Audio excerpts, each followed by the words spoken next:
And law. No, I have a very quick joke. Knock, knock. Who's that? Not the Delac vehicle. Hello and welcome to another episode of the Underhive Lorekeepers podcast. I can't think of anything funny. I think my joke was actually really good. Are you going to keep that in? No, I'm keeping that in. Oh, yeah, right. Okay, cool. Nice. I will delete your swearing. I'm Spamuel. That is a man who once informed me that inside him there are two wolves. One is Alfarius. The other is also Alfarius. He might be Omegon. It's Nathan. How are you, buddy? Sorry, I'm Alfarius. You're Omegon. The wolves are Alfarius. No, they're all Alfarius. Even Omegon's like Omegon. Have you actually read like all of the stuff about Alfarius and Omegon? Sorry, we haven't even got past the how are you buddies. So it turns out Alfarius is actually Omegon, and Omegon is actually Alfarius. Then Omegon, who's then known as Alfarius, dies apparently after being killed. I think it was by Dawn. And I think Dawn gets him, yeah. Omegon, who was actually Alfarius, changes his name back to Alfarius in remembrance of Alfarius, who was actually Omegon. And you wonder why the Alpha Legion are just like, we don't know. We don't. Like, yes, I'm summoning demons, but I don't. I also am raising these beautiful orphans. Like, look at my amazing multi-race, multi-species, intergenerational family. Like, we're also, but yes, we do eat the weakest each month. But they don't know what's going on. Okay, it's like has gone places. No, just wait. It's like the cursed yogurt thing in The Simpsons. Yes, you get a free froyo. Yeah, I fight for the Emperor, but I summon demons. But I help defend Cadia. But I help blow up the pylons. But I help find Lionel Johnson. Oh. But I also brought Angron back into the real world. So but I also brought back Lionel Johnson. Yeah. That's bad. I helped those fallen stand up again. Cypher's just in the background the whole time, so like, what am I, chopped liver? Like, come on, guys. I'm still relevant. No, you're not, buddy. You're not, buddy. You were cool when nobody else had two pistols. Now everybody. There's guardsmen running around with two las pistols, so you're nobody now. But anyway, did you have a question for me? Like, how have I been? He's coming at us live from the master bedroom. For those of you who don't know, listen to our latest hobby diary. He's in the master bedroom. He's hobbying. He's podcasting. He's in the new house. And in honor of that, we are going to record a stupid long episode. But first, you're good, dude? Yeah. I'm seeing a hobby vision take place, which if you have listened to the hobby diary, I'll probably go into more depth and detail. But since we recorded that, I've been doing more and more work. And the space is looking like it wants a gaming table in here, and it's crying out for shelves full of miniatures, a painting table full of half completed, maybe even half started projects.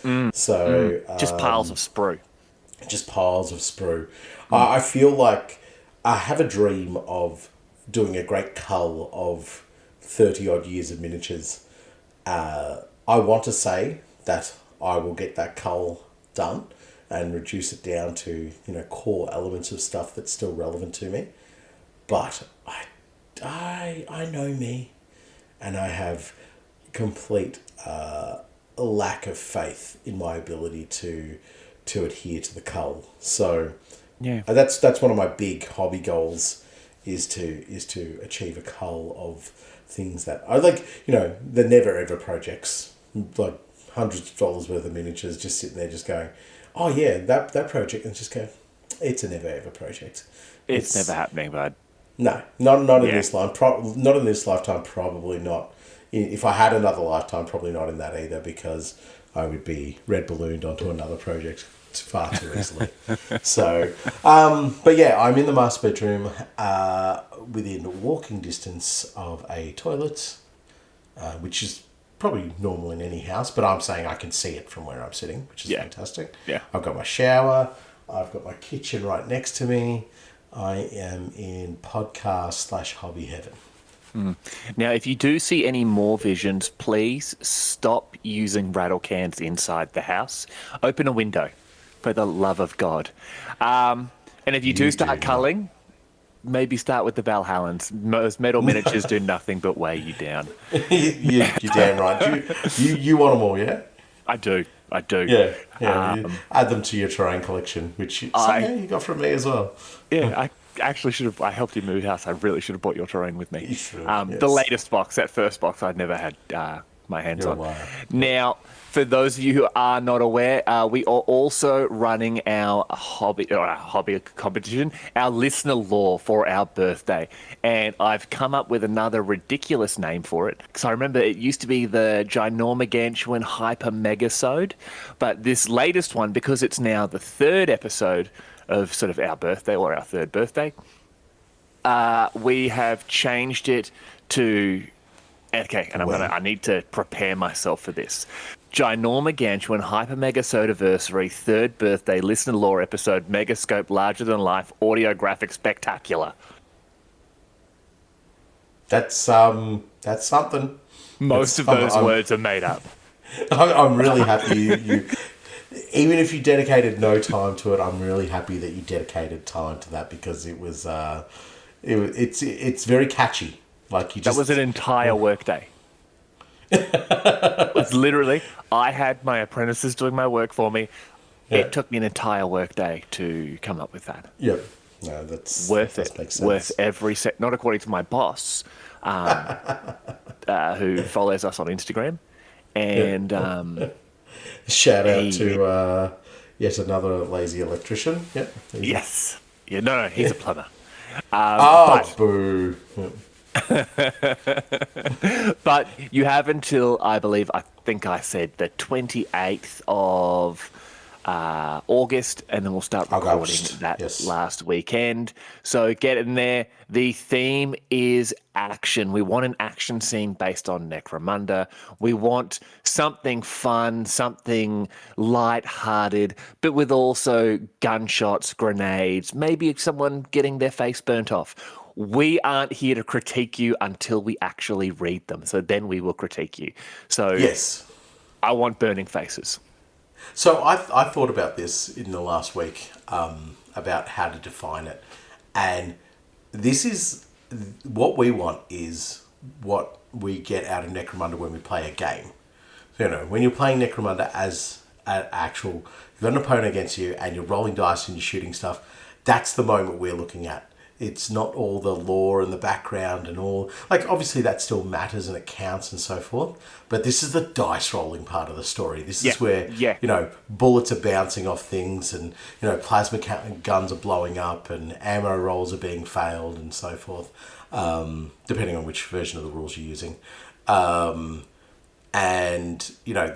This is the high pressure, high stakes part of Necromunda, what we want. That's the nuts and bolts of it, the thing that keeps us addicted to it. That's a really good point. You have to tell us what version of the rules your listener law was actually written under. Because if any of you set someone on fire and you're saying you're using the N26 version of the rules, you're a goddamn liar. That can be one more wound and that's it. I'm on to you people. Yeah. Although if someone's firing both parts of their combi weapon at the same person, I salute you, bravo. Before this gets any more unhinged and I start talking about Alfarius again, if you do enjoy the show and you are interested in supporting the podcast, please shoot over to patreon.com/the Underhive Lorekeepers podcast.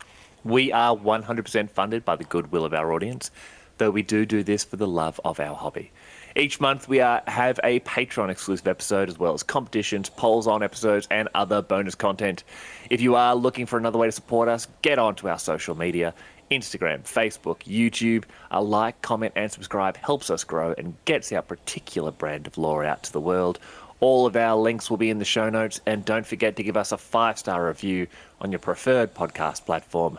And people tell me we do merch, so make sure you go and check that out. It's also in our link tree. I don't believe them. I don't believe you. I haven't seen it. Don't believe it. You literally have some of it. And also Necromunda as well. Necromunda, yes. It's like 3 months away now, 3 months away. In fact, today, 3 months from now, I will be ending day one and probably crying about something. Hopefully my amazing wins. Let's attach a bit of reality to it. It'll probably be something like, I lost the game, but my opponent smiled the whole time, so I was able to console myself with that. I lost the game, but I was able to physically overpower my opponent, so I think of it as a win anyway. Exactly. Who did you play? Sister Williams from the parish down the road. She's actually an avid Necromunda player. And you beat up a nun? No. I pushed her over and then she kicked the absolute snot out of me. I didn't realise they were a militant order. Yeah, exactly. Just screaming at you, Necromunda is life, as she's stomping on your face. Sister Mary, stop, please. I ain't Mary. I'm not a sister either. The Sisters of Battle enthusiast. Yeah. So, but anyway, Archimunda's coming up. Please jump on the bandwagon, folks. I think it's going to be a cracker tournament this year. I'm hoping I can attend. I'll put it down as that. And I'm playing Free Ogrins. The vote concluded, and I'm playing Free Ogrins, which is weird because it's almost like people just went, let's make him paint a gang that just has the most skin. Yes. Do you know what you should do? You should get the new Ogre Moor tribe witches and use them. They are ridiculous looking monsters. Tempted. They're so good. flabby They go on and chunky. Pre-order next week here. Right. Yes. Yeah, I think if you can get yourself a few of them and then just really 40k them up, sci-fi them up with bits and bobs and all the rest of it, and armor plates. Like I think once you start throwing bionics in there, like a full bionic arm or something like that, and you're playing Ogrins as well, it's going to be cheap, in terms of credits. You're going to have like 6 dudes, no ability to take a leadership test or a cool test, but you'll be fine. Intelligence tests. Yes. Again, basically my life. So, Nathan, we have an episode ahead of us, but we have a bit of an issue with it. Now, we've talked about enforcers before, and this episode we are obviously revisiting the episode that we recorded, and I didn't press record, and we lost the original take of Bastions of Law. So, yes. Now, for anyone here who hasn't listened to that first Enforcers episode, just pause this here, go and listen to that. We'll wait. So, just go. Yep. It's well advised. And what? Yeah. 2 hours later? Yeah, we'll welcome back. We'll give it some time. How are you finding the opening so far? Oh, it's not too bad. Yeah. It's actually quite succinct for us. What are we at? Yeah, it is. 15 minutes. About 15 minutes, give or take. It's not bad. Yeah, that's fine. Yeah. Do you reckon they're back yet? Okay. Unpause. So, now that you've caught up with everything there, we're at the rant in succession. We've gone over everything there. You understand the enforcers, where they come from, sort of who they are on a geopolitical level, would you say? Yeah, yeah. And who they are. Socioeconomic? Oh, just like Socio-political. what level of bastardry they're Yeah, at, I think. on a level, Yeah, you understand them on what level of bastardry they actually exist in. I yeah, like that. Now, we are going to jump into part two of the Enforcers with the expansion that was given to us by the Bastions of Law. Nathan, why don't you jump into that first read? the Lone Marshal establishes the Palanite Guard, an organisation that, over the following millennia, would evolve and grow into the Palanite Enforcers, the personal army and primary tool of oppression of the Imperial House. That is a really corrupted way of looking at them. They are simply doing the God Emperor's good work. Just doing what I need to do to keep law in order. I'm not saying that these people are necessarily like bags of turds in human form, but they're not exactly the nice guys that the propaganda likes to make them out to be. Yeah, so I always think of like a zero tolerance approach to crime and so forth, and that I think that happened in New York about 20 years ago, 10 years ago, whatever, and they were like, we're taking a zero tolerance approach and incredibly hard sentencing and all the rest of it, but the Palinites are like below zero tolerance, and it's just wrong place, wrong time, you get shot. We are meting out the sentences as we see you. Don't like the look of you. Don't like your vibe. Don't like the cut of your jib, as it were. So, bullet to the back of the head, sort of thing. So, they exist in a level that is well beyond zero tolerance. It is going out of your way to create crime by basically fabricating it yourself so that you've got something to shoot people over. Well,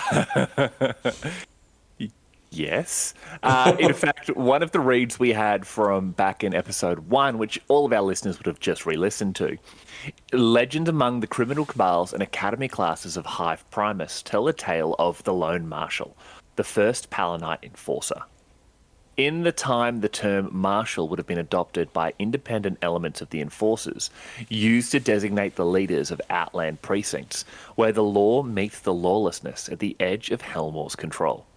Millennia ago, however, in the wake of the Great Road War and the rise of the Imperial House, the Lone Marshal was a bodyguard to Martek Helmaya, progenitor of the Helmor line. When Martek died, the Marshal took it upon himself to protect his master's legacy and formed the first Palanite Guard, walking the wastes between the hives and leaving the spider seal of the enforcers stamped on the flayed skulls of those who thought to break the Imperial peace.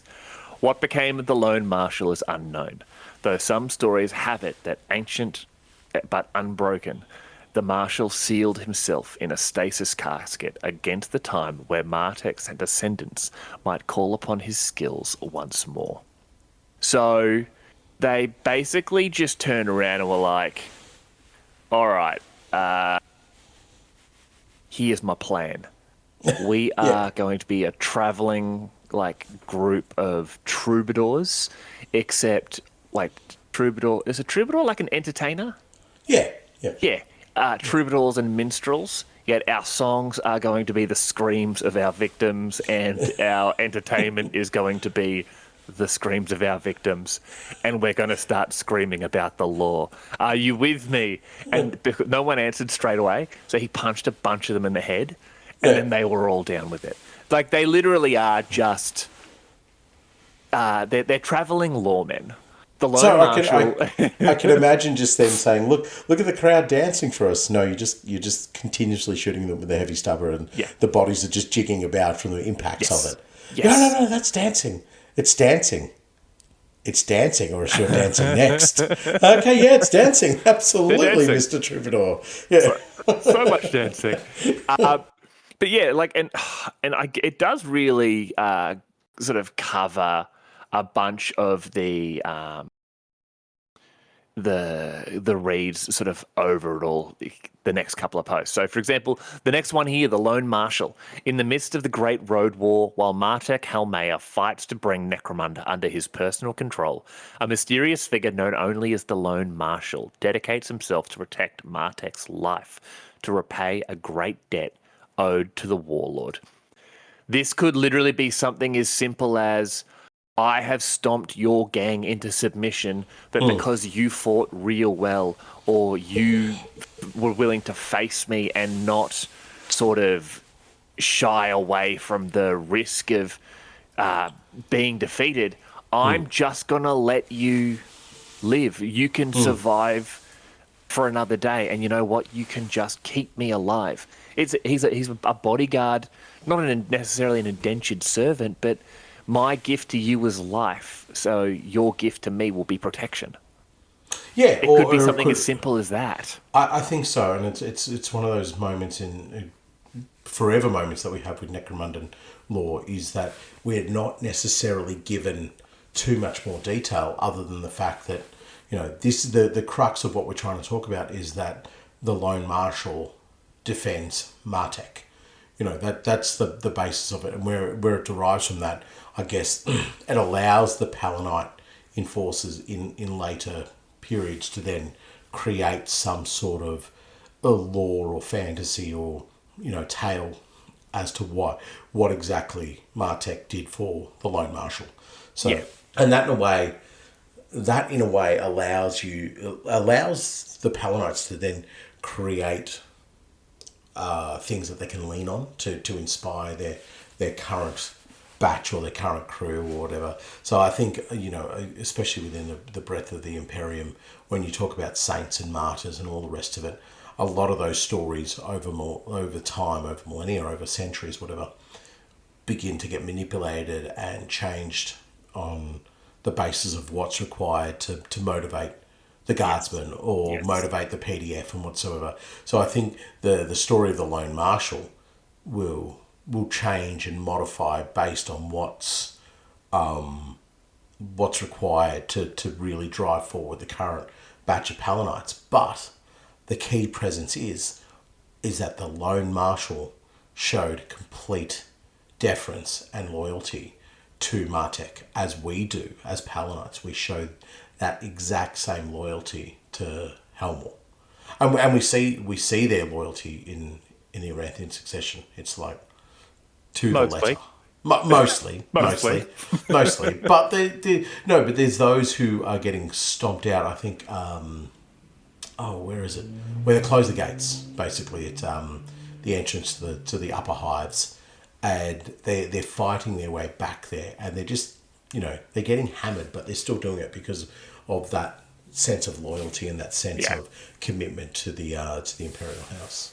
But as you said, like a lot of what we're going to talk about here was covered off pretty nicely in that overly long-winded read of yours. It's about the first five or so.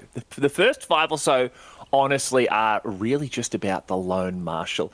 We might even sort of get through these and sort of circle back onto it there. So why don't you just go through the next three of them there? Okay, sure. Yeah. Death of Halmaya. Martek Halmaya dies, leaving the title of planetary governor to his son, Harkla Halmaya, establishing the Imperial House. Harkla. It sounds like you've... Harkla. It sounds like you're choking on an oyster. Yeah. Like, sorry. No. Went down the wrong pipe. It's like that Eddie Murphy skit. No, I don't want them mahakan on my kebab, thanks. Harkla Halmaya, establishing the Imperial House, the Lone Marshal swears to protect the line of Martek and founds the Palanite Guard, a brutal band of vigilantes who act as the new planetary governor's personal bodyguard and hit squad. Sorry, I told you to read all of them. I'm going to cut you off already. This is exactly what we were talking about. Is literally just said, hey, we are going to enforce the law. How are we going to enforce the law? Total violence. Yeah. And, So I'm gonna dabble a little bit into Necromundan history here. Like, if you want to know that, go back and listen to episode 1, 2, perhaps 3 as well. No, just episode 1 and 2. I'll wait. No, I won't. No. No. So Necromunda, when the Imperial Fists get there, is founded on violence. So it is, and a lot of the planets that are liberated during the Great Crusade are founded purely on violence. But there is a particularly brutal sense of violence of when the counterattack happens from that alien species / Necrons. And just devastates the world, and then it takes the Hellmayers to sort of unify and come together, and it's all just about violence and brutality and violence and brutality.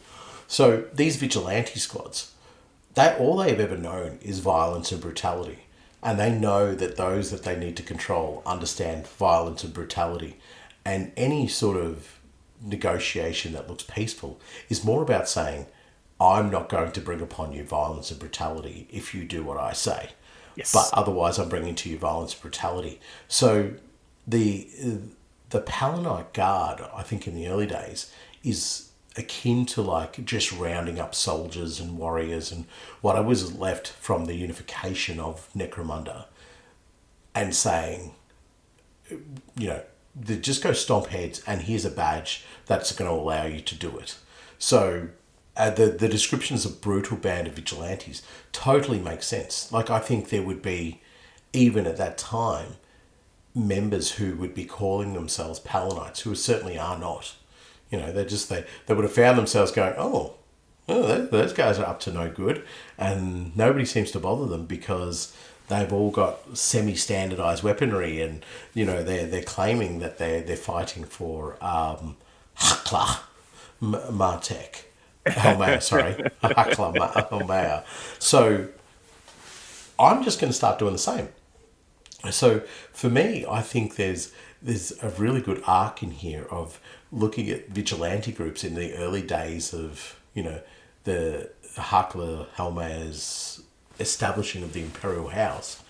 I was just going, that's my boss too. Give us all your money. Otherwise we're going to shoot you. Literally, in the history of the Palanite enforcers, it talks about the Lone Marshal, shock horror, and it says, considered by many to be the first of the enforcers, the Lone Marshal was chief amongst Martek Halmaya's bodyguards and his most loyal warrior. During the Great Road War, it was he who lined the roads connecting the hives with the broken and burned bodies of those who failed to fall under Martek's and his descendants' leadership. Obviously playing in N17 rules because they still had Blaze. While engaging in his blood-soaked campaign to bring the hive cities of Necromunda to heel, the Lone Marshal deputized many of the thugs and scum who fought by his side, giving them quasi-legal authority to vanquish their foes in the name of House Halmaya. Literally what you've just said. Yeah. They've turned around and just been like, well, hold on. We're deputies, so let's go and do deputy things. What are deputy things? I kind of want that guy's car. Oh, it's like in the old movies. I need your car for the police matters, and it's like they've ignored the Subaru, they've ignored the little Mazda, they've gone straight for the Corvette.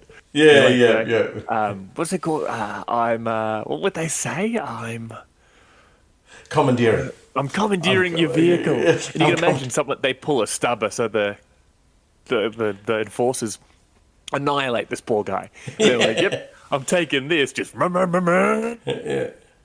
Meanwhile, the Subaru is actually faster and more fuel efficient. But they're sitting there, so in their mind, it's like, that was for the law, baby. Like, we're trying to unify Necromunda right now, and we need to get free drinks because that will help unify Necromunda more than anything else right now.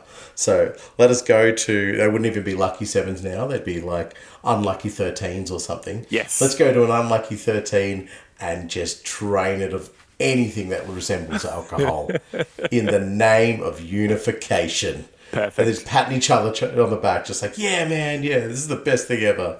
So, yeah, these vigilante groups, I think, coupled with what you read as well, is exactly that. They are just thugs. They are. They're thugs with badges. Yeah.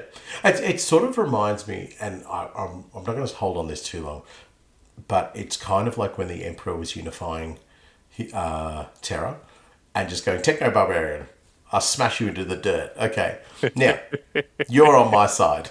And they're just like, oh, okay, we'll go kill those guys we didn't like anyway. Yep. And then they get wasted and, more and more Thunder Warriors appear and so forth. So it's just like getting these things that you... Like, they become basically a resource. They're conscripts. They're conscripts. They're resources, Yeah. anyway. Now, I'll read the next one. The Purge of Sector Gold 5. Mass riots break out in Sector Gold 5 of Hive Primus in protest of the increased work shifts forced upon the Factoria workers. The Palanite Guards storm the sector and a brutal cull begins. Fully 1 in 5 of the sector's inhabitants are slain, their skulls displayed throughout Hive City, flayed with the spider brand of House Halmea branded on their skulls' foreheads as a warning. This is... Reasonable. Reasonable. Imagine a factory where you knew if you weren't working that hard, your skull would be displayed on a spike, burnt in with a skull brand. A spider brand onto your skull. Are you telling me you wouldn't work your little patuka shop? You'd be like, do you know what? I'm not hungry. I don't need a lunch break. I don't need a smoko. I just want to crack on because I love... Who is it this week? House Halmea? Absolutely. I love them. They are my favourite. And then, if they fall, it'll be whatever house you need to call them next. There would have been a moment of transition where people would have said, I love House Halmea. And they're like, it's wrong. It's House Halmore now. Well, you're going to become Scully McSkullsteins now, so we'll have your head, please. Yeah. I certainly would not have been sunbaking on that roof on yesterday while my apprentices did the work for me. Yeah, there you go. If there was the risk of, decapitation and skull branding. Imagine, your boss rocks up and just like, where is he? Where's my favourite servo skull? I don't think you're allowed to call me that. Get off the roof. Get off the roof. So, get off the roof, servo. So the purging of Gold 5 is something that would have been very, very, very well thought about, I believe, from both the Palanite's point of view and, in particular, the Halmea point of view, which is there's riots breaking out in our Factoria. It's not going to happen like that. It can't be allowed. They cannot allow that to occur, especially not in Primus. Yeah, and it wouldn't even be a case of, okay, well, how many should we kill or anything like that. This is purely just about a message to not only the rest of Primus, but the rest of Necromunda, saying that this, I was about to call them an elite force, they're not. This force of mine has full carte blanche to do whatever they want to ensure that you continue working. Because at the end of the day, I don't want the Imperium coming down on me saying, you still don't have control of this planet. Yeah. And we will stomp you out. So, unfortunately, it's going to roll downhill. And the Palanite Guard, which is, I guess they're not called the Palanite Enforcers. Not the Enforcers yet, no. They're still, they're the guard of the Hellmayers. They're the private militia, effectively. Exactly, yeah. So this is being used as that pseudo crackdown force to say, you're not obeying the rules. What rules? We don't have to listen to this. And they're like, well, these are the rules that we're going to make up on the fly. And every time you disobey them, we're taking another skull. So this would be a very calculated message that they would be sending out to the rest of the Hive, which is... to the rest of the planet. Yeah, absolutely. To the rest of the planet, yeah. And it makes sense, though, does it not? It does. in a world built from, as I was saying before, with brutality and so forth, the rest of the planet is not going to understand, union negotiations. This is not like, they're not going to sit there and go, oh, look, look how good they were to their workers. They actually increased productivity because they were able to establish some really good lines of communication with their workforce. No, they're going to look at that and go, they didn't fire a single shot. Weakness. We don't need to listen to them. I'm sorry, you want to discuss collective bargaining power? I'm sorry, no, I speak Necromundan. I don't know what dialect that is. What I'm going to do, just quickly, hey, guys, yeah, that whole family right there. Just bring up those flamers, hose them down. Yep. Exactly. Yep. Now, you see, what we did was we collectively bargained fire onto your family. So, back to work. And if you notice, they took that extra point of damage. They're not on fire anymore. Exactly. And you're right, Necromundan is its own unique language. It's high Gothic, but with auto guns, flamers, stub guns. Imagine just a normal high Gothic conversation, just with an incredible amount of violence attached to it. Anyway, the last little bit we have about the Lone Marshal. The Lone Marshal entombed. After centuries of service to Martek and his heirs, the Lone Marshal enters a stasis casket to preserve his life in suspension, ready to be reawakened in the future when House Halmea faces its most dire threat, so he can serve them one last time. So it's just a little additional part to that, the fate of the Lone Marshal. There are many myths and rumours about the final fate of the Lone Marshal. Some say that one day he ventured out into the ash waste alone, never to be seen again. Classic Necromundan. Others suggest that his body lies in a stasis casket in an unknown location, awaiting the call from his master's household to serve once more.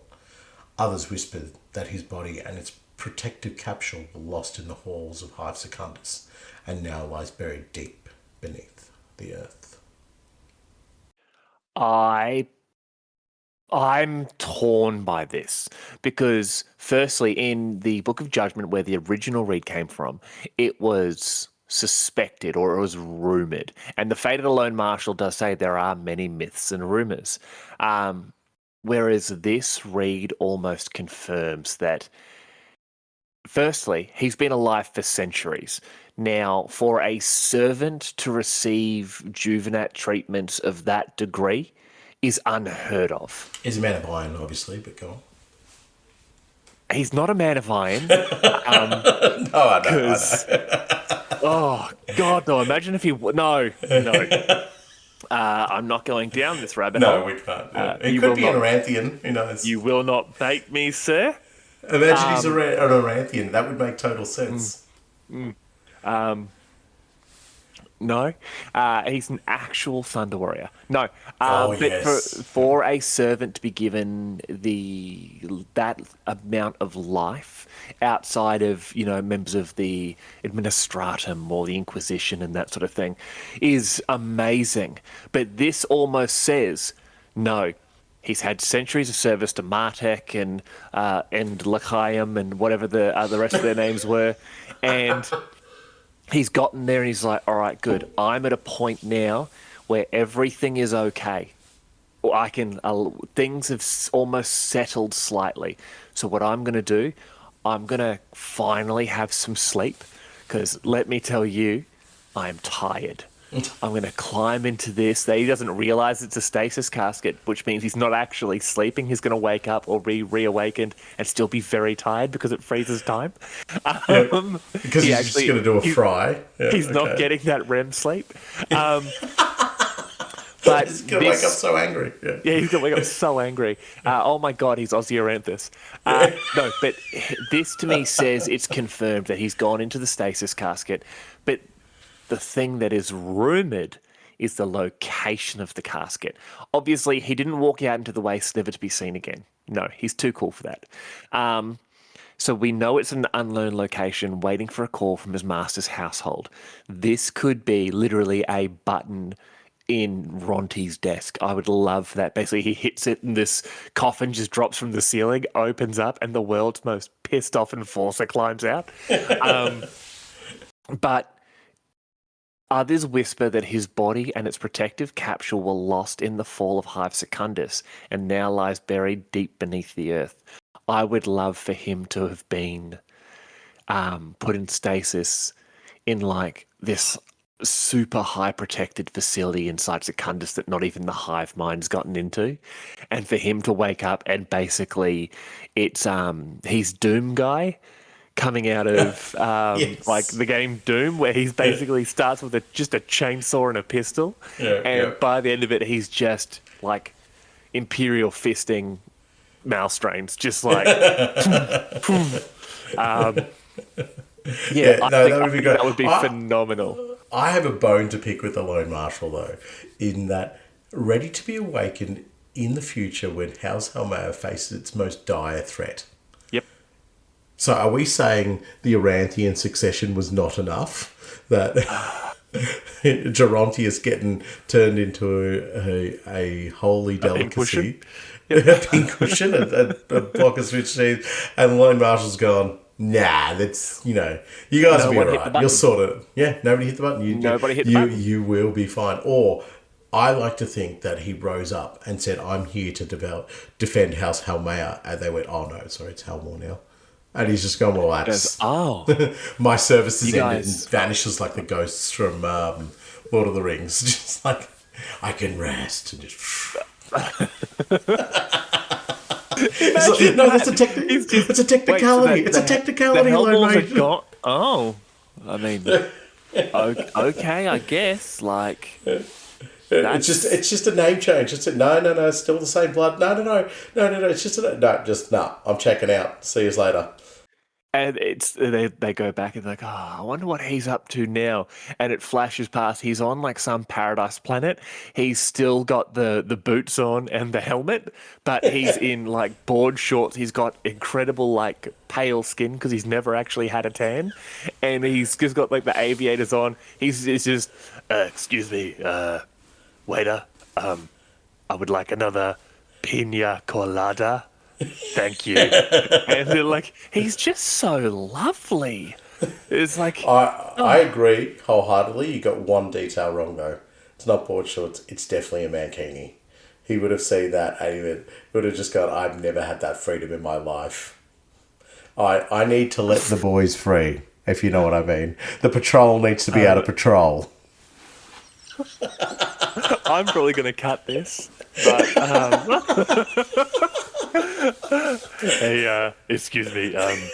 After 2 or 3 more of these pina coladas, maybe you'll see my lone enforcer. My lone marshal. My lone marshal. It's just like, sir, this is a Denny's. It's like, but we're also cutting you off. You can't have any more. And he's actually like a really happy, like just down to earth guy. He's like, I really got into my job for a while, but times change, regimes toppled, I guess, and I'm just sort of figuring out. Names change. I'm just trying to figure out what I'm doing with myself. And this waitress is just like, So did you want the hash browns or just the baked potato? Honestly, I'm really just trying to rediscover myself. I'll have the baked potato, but on the side. Yep. And maybe one of these, what is this? A Long Island iced tea. That is like, all right, man. Like, just. I could run with stories of the Lone Marshal for quite a while. But I honestly just if have the someone image. writes an action story of the Lone Marshal. Oh wow! You're all like, I'm not going to say you're a guaranteed winner, but you're very, very close up there. If you could write an action story of the Lone Marshal, but After him retirement. as yes, after, don't take my lines. Yes, after retirement, and he's just like like Tommy Lee Jones in all those westerns he's done, like from like 2010 onwards, where he's just like an old cop who's just like, yeah, I know the details of what's going on here. Maybe he saves the Denny's. There you go. We've written your story for you. Someone If you tries to rob the Denny's, Yes. and it's basically just picture Tommy Lee Jones cracking his knuckles, cracking his neck, quickly finishing that Long Island iced tea, puts it down, looks over and goes, "You're about to get marshalled," and then boom, Yeah, that's it. Boom. There's your scene. Action. There you go. your scene. Okay. Okay. You can't win now because we wrote it for you. So Nah, you probably still will. Now, All right. We have Helmore first. The first of the newly revitalized House Helmore to hold dominion over Necromunda, drafts the Palanite Guard into the planetary militia and founds the first precinct fortress in Hive Primus. Over the following centuries, they spread to all the hives across Necromunda, each outpost operating independently, ensuring that production targets are met and the populace remains cowed. This is what we were saying before. Originally, they were his private guard. They were the house. The house's private guard. The house's private thugs. Their hit squads. From this point here, he's turned around and said, "No, I'm taking all of you because you are the very best mother murderers and backstabbers and knife fighters and strong arms, and you are my thugs. I'm giving you all official position because I'm taking the guard and I'm slotting them into the militia here. So you now have ranking. So the leader of you can now walk into a hive and go, no. Points to the little is it epaulets on his shoulder? Yeah. Points to the epaulets and is just like, yep, recognize. We're commandeering this Denny's for the Palanite Guard. I mean, we're the enforcers now. But no, like he's giving them legitimacy. He's taking them from that thug army and turning them into an actual force. Now, the first precinct fortress, obviously in Hive Primus, and this is going to be their biggest and most powerful. But from this point, and this is where the Imperial taint comes into Necromunda, they spread to all the hives, absolutely. Each outpost operating independently. I love it. Because you can't just... Necromundan hives are not cookie cuts of each other. They all have different cultures. They all have different traditions. They all have different ways of getting things done. You operate independently. You allow yourself to amalgamate within the sort of society of the hive to ensure the best results. I mean, you just punch the people in the head until they pay. Yeah. But this is where the Imperial taint is. They're no longer there just to protect the Imperial House or the Helmayers or Helmores. They're there to ensure that production targets are met and that the population remains cowed. It is no longer, we are keeping the peace between the hives. We are ensuring Imperial compliance. It is, we need to make sure you pay us your tax so our boss can pay his tax. And if you don't, Flamehand Billy over there is going to ensure that that family of yours doesn't have a very good day. Or we're just going to cut off your arm and then, how are you going to juggle? Like, exactly. You need to think about it. You need to, and that's what they're doing. Yar Helmore the First has turned them into the legitimate police / tax collectors / I don't know, I guess police. Enforcers. They're a law enforcement. Yeah. So a couple of things that you've one that you've missed and one you got wrong. It's not Yar Helmore, it's Jar Helmore. It is Jar Helmore, I apologise. Yeah. And as in like Jar Rule? Jar Rule. That's his ruling. That's why he rules. I am Jar Rule. Anybody who corrects him and makes him call himself Yar Helmore, he gets the Palanite Guard to stomp them out. But I think what you were saying there about how the enforcers would be going about their work of going, hey, we're going to kill a whole bunch of you. Remember the old Gold 5 sector, the old skulls on stakes thing? We're going to do something similar to that. Yes. That also works on the enforcers themselves. And as I said, they are bred from violence. So when a precinct is not, or when an area's production is falling, or when it is too many riots or too much nonsense going on, now the Imperial House doesn't need to try and control the entire sector or the entire precinct. What it needs to do is find the captain. So now what happens is they come to that captain and they say, you need to be better at what you're doing here and now. There's no two ways about it. Otherwise, we're stomping you out. So it allows them to take these precincts and basically govern them the way that the precincts would be. And I use the term govern very loosely, the way the precincts would be governing the local populace as well. So it's about being able to kill a captain or, particularly chastise a captain to the point of threats of death, that then they are able to see increase of tithe or what do they call it in these production targets, or they're just trying to avoid the word what do they call it? Production targets. Like, you're so dismissive of it. It's not. It's a tithe. Just embrace it for what it is. So it's a much more, I guess, streamlined and easier way to manage the Palanite Guard, the Palanite enforcers. But it also lies on the precincts themselves. And this is, I said before, they're like franchises. I honestly believe this is what they're trying to run them as, is that it's up to the independent franchise to run themselves correctly, to do all the right things, to tick all the right boxes. Because if they don't, it's like with any modern day franchise. If you've got I don't know what franchise, Jim's Mowing, that's going poorly. Yep. The main company, Jim's Mowing, is a franchise in Australia or Melbourne, I think. I don't know. Just Melbourne.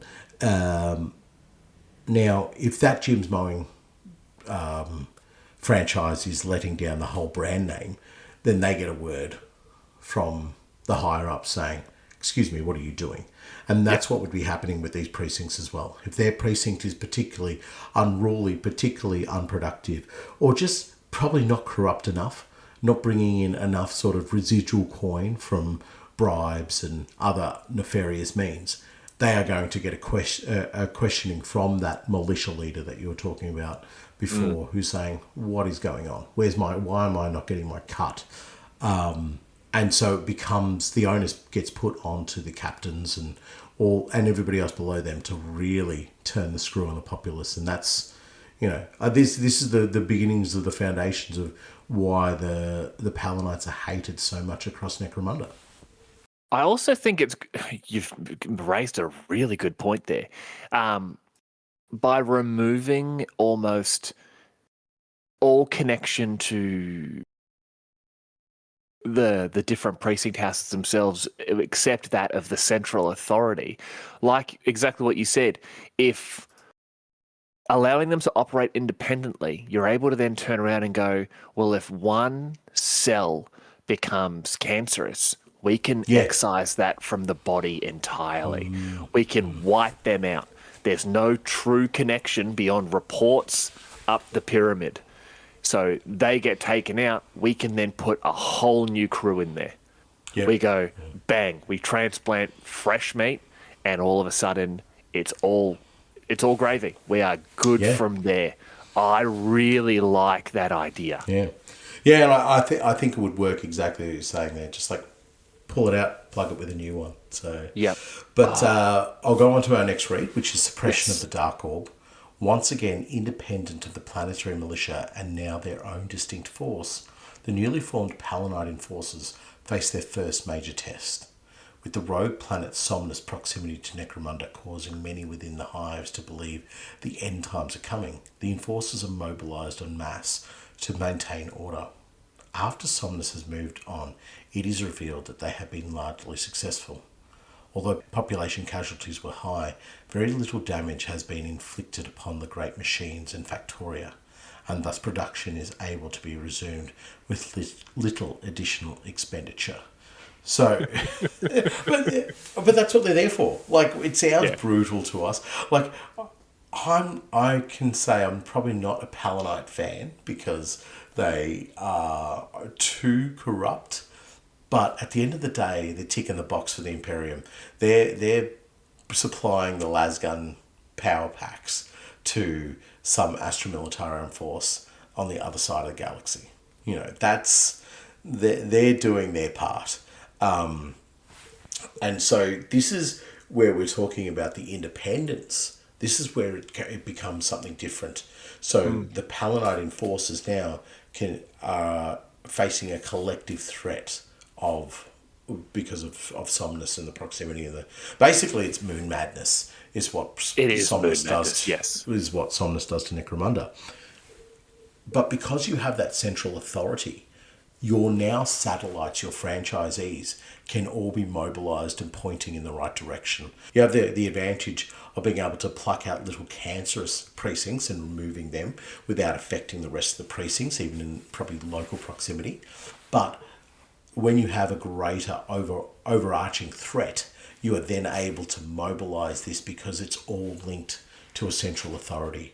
The central authority doesn't take responsibility for the actions of individual precincts, but it is able to push them to say, okay, we're going to have some really funky shenanigans going on with the proximity of Somnus and all the rest of it, and you know the shenanigans that are going to arise. So you need to tick X, Y, and Z boxes. Now, if you don't do those, you will be held accountable. We will never be held accountable, but according to the House, the Imperial House, we have ticked all the right boxes. And when the errors happen and the mistakes happen, they will be assigned to individual precincts.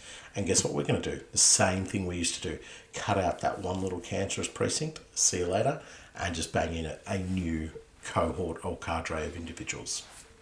But it's fantastic there because it goes back to what we've just sort of mentioned about them, where they know their local communities better than anyone else. They have that community outreach aspect where it may be we know that the scavs or the sort of lower rungs of our local society are the ones that are getting the most riled up about this. What are we going to do? Well, we are going to ensure that we have more officers in those particular areas. They're not going to kick off to a point where they're a danger. They're not going to kick off to a point where there's going to be risk of an uprising. So what we'll do is we can send a newly minted squad down there because worst case scenario, they beat a bunch of them to death. Not really much of a loss. We're okay there. Whereas if your precinct is then looking at, hey, a lot of the nobles are starting to get unhinged, well, then we want more senior members up in the spires. We want those more trained and competent members dealing with the nobles. We want them up there saying, hey, no, this is okay. Look, I've got this fancy armor and this huge gun. Anyone tries causing any problems here, especially amongst you nobles, I'll put them down before it gets too far. And the nobles are all of a sudden going, this is why we have the law and order of the enforcers here. Absolutely fine. Whereas if you're in a rougher spire or a rougher settlement, you can turn around, walk in and just say, all right, dickheads, first one of you to act up, getting shot in the face. Second one, shot in the stomach, then the face. Any questions? Yep, Excuse you me? with the hand up. Boom, boom, boom. Yeah, exactly. I was going to say, see that? That's acting up. And then just shoots one randomly for not having enough questions. Yeah. Like, I wasn't very clear, and yet you guys don't have any questions. That's embarrassing. 3 of you need to die for that. Yeah. What, have I wasted my time coming to talk to you people? Yeah. Well, I have an ammunition quota to get through each visit, so who's the ugliest? And he's just staring at one of the new recruits. He's just like, I'll shoot someone then. Yeah, exactly. But that's the thing. Like, they're able to, they know their local hive, they know their local settlement, they know, we're getting the most of the ruckus about Somnus is coming from this factorum, and we know people in there. We can get there, round up some of the ringleaders, pop, pop, pop. Anyone else acting up? No, let's go. And then rinse and repeat, repeat. That's all they need to do in these areas. No, I get it. You don't like the enforcers, but this makes sense. If you dressed them up and said they were a guard regiment, you'd just be like, "Oh, it's just peacekeeping." Do you know what, sir? You are not wrong at all. I know I'm not. Do you know what? They were under pressure. Yep. They were being asked stupid questions. How else would you expect them to react? Yep. You know, they made this sign of the Aquila and everything before they shot people. They're basically saints, each and every single one of them. But they felt bad every time. Yeah. No, I think you make a supremely valid and great point about these precincts know their people, and that, to me, that helps further flesh out the shape of what the Palinites are due to become. Yeah. So, expanding on their community outreach programs, this next one here, the Palanite enforcers and their mode of operation continue to evolve. War, crime, and the whims of their masters, forcing the organisation to adapt and expand its capabilities. New ranks and responsibilities are introduced, the threat of uprisings and imperial sanction kept just at bay. So this is where I believe Watch Commander Bear Grylls came into play and was basically saying, we need to tackle crime before it occurs. How do we do that, Captain? Well, you just walk into a town and basically shoot the biggest and the ugliest. And drink your own wee. You have to drink your own. It's the only way you can do it correctly. It's how you get your badge in this precinct, lads. Speaking of badges, this is basically evolving their Palanite enforcers. They, like you evolve a Pokemon. That's what they're doing here. They're like, it needs extra attacks and it needs, what are they called? The subjugator rigs and and it requires, I choose you, Palanite. Use brutal, unrelenting violence. Gratuitous violence on peaceful population. It was super effective. It was super effective, yes.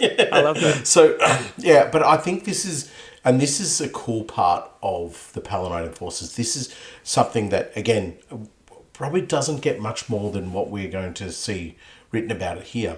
But this is where the evolution of them would begin to really take hold and getting an understanding of what they need from their Palanites.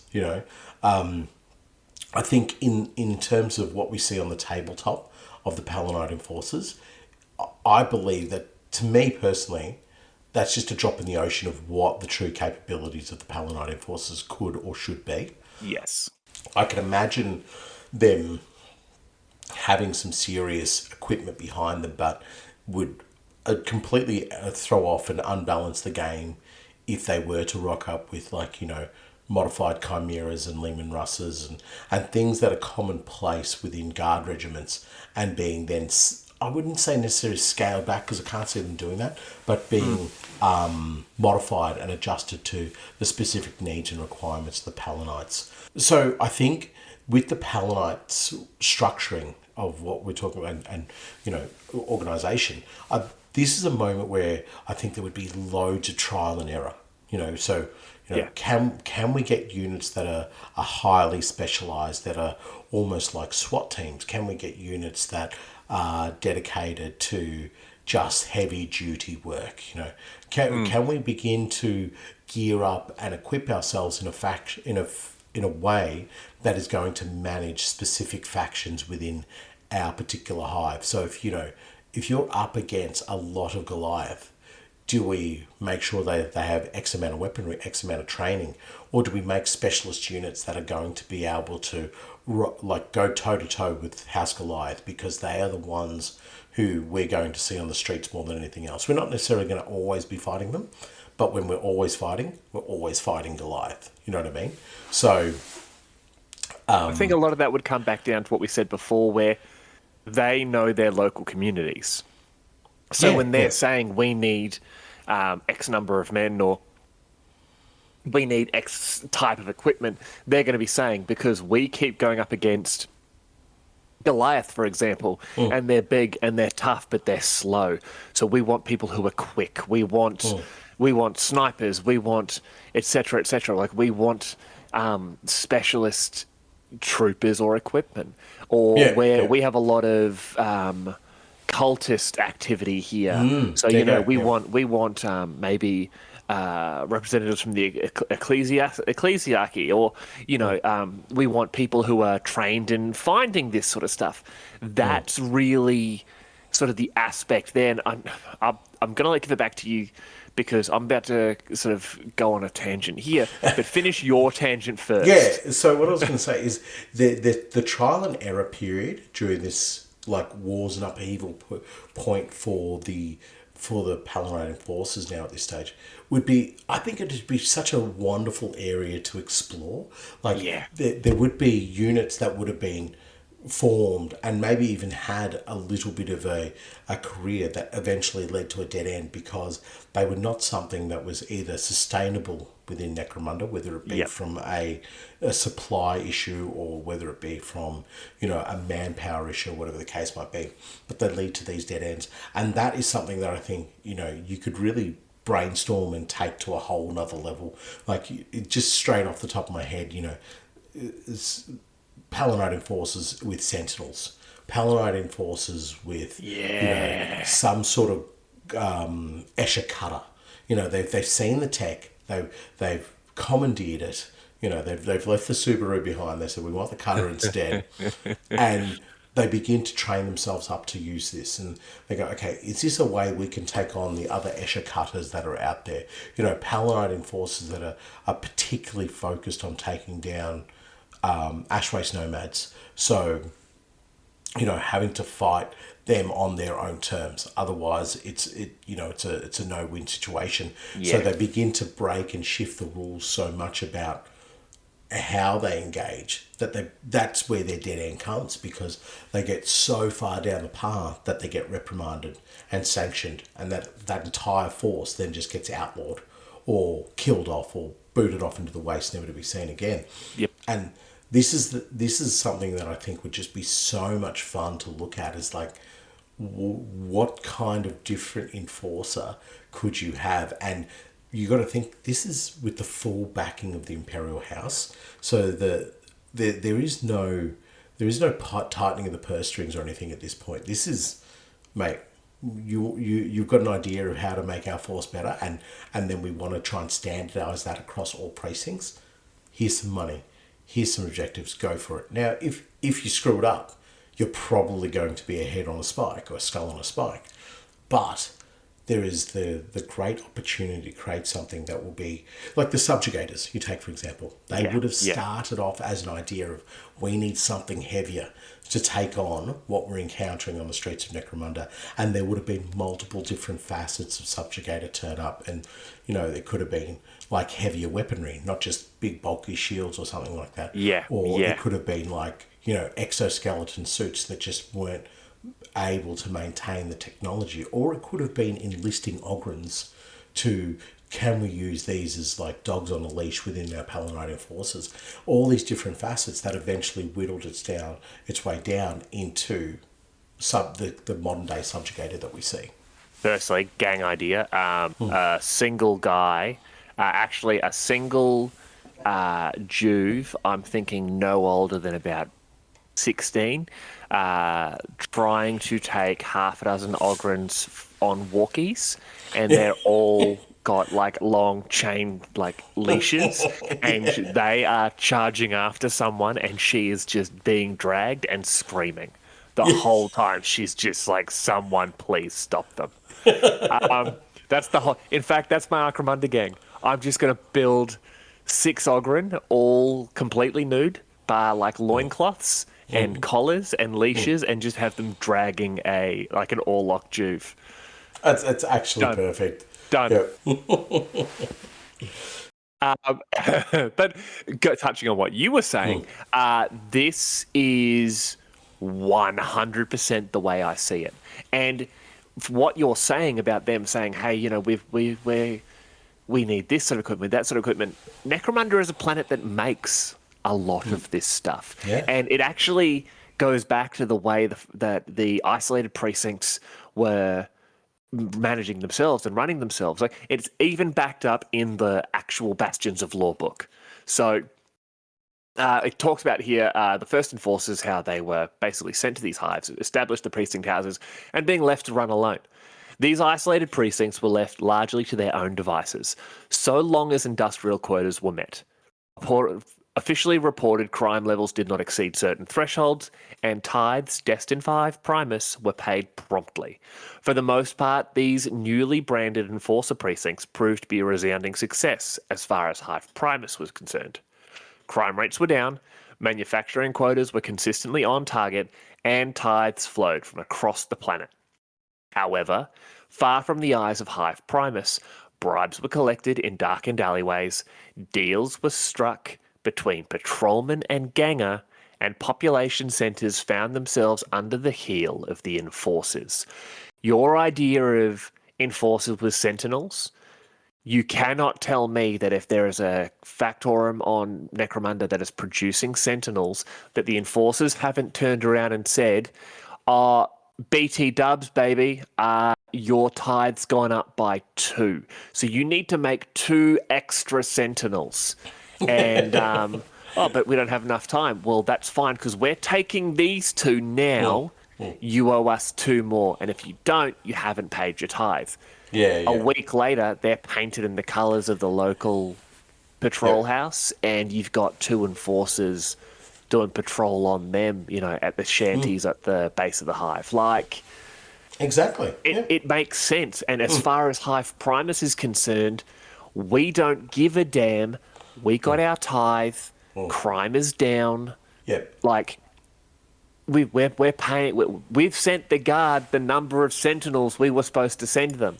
If you've managed to get that lazy population to make 2 more, and you've kept them to ensure that I'm still getting that amount, I think we can get 2 more out of them every cycle now. Yeah, 100%. And that's the knock-on effect through these sort of experimental expansions of the enforcers, is that they begin to go, oh, hey, they were able to produce more, or they were able to make something different that they haven't made before. Yeah. Okay, let's turn this screw. And I think, it would also be a good testing ground of, like, how much pressure can we put on the gang houses? Like, can we legitimately get more out of the lasgun production from House Escher? Or are we going to piss off the gang that much that they make our life a living hell out on the streets? Do we start to lose enforcers every single day as opposed to every single week? So that's also that pathway of experimentation that could lead to a dead end, where they're just like, this is not worth the gamble, and this is not worth the reorganising and restructuring of our forces to pinch some of the gang houses and watch them bite back against the noble houses or bite back against the tithe. So I think it's a very interesting part of the Paladin forces, and it's something that I think where a lot of the gang houses are steeped in very deliberate history and probably limitations in what they can and can't do, because they are still under the eye of the noble houses and the imperial house. The Paladin forces aren't. They don't suffer from that. They have what would seem like unlimited funds if they really wanted to, and the tick of the box to go create these more ad hoc type units and these ad hoc formations that you can't normally do. But unfortunately, because it doesn't play out normally in a gaming setting, we just won't see it. Because it's just it's too much of an ask. Even with Venator gangs, like, you wouldn't really be able to push it. But I do have a gang idea for this. Like, if there is Paladin enforcers who have basically been. I'm kind of stealing the idea from what's the name of it? I can't think of the name of it. It's a Star Wars animation where they Bad Company or Rogue Company or something like that. They're basically stormtroopers who Yeah, clone I know troopers. exactly what they're Yeah, talking about. yeah, Yeah. yeah. They're clone troopers who don't succumb to Order 66, and this would be them. So where they've been told their branch of whatever service they've been providing to the Palanite forces and forces is no longer relevant or needed, and Bad Bad Batch. Batch, that's the one. Yeah, your service or your expertise is no longer required. So they go, well, let's just kill them off, and it fails. And now you have these enforcers running around going, well, we're still going to flash our badges and show our authority as enforcers, but we're not going to do that with other enforcers nearby. We're not really even going to do that with other gang houses, but we still need to survive. So they Yeah. run as sort of ad hoc bounty hunters. So I think it'd be a really cool little step into seeing what you could do with enforcers when you've got a full trading post available to you and all the rest of it. And just each character would be so individual, but you would have to have an overarching theme of why were they created as a unit? Like what Yeah. was their specific role? So not just have pure individuals in there. But we do have more reads. So Yes. the two-faced war.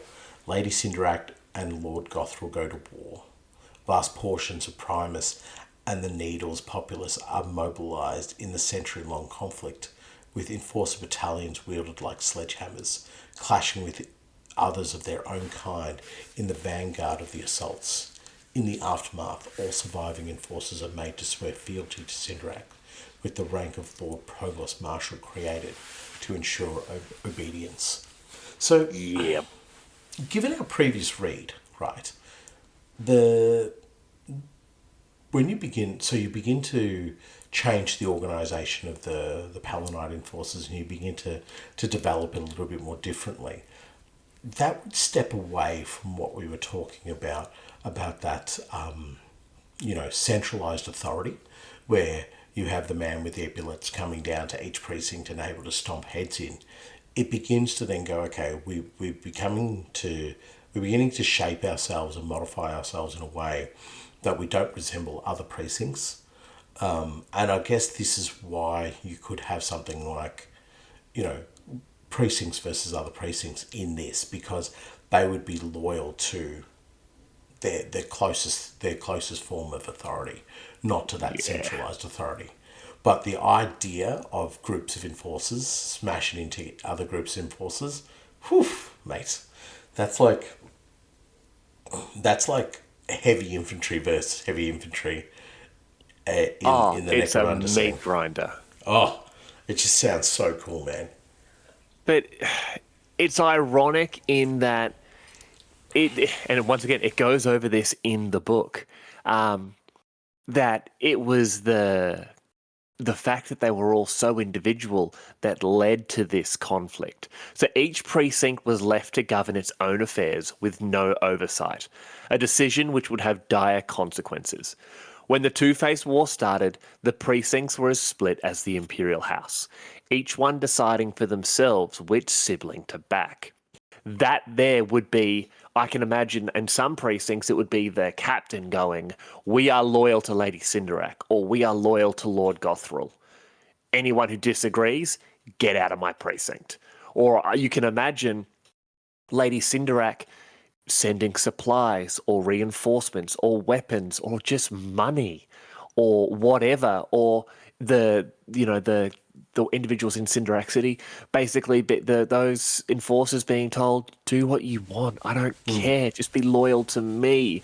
And it would gain that influence. And so allowing this, the animosity between Lord Gothril Helmore and Lady Cinderac Helmore reached boiling point, and the enforcers were stuck right in the middle of the brutal and bloody civil war. As precinct fought precinct, enforcement of the Pax Helmore ceased, and enforcer numbers were devastated, taking many generations to fully recover. At the war's end, it was Lady Cinderac who was left to claim her seat at the head of the table and become the new Lord Helmore. Those enforcers who had fought at her side were given preferential treatment, having their choice of the precincts they wished to operate from and receiving lofty promotions, whereas those who had fought beside Gothril were busted down to patrolmen and given the most unappealing and dangerous assignments. To ensure no such rift could be caused in the enforcers again, Cinderac commissioned a new rank to oversee all of the enforcers, no matter which hive they lived in or the precinct they served. Within the days of the war coming to an end, the first Lord Provost Marshal was sworn into service. This is her, and she's doing what we would all do. You are taking your supporters and saying, "You've done me good." You don't like being out in the wastes? You're out of the wastes. You want to be in a lofty hive where you can just, drink Long Island iced teas and take bribes and do whatever it is you want? I don't care. Done. You just tell me where you want. Tell me which members of your crew are going with you. The whole lot can go. Done. Yeah. And do you know how those ones that were there supported my brother? They are either your servants or you can kick them out into the wastes. I don't give a snot. We'd all do it. I'd be keeping the ones that supported me happy too. I'd be saying to them, do whatever you want. But I think backed me. Yeah, and this goes back to what we were talking about, how the precincts themselves would be individual. That they are these franchises that operate so separate to each other. Yeah. That there would be no attached loyalty to another precinct. Do you know what I mean? Absolutely not. That's one of our enforcer brotherhoods over there. No, they'd just be like, they're just morons over there. They're the dum-dums who decided to do dumb things, and they got what's coming to them, and we're going to take what's coming to us. So, you think just because we wear the same uniform, it means that we're friends?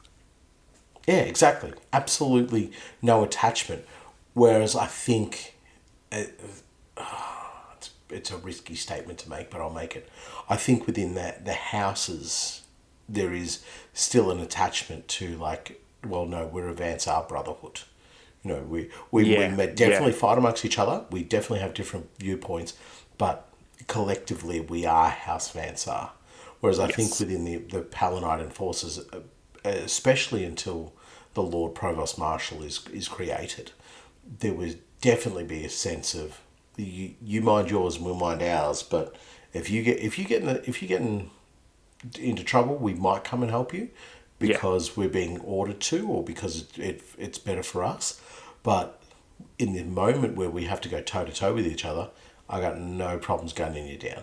This is correct. This is a fine situation for me, and so it further just reiterates what we were saying about the fact that separation of the precincts and that individuality of the precincts is a benefit to them in that they can operate their own little ecosystem, but such a negative in the terms of being able to formalize unity on that ground level. With the formalized unity that we were talking about, or that the structure of the organization comes from way up above, and as you can see, which happens in the Two-Faced War, that falls apart to the point where Lady Cinderac needs to create that new rank just to try and re-establish that centralized authority.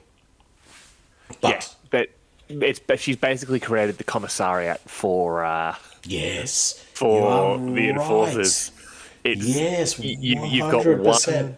You've got one commissar in charge of everyone. And that's absolutely fine, because you now have a franchise manager, someone who is going from Macca's to Macca's and basically saying, your uniform's not right.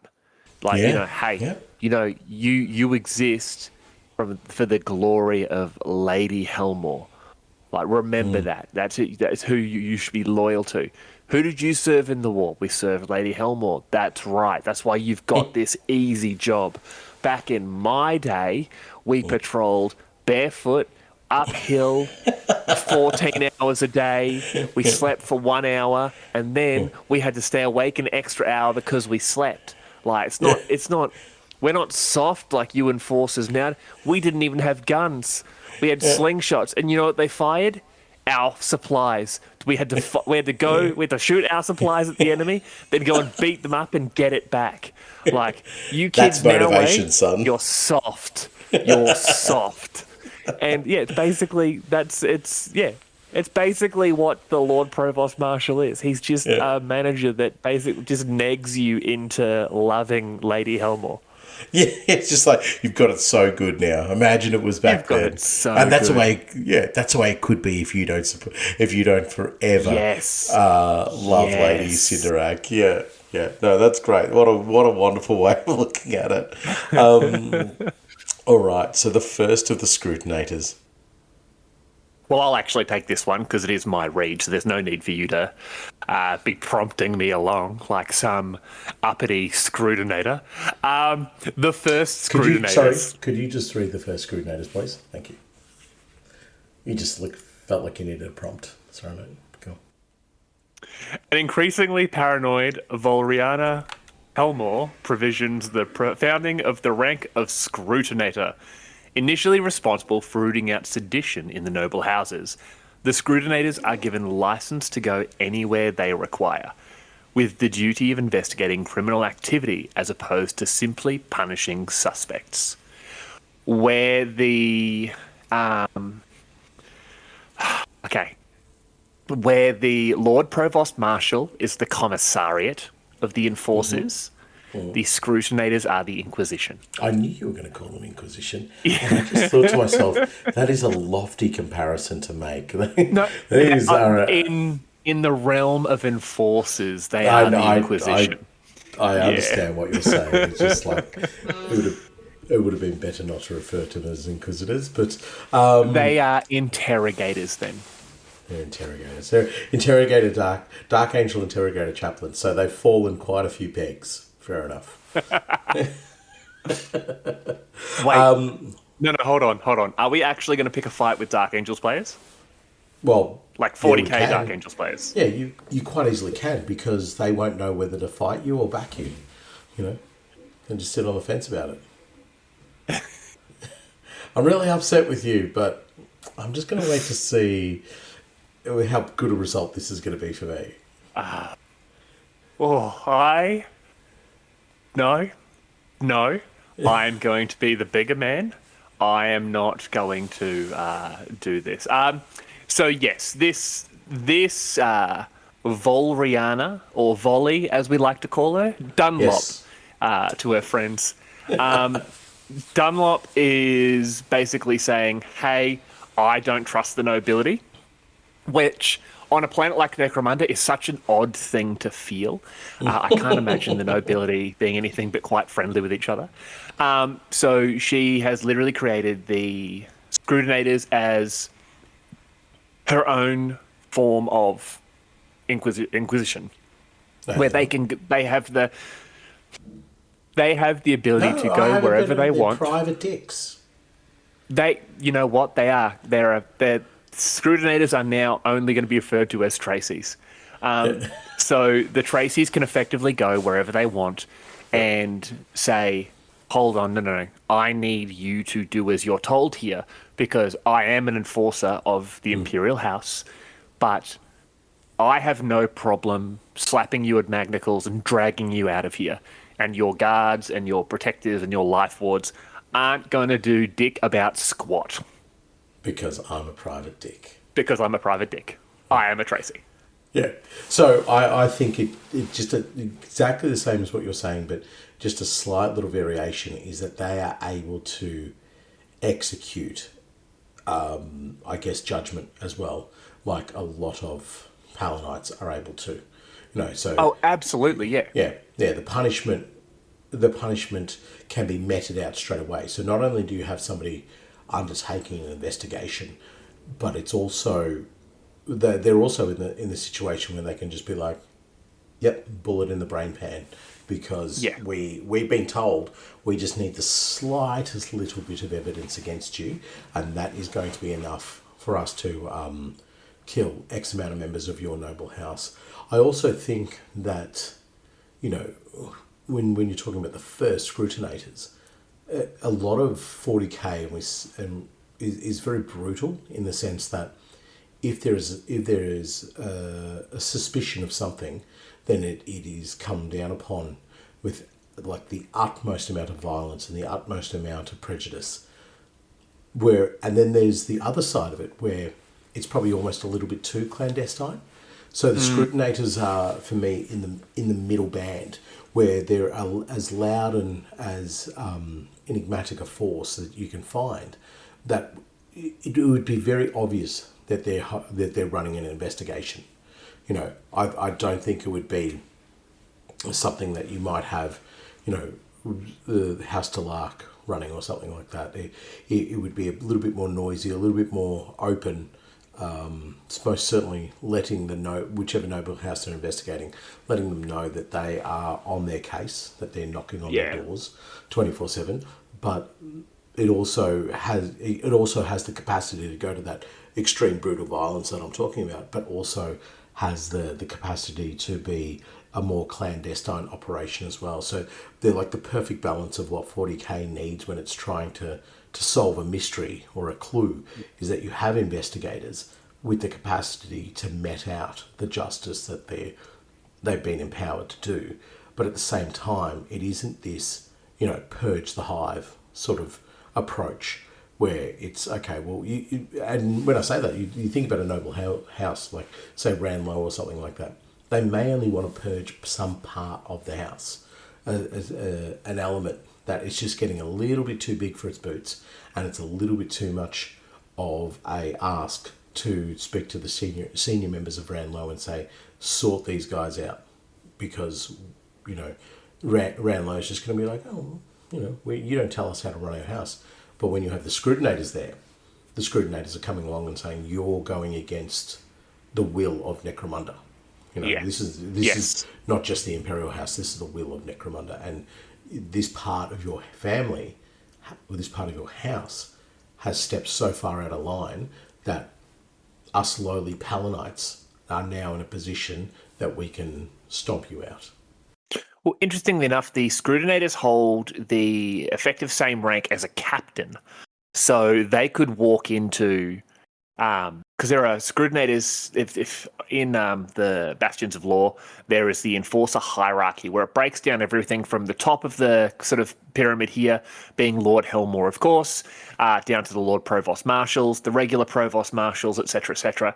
But then when you get to the actual precincts themselves, obviously there are many captains across a precinct.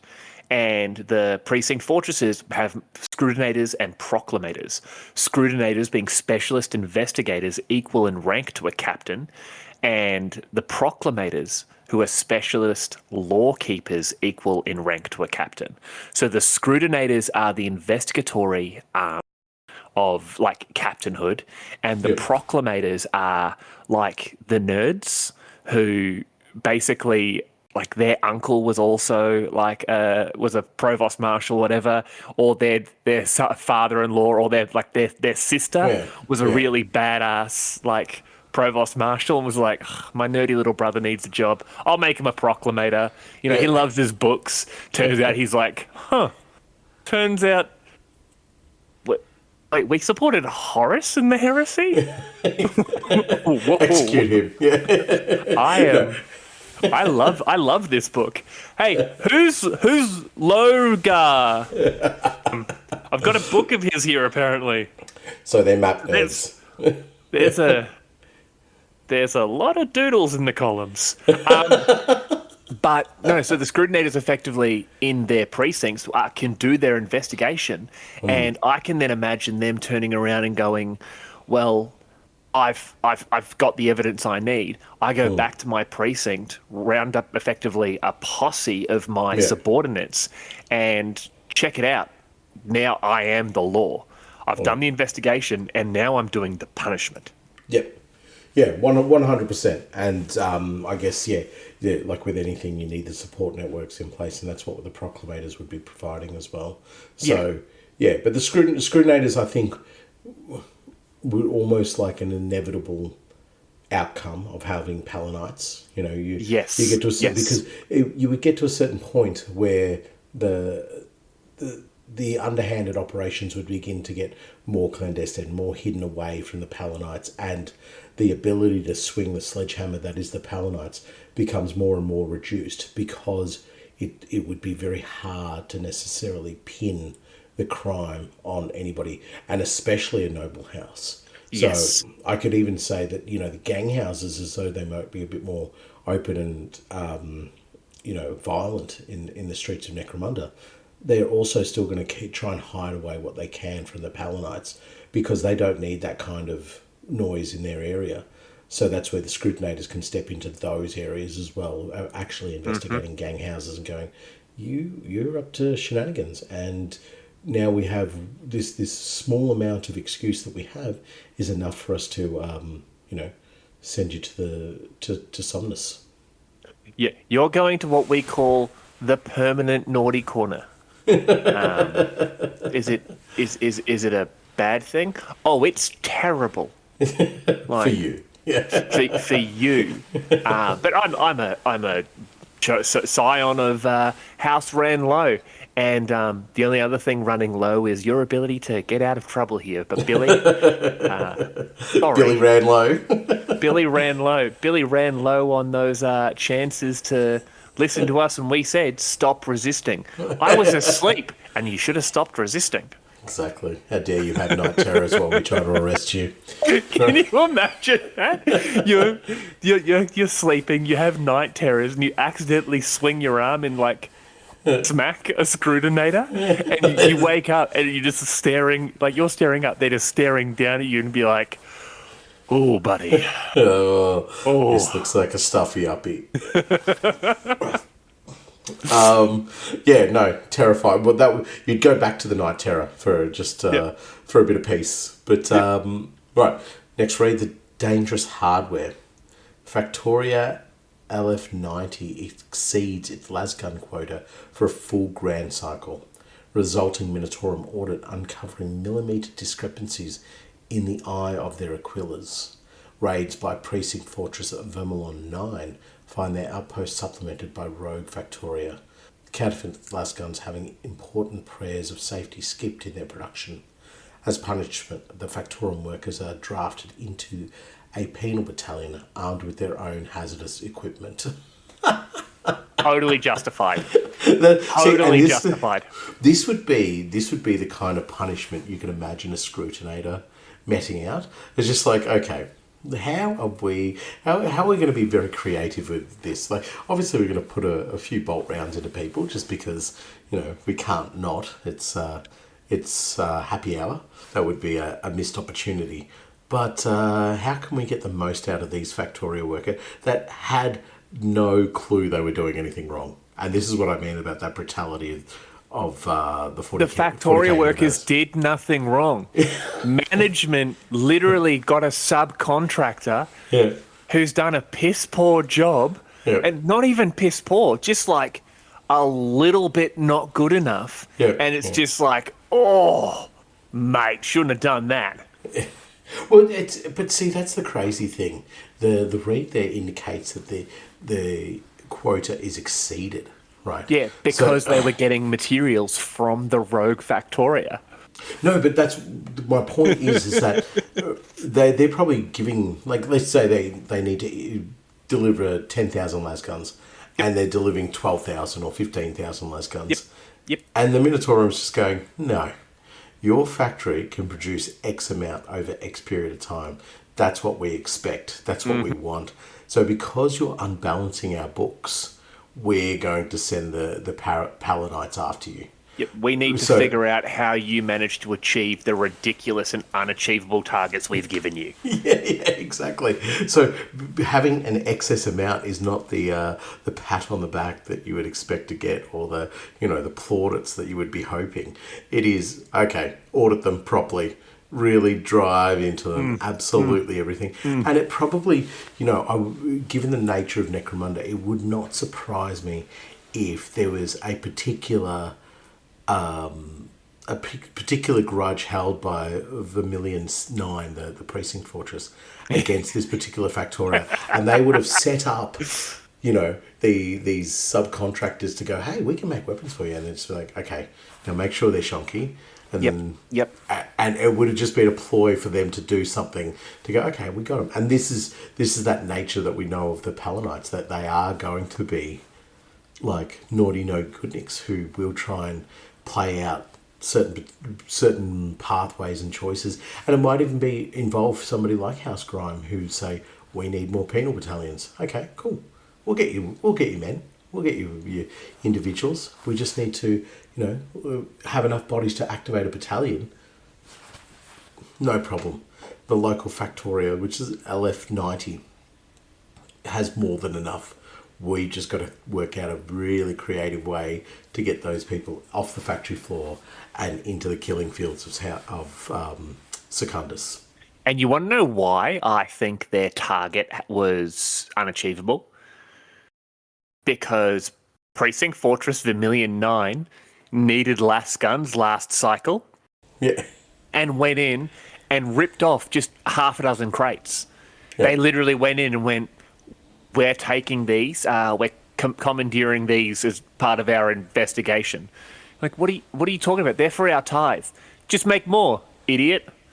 And then so the manager is like, well, I'm not going to achieve my tithe. And then those same clowns are going to come in and, make me eat my teeth. And I'm then going to have to go ahead and figure this out. Okay, I know, old Billy down the road, he can make las guns. I'm just going to say to him, I need, X number of las guns to completed. Yep, yeah. Sweet. And then just like you said, they organised this because these enforcers have then turned around and gone, there's no way he was going to achieve that target. Yeah. Get them. It's like, those crates are just a little bit different. Look at them. And hey, go get that idiot Billy from down the road. Hey, did you make these? Yes. Just like you told me that I would once they came to me and asked me to make them for them. Yeah, good. Exactly. Yeah. Good. Great. Got him. All right. Got him. Firstly, criminal. Secondly, round up the lads. we're going commandeering. Operation Las Fun is about to go down. They hate that operation. It's the last train out of Primus almost gone. No, exactly. So, but look, I mean that's what we know about the Palinites, and it's steeped in their history as well. Is that when they were the guard, they were corrupt and they were horrible and they were just basically thugs with guns, and all that's really happened in the preceding centuries is name change. Name change. That's it, and a little bit more authority slapped to that, where they can just go, actually, we're legally allowed to do this now. Yeah. Oh, okay. I can legally be just a huge dick to you, right? Yeah. Oh man, it's uncomfortable watching you realise that I can be a huge dick to you, and knowing I'm going to, in fact, be a huge dick to you. You're making me bully you now. I'm sorry. I'm not sorry. I didn't realise we were into the same high school. We must have. My teachers were exactly like that. Yeah. Well, I'm actually one of your former teachers. No, I'm not. Shooting the messenger. Scrutinator Lorena Dolati admits the findings of her investigation into corruption within the Palinite enforcers. Dun, dun, dun. The vast report, completed on her own initiative and scrawled across hundreds of logbooks, requires 3 servitors to carry to the quarters of Lord Helmore's senior advisors. In recognition of her efforts, Dolati is rewarded with early retirement upon the Eye of Selene. At least her body was on the Eye of Selene very temporarily until they fired it into a sun. You Yeah. went to the leader of the largest criminal organization and said something like, "Hey, it turns out there's someone causing all this crime and using the enforcers to commit it. It's just him going, I know he is. It's me."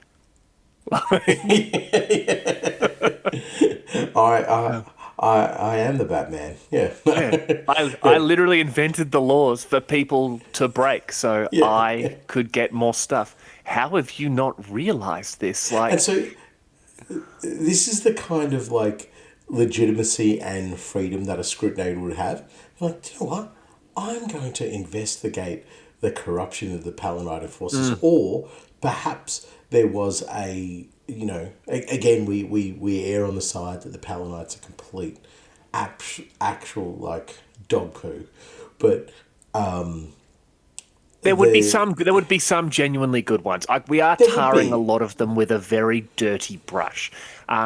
It's just that I like. This is more of an end of episode conversation. The vast majority of them are no good, no good nicks, like naughty no goods. Like, yes, I'm not saying all enforcers are bastards. I'm just saying the majority of them definitely are. No, but and my point I was going to say was that these would, I imagine that her investigation would have been ordered by a provost marshal or somebody high up the chain, not necessarily to find the corruption, but find where the corruption is being exposed and where it's making the Palanites more and more vulnerable. And then going, okay, well, can we deal with that level of exposure, or is there something we need to ensure that we're stopping from continuing, whether it be the corruption or whether we cover up that leak even better? So, and as I said before, this is because I have no faith or trust in the Palanites. I could see them doing this. It's like, I think like, there was a movie back in like the 2000s or 90s where it's like they'd hire hackers to like hack their systems. So it might have been called Hacker. I don't know. Was it Hackers with Angelina Jolie? I think so. I don't know. I don't remember this stuff. And the idea is that, they find the weakness in the system so the banks can fix it and blah, blah, blah, and all the rest of it. And, that's terrible. I must watch it. Yeah. I can't remember. I remember the premise of it. But that's why I see this scrutinator going about. And it would not be a strange thing for a scrutinator to be going down this pathway because they have this level of autonomy that allows them to go forth and create, cases so large you require 3 servitors to carry all the evidence. But I do believe it was pushed probably even by Lord Helmore, and then they just go, okay, there's our weakness. Let's shut it down. So, like, I understand. I definitely see where you're coming from there. It does say specifically that she did it of her own volition. That it was done by her own initiative and scored across hundreds of logbooks. I truly believe that Lorena Delati was a good cop. I believe she was a scrutinator and she'd obviously gotten to that position by being a good cop. She was doing the right thing. Unfortunately, she was like, I need to find all this corruption. Found the corruption. It just happened to be the other cops in her department or other departments or precincts or whatever. And she's found them all and she's just like, I don't know how high this goes. I know how high it's definitely not going to go. It's not going to go to the advisors of Lord Helmore himself. So I'm going to go to Lord Helmore's advisors and say, I found this. They're doing the wrong thing. They're taking bribes and they're accepting equipment from rogue manufactorums and they are dealing with tech heretics and they're trading in chems and stims and all these things, and they're bringing the name of the enforcers down, and they've gone, thank you so much. Thank you so much for bringing this information to us. Okay, and you've seen these enforcers and these subjugators, and you've actually spotted all of this. You've done amazing work. Take a seat here. I'm going to get someone that we can trust. I'm going to get this provost marshal because he's one of ours. He's one of the good ones. And it's, thank you. And she's sitting there. There's this weight off her shoulders, and she thinks, finally, we can start righting the ship. And then she hears click, and she goes to turn her head, and it's literally the provost marshal shooting her in the face. Yeah. And it's like, the advisor turns and says, these are the ones who are sloppy enough to get caught by this crazy bitch. Yeah. What are you doing? Yeah. You deal with this, pointing at the offal that used to be a good person, and then points at those logs and say, find each and every single one of them, punish who you need to, remove who you need to, get this back on track. Yeah. And walks back in. And Lord Helmore, meantime, is, snorting ghast and just being like, I think I can taste colours. It's like, no, sir, you're licking paint again. That's a method of tasting colours, baby. Don't what is it? Don't yuck my yum. Don't yuck my yum. That's one of the famous quotes from Lord Helmore. Yeah, it's actually our quote for the end of the episode. Don't yuck my yum.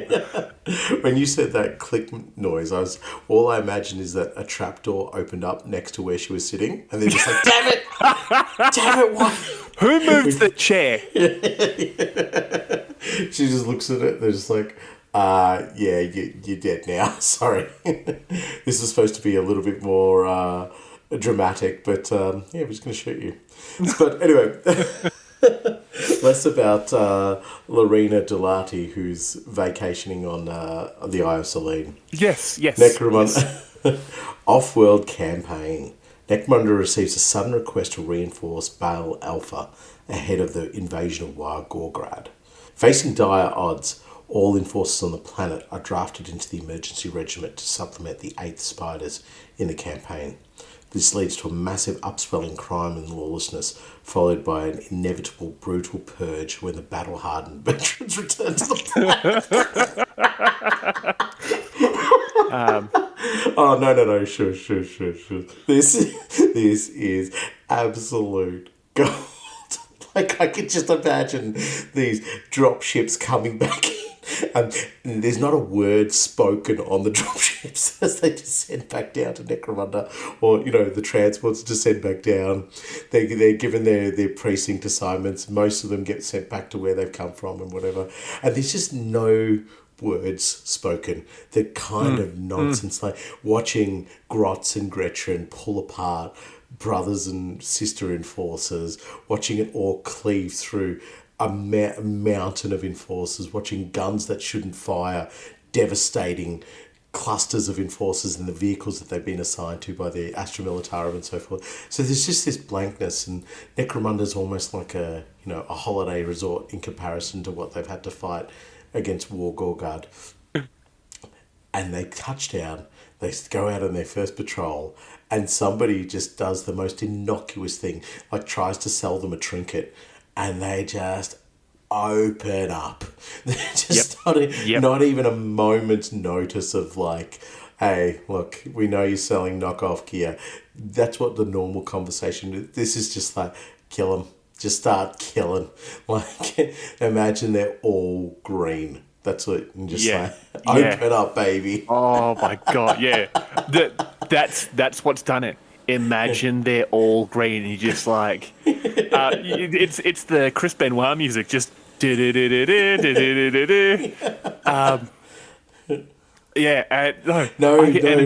Samuel. The music is from Kill Bill. Do you know that? Where I can't even do it right, but it's like the music where it's like just building tension as she starts to kill her opposition. Anyway, but for those who know, it's the tension building. It's the Kill Bill music. For those who don't, it's Chris Benoit. For anyone who doesn't know either of them, it's called pop culture. Come on. Listen to a song. Go turn on your radio right now. That's the song that the Palinites are listening to. It's that Pink Pony Club. You're just like, this makes sense. This is I would kill everyone. It's just that Pink Pony Club. It's just punching Goliaths to death. No, but I love this. It's like, hey, we need reinforcements for your guard regiment. Yes, we have militia and we have these gang houses that are basically producing like other Necromundan spiders. It's like, whoa, no, we don't want them. We need like assault troops. Oh, I mean, we've got the enforcers. Say less.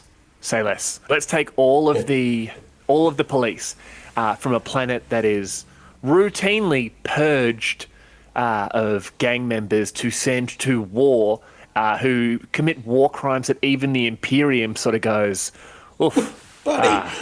that was a lot.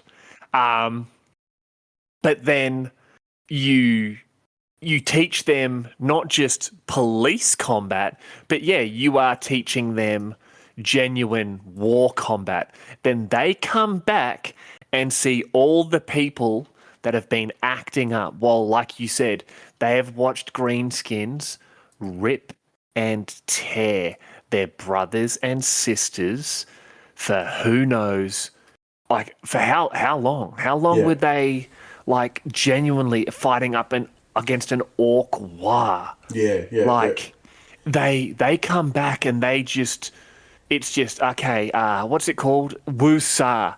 They just do one big woosah, and I'm imagining, just like you said, not a single word is said on those drop ships. They're all just thinking to themselves, we're home. We're home. We're home. They get out, they walk out, and it's like jaywalking, and they all just sort of look at this squad, looks at each other. There was 10 of them. There's 7 of them now. They've got injuries. Like one of the cyber mastiffs literally has an orc skull over the face, and Yes, exactly. they just look, and it's the Wa has come home with us. They just go to just.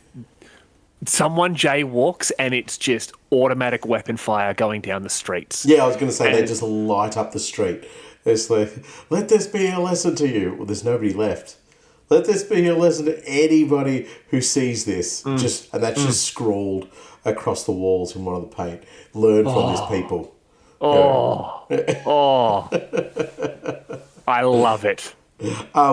But okay, so that's the humorous part of it, the unchecked, inevitable violence and brutality of returning enforcers who are all suffering from several forms of mushroom-induced PTSD. But the most amazing part of that read is an enforcer. I want to say it's like a battalion of enforcers. So you're talking like hundreds, and they are being... I can't see them being farmed into the regular ranks of the Astra Militarum. So it's not like, okay, well, you're going to be infantry support squads for, this mobilisation, or you'll be supporting this armoured company, or whatever the case might be. They would be used, as you say, as assault troops, or troops who are going to hold the line. And I think if you're Lord Helmore and House Grimes sending these off to be attached to the Necromundan 8th, you're sending them off with their own weaponry. Hell yes. Not the ramshackle kind of weaponry that you'd normally see in a gang, or like a Palanite Enforcer gang where you got, there's a shotgun here and, there's a guy with a stub pistol. They would all get probably standard issue, like shotguns or, stub guns or something like that. They will be standard issue. Or they're bolt guns. Do you reckon they would have enough bolt guns to fully equip them? Absolute. Like you got to remember, your captains are effectively your sergeants, or they're making up your command squad. Around then, you're going to have haunts, you're going to have communications, all that sort of stuff. Then you have your sergeants. You're leading your patrolmen. You'll have subjugator sergeants leading subjugators. Like, can you imagine a Testudo style formation of subjugators getting ready, like taking a charge of orc boys? And basically that 1, 2 and strike, and as they strike down, they drop, and then the ones behind them come up with the bolt guns. Boom, boom, boom, boom. Next, just laying it step out. and boom. Can you imagine? Can you imagine enforcers going in there like the Arbos and basically looking at them, looking at Arbos and going, "You are us with less like kill ability and Less fancier armor." charisma. Less charisma. It's like you're the ugly version of us, but you got prettier clothes. Yeah, yeah. And meanwhile, the Arbos looking at them, being like, "Who are those idiots?" That is a very well organized gang. Yeah. They want to behave like coppers, but they're clearly just gangers. Hmm. Yeah, so I think this is so cool, man. Look, this is for me as a Oh, gang idea this show. is. Oh, don't. This Don't. is We can't do that yet. no. I don't care. This is returning vets, and do you know like that skull on the Cyber Mastiff? Oh yeah, man. Yeah, and buddy. you could just imagine like there'd be orc weapons and so forth that they take them as trophies. They don't use them, but they just show off that these are what we fought against, and we are the veterans of this war.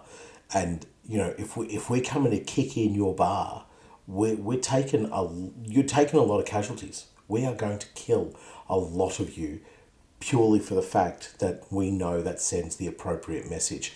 And so there'd be no Jews in this. Everybody's a vet. They're Oh, yeah. they are.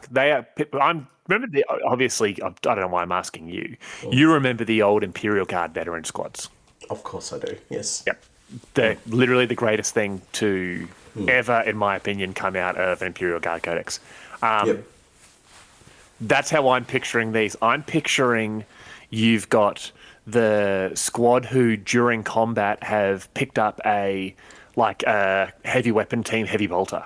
Yep. And you've now got the quote-unquote Juve and the veteran toting that around. And it's the Juve is just toting ammunition alongside her combat shotgun or her bolter.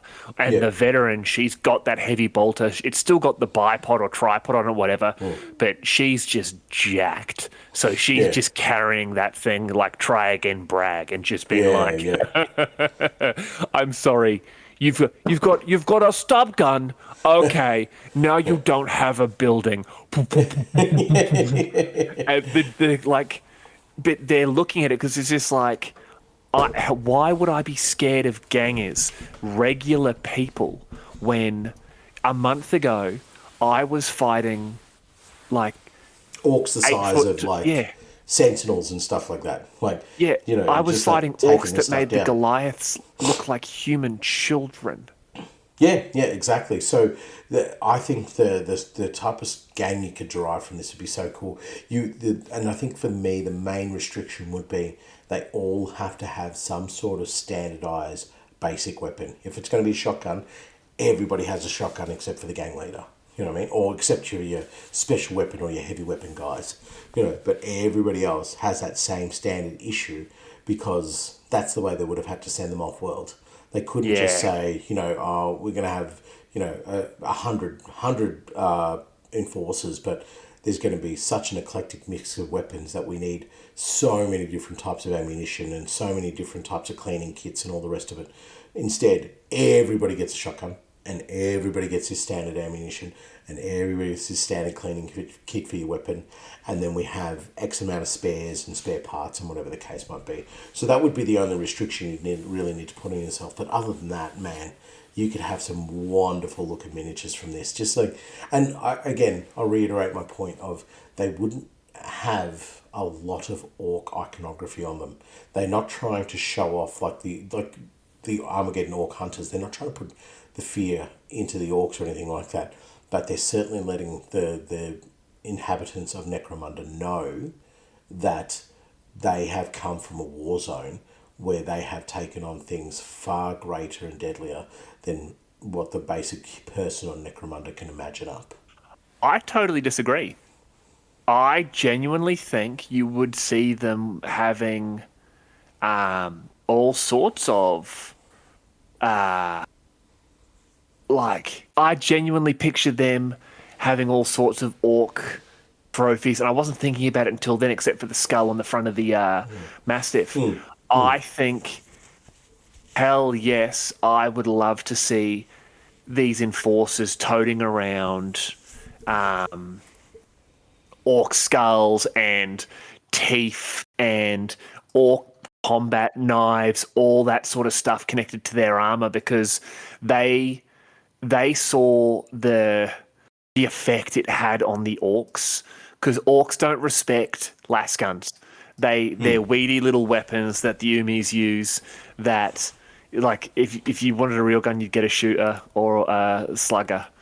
Like, so the enforcers would be, because of what they do, would be looking at it and going, well, we know the power of fear on our human prey.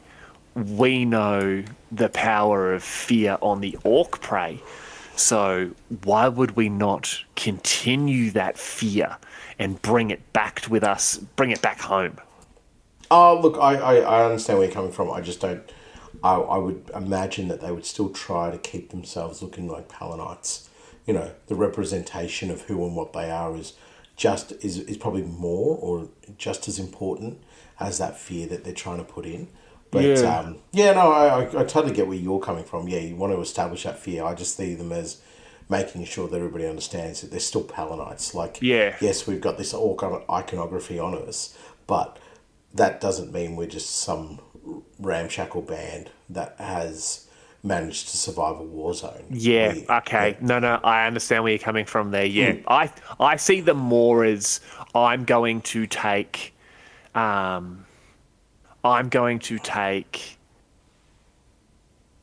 trophies to ensure everyone knows that I am not someone to be screwed with. Yeah. No, and I see that. And as I said, like it would be more subtle than I guess something like the Orc Armageddon Hunters. But just as you were talking about them, I could see these returning vets as like the central focus point of building a expedition force to the Skull. So you get this elite team that has survived War Gorgard, and you bring them together and you say, okay, well, you're going to be providing assistance to House Grime and their expedition to the Skull, and you know they'd just be the spear tip of it. They would be the ones advising on how these particular orcs are going to fight and so forth. I think that would be really, really cool. That would be a lot of fun. Yeah, just the lore of it, just like hardened Palinites who not only are they being turned to as the experts in fighting the orcs, but they also carry with them the sense of authority that they are Palinites as well. So if you are messing around and stuffing around within the realms of Necromunda law, they're still going to be able to shoot you in the face for that, and not only just for, you know, fleeing in the face of some mutated orc coming out of the Skull. So they would be a very, very, very scary prospect at the head of a force of House Grime. You know how, sorry to keep talking about orcs, the Armageddon Orc Hunters started learning the orc language and glyphs and that sort of stuff. Can you imagine this group of like Necromundan enforcer orc hunters coming back and going into the Skull, and they're walking through another hive, and they turn and they just stop, and with the fresh squad behind them, and their heads just turning to the left, and they start shaking slightly, and then, you know, like, Sarge, what's wrong? What do you see? And it's, I know that sign. And it's like, they're just like, yeah, it must be Goliaths or some new gang. And it's like the Death Skull. Yeah. You can imagine them just sort of going, no. Back up now. Yeah. We get back to the precinct. They get back there and they just put the call out of, there's greenskins in my hive. And these squad that have come back from the war, like come back to that hive, and they just go full like, no, we're effectively the Death Watch right now. We are a kill team going in there and just like we are basically glorious. The opposite of, we're basically vegans because we are just destroying mushrooms right now. I really like everybody just paint your arms silver. Like, go get some, baby. Yeah, Dunskies. Oh, Oh, that's I love cool. that. That's really awesome. Yeah. So let's get back. Let's get away from orcs and head to something a little bit more level-headed. Weird enforcers. The lodge of the enlightened skull contaminates the water cycle tanks of Lacey's drop with Ghast. Whole settlements are driven mad, with enforcer squads unable to restore order. The Underhive riven by uncontrolled weird sorcery. Subjugator Primus Draenus orders the deputizing of all sanctioned psykers in Hive Primus, forming them into kill squads. These prove so effective that the survivors become a permanent tool in enforcer operations, later earning an official name, Haunts. This was going to go great or it was going to go terrible. He's basically walked into like the crazy person section of the hive and is just like, all right, listen here, cuckoo bananas folk. You're all cops now. And they're just like, we love this. Can we get even with everyone who's ever made fun of us? Here's the fun part. Yes, you can. And in fact, there's a bunch of people making the regular citizens hate you mind bullet types out there. Do you want to go kill them first? Yes, we do. As they're walking by, they're just like, yep, just shoot the guard that was yelling at them earlier. Be like, you can't do anything. I'm an enforcer now. Yeah. I love this. Subjugator Primus Draenus, who has just, he's just like, I have literally one option, and it is either going to save everyone or I am done. Yeah. And it was the most crazy calculation ever, and he pulled it off. Yeah, this is well done, Draenus. This is a nat 20, this one. This is like, roll the dice. Rolled a nat 46. Exactly. So, yeah, the absolute brass balls on him to be able to go, okay, all those maddies over there, they're going to be the best weapon I have. Like, this is some... They're just renegade psychers. Like, they're sanctioned. Yeah. They're all sanctioned. Yeah, but you get them all together. You don't know how psychers all act together. You don't know. No. You know, oh, we're sanctioned. Yeah, there's the spoonbender over there. He's fine. And then once there's like 6 spoonbenders in a room, they summon a bloodthirster. You know, it's just basic maths. But, so you don't know what you're doing in this scenario. But it's such it's a very Necromundan approach, very 40k approach to things. This is what I was talking about earlier about the brutality of it. It's, okay, I've got a problem and I can slowly try to work and manipulate this problem and eventually get through it and whatever. Or I can just hit it with a rocket attached to a sledgehammer. Correct, yes. Yeah, exactly. And see what happens at the end. And... as I said, as it says in the read, it becomes so effective that it's like, I always meant to have haunts. This was my end goal, guys. Like, I didn't want this just to be a temporary thing, just to handle some rogue elements. I always wanted to have these elements within the Palanite arsenal. And so, just like quickly scrawls together some dossier saying that haunts have been a decade-long project and always meant to happen, always meant to be. And, it is right up there with, like, top-tier crazy stuff of, like, sink the ship to kill the captain sort of thing. So it's so dumb. Like, it's so dumb. And it's perfect. You imagine Inquisitor. It is perfect. You imagine Inquisitor looking at this plan and just going, "Excuse me, sir. This is your genius moment, is it? You're going to get things that we would normally put on black ships and boot off to the dining table of the Emperor, and you're going to turn them into authoritarian figures, and there won't be a problem." And this is, and within the realm of Necromunda, there would be stories of haunts going just a little bit too far, dabbling just a little bit too much. And Absolutely. Suddenly they become a conduit for some sort of chaotic manipulation. And now you have a Palanite with a a god or a demon or something along those lines whispering into its ear, trying to manipulate it and change it, and it has all the authority of a Palanite. That is terrifying. That is like right up there with worst case scenarios.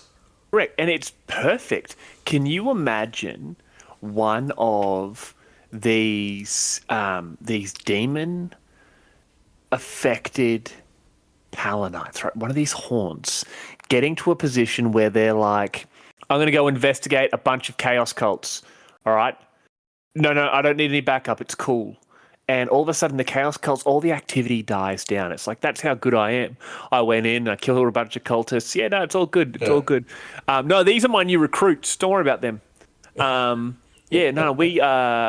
We station 666, just hanging out. Yeah. You know how it is. And there's this one other haunt just like, he's definitely a chaos cult leader now, isn't he? Yeah.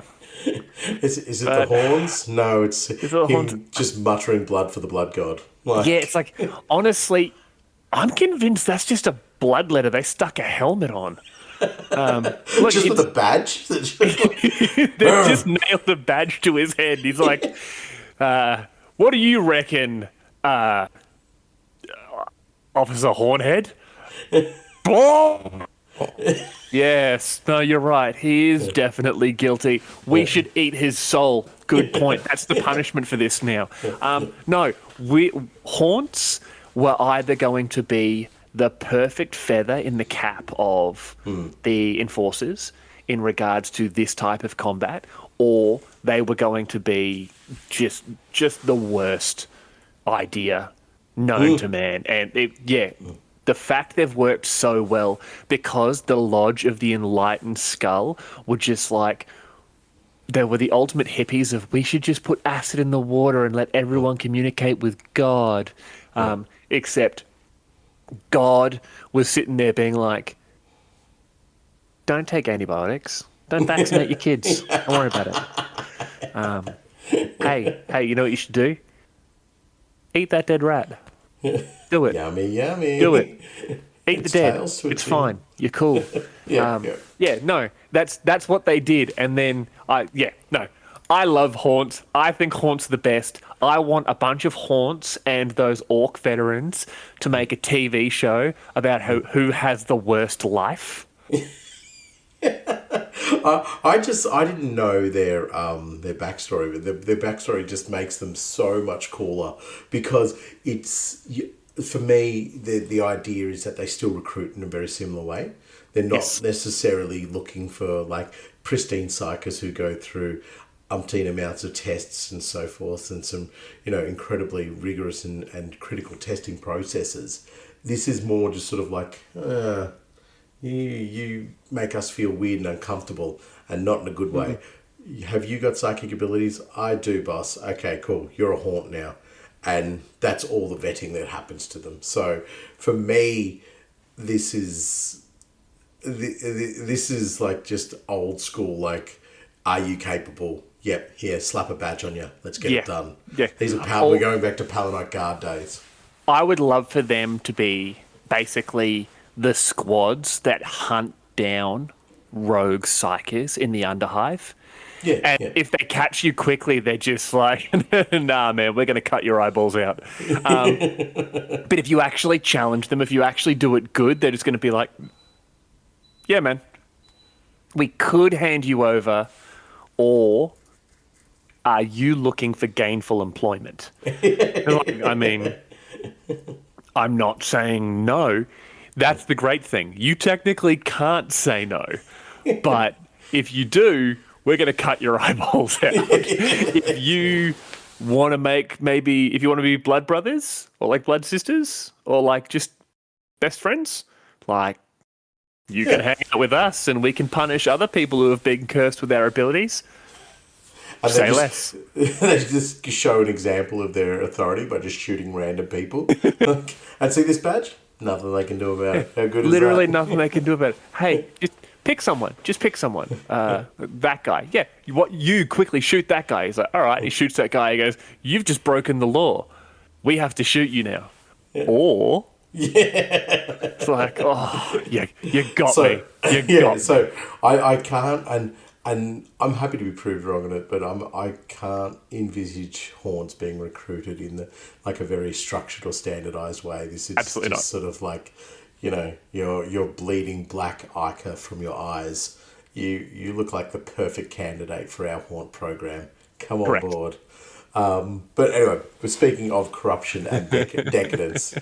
The narco lord of the Broken Head, the narco lord Jared Glorious Carr, is brought to justice in Broken Head by the enforcers of Precinct Fortress 5541. They quickly move in and assume full control of his entire operation. Within 20 cycles, the amount of illegal chems pouring into the Broken Head black market has doubled. That's high fives all around the strategy table. Well done, boys. Gast is on me tonight. This is, again, reiterating my point that they are the worst of the worst. No, they're no House Orlock, but they are definitely bad. It just goes to prove that the reason crime doesn't pay is because these stupid criminals aren't organised enough to be proper drug dealers. Yeah, no, that's a completely fair and justified statement, and that's probably the thinking that was happening in Precinct 5541. Yep. They were just looking at it going, we could run that so much better. Well, there's only one way to do it. Take out the narco lord, install ourselves as the new narco lords, otherwise known as enforcer lords, and run it significantly better. And then it doubles within 20 cycles. So that what then would happen is it's, again, that perfect scenario for the enforcers of going, well, we've got to crack down harder. There's so much more illegal drugs out here. We've got to stomp everybody who's looking at taking drugs and basically just cleaning corners for themselves, taking out the opposition and not touching their own operation. But it's not even that. Like, they've just said, we're just not going to stop drug dealers. We're going to stop other drug dealers. Exactly. Yeah. We're still policing. We're still doing our thing. Just against the ones who don't work for us. And then when we stomp them, we say, who's the supplier? It's kind of like 21 Jump Street. Nab the dealers, find the suppliers. Like, all right, cool. Nab the dealer, find the supplier. You're the manufacturer? All right, cool. Kill everyone underneath him. But not me. No, not you. You work for us now, idiot. Go and make us some drugs. Exactly. How much have you been making? Oh, a barrel a week. That's great. I need that a day. Yeah. And the premise would be our war on their drugs continues. Yeah. It's like, Once again, the enforcers entered the war on drugs, and drugs is winning. Yeah, exactly. They didn't say which side they were fighting on in the war on drugs. Yeah. Just like we entered the war on drugs on the side of drugs. Yeah, exactly. And so they would have just looked at operations like this and just gone, dude, why? Why would we mess with this? We can roll more money up the hill to our superiors who will absolutely love what we're doing. They won't really care that much until, somebody goes and takes something, or a noble's family gets their hands on something and it all goes a bit pear-shaped. And guess what we do? We go kill 10% of our workforce. Who sold the least number of drugs for us this month? Well, they are the bad dealers. Yeah. And we'll make sure that their heads are delivered to that group of Ranlow so they don't worry about, the law or, evidence or anything nonsense like that. But we remove their tongue so they can't tell on us. Like, come on, guys, we can do this. And there's just these four rookie patrolmen love this. Love this. This is what I signed up for. Yeah, Defense of the Imperium and just copious amounts of illegal drugs. Well, let's get back into a little bit of righteous law and order. Proctor Majoris Haley of Sector Green Kappa 4 in Hive Caesira is investigated by scrutinators from Hive Primus for allegedly accepting bribes from local gangs and crime lords to ignore their operations. After a lengthy investigation and many hefty bribes, she is cleared of all charges. And once again, the word of law has reigned supreme. What did the law win? Yes, it did. It cleared of all charges. Well, I mean, what else can they do? They investigated, and they found out that she was clear. That's it. End of story. What were they going to do? Say she did something she didn't do? No. This is Necromunda. We believe in the word of law. Also, I love the fact that full-blown scrutinators from Hive Primus are investigating her, and all she's had to do is basically say to that the guy before who killed the actual good cop, basically like, hey man, did you drop that entire fridge worth of Imperial credits earlier? I did drop an entire fridge worth of Imperial credits. Man, do you need me to take this paperwork and get rid of any evidence that you have on this table? I do need you to just leave my fridge there. It's farm to table justice. It really is. It really is farm to table. It's illegal drug dealing pockets to table justice. Yes, exactly. Perfect. Right. And but this is what we're saying. Like what they were doing before in Broken Head, rolling the profits uphill. This is all that would be happening. Is the subject? It would be a lot of noise made about it, and the subjugators coming down and kicking indoors, and maybe shooting a couple of Palanites, making a real song and dance about it. And Proctor Majoris would just say, "Look, I've been a bit short, and yes, I haven't cut you in as much as I should have. Go get that fridge, baby." Yep. It's all yours. Yeah. That fridge is what you need. And that's the thing. It's the reverse funnel system of Necromunda. All right? It's not a pyramid scheme. It's reverse funnel system. Reverse funnel, baby. Yeah. Ash Lion Demise. At the behest of the Makeda Guild, 3 Outland Enforced patrols from Precinct Fortress 8433 are dispatched to clear the Silt Road Pass of an Ash Lion infestation. All contact is lost with Captain Ho's No-Nos shortly after his forces enter the pass. After 50 cycles, the area is declared quarantined and the High Silt Pass destroyed by aerial bombardment. They did that with the Zeppelins, actually. Yep, that's the thing. It's the battle Zeppelins. They flew them over and dropped bombs. Yeah, on ash lions, which are actually which are like actual lions. Bugs, yeah. Lions. Yeah. Bugs, yeah. Stop lying to our audience. I don't remember which side of that argument I was originally on. You're on the bug side. They were bugs. Yeah, was I? Bugs. Yeah. Definitely bugs then. You'd be a great corruptible scrutinator. What was I arguing about? You're on my side. How much for? All right. Yes, I'm on your side. Done. A whole fridge, you say? Yeah. No, I love this. It's just like There's Ash Lions stopping our deliveries getting through. Can you deal with them? Yeah, we'll send 3 Outland patrols. Yep, cool. All 3 of them are gone. Really? Old no-nos. Thought he would have smelled that coming. Let's he didn't smell anything weird? No? Okay. Let's have a look. And you can imagine someone goes there and they see this giant ash lion or whatever. It's just like, nope, just U-turn straight out. Like, just bomb everything. Like, no, I found your trucks. Bomb everything. Yeah. Why? It's like just no. Not going to do it.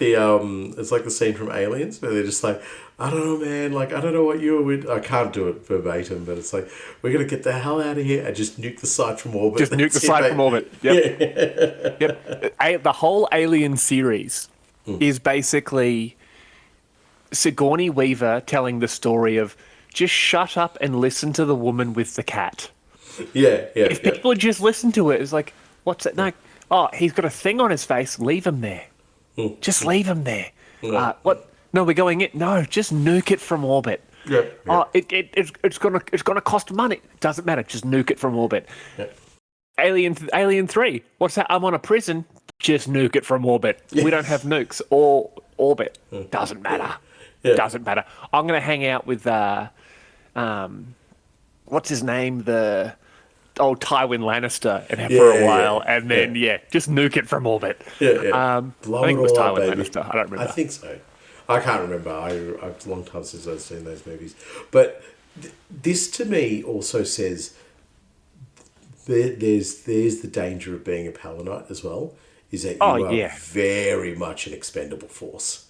You know, the mobilisation of House Grime into those areas would be a lot more difficult, whereas the pathway of, I guess, motivation for the Palanites is a lot quicker and easier, especially coming from somewhere like the Mercator Gelt.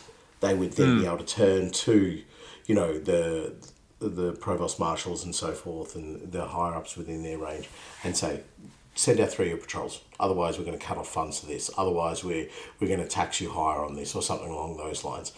They can bully the enforcers a lot more than what they could do in a noble house. You know, so, okay, House Crime, we want you to send out some PDF. No. Okay. It's harder to make that magic happen. Whereas with the enforcers, they can actually turn the screw on them and say, well, Lord Helmore wants this to happen because our guilds are more important. I also think it's the difference between the Enforcers and House Grime is the Enforcers are an active paramilitary organisation. They are constantly armed, constantly deployed, constantly ready. The militias have to be mustered. Oh, true, yeah. The Enforcers, like the militias, definitely not as good, but there's a hell of a lot more of them. The Enforcers, much, much better, much more finite resource. But, as you said, they are still a resource. And this year, they've sent 3 patrols and have just gone, and we haven't heard from them? Just nuke it from orbit. Yeah. They just don't care. What's there? Doesn't matter. Doesn't matter. If we nuke it from orbit, Sigourney's going to stop telling me that I'm a dumb idiot. And then we can just she can stop throwing Jonesy at me. We can just drive around. Just drive around. Yeah, exactly. So, and there's not even a question of is there survivors or anything like. Not that there would be if it was even PDF forces going in there, but I think it just shows that there is no attachment to the Palanite enforcers from their higher ups. It's what we talked about earlier in the episode of, you know, by having them as these separate franchises, that they're able to just go, yep, cool. Yes. There's nothing left of 8433. Send in 3 new squads of recruits into that area, and then we'll just deal with what happens. We share a uniform, not a brotherhood. Yeah, exactly. I don't care. Just bomb them. Like I can get more enforcers. Yeah, there you go. I can get haunts, baby. I can get haunts. See that room where you hear it's crazy screaming? That's 2 blokes. They're my best recruits. You see that guy literally eating chairs over there?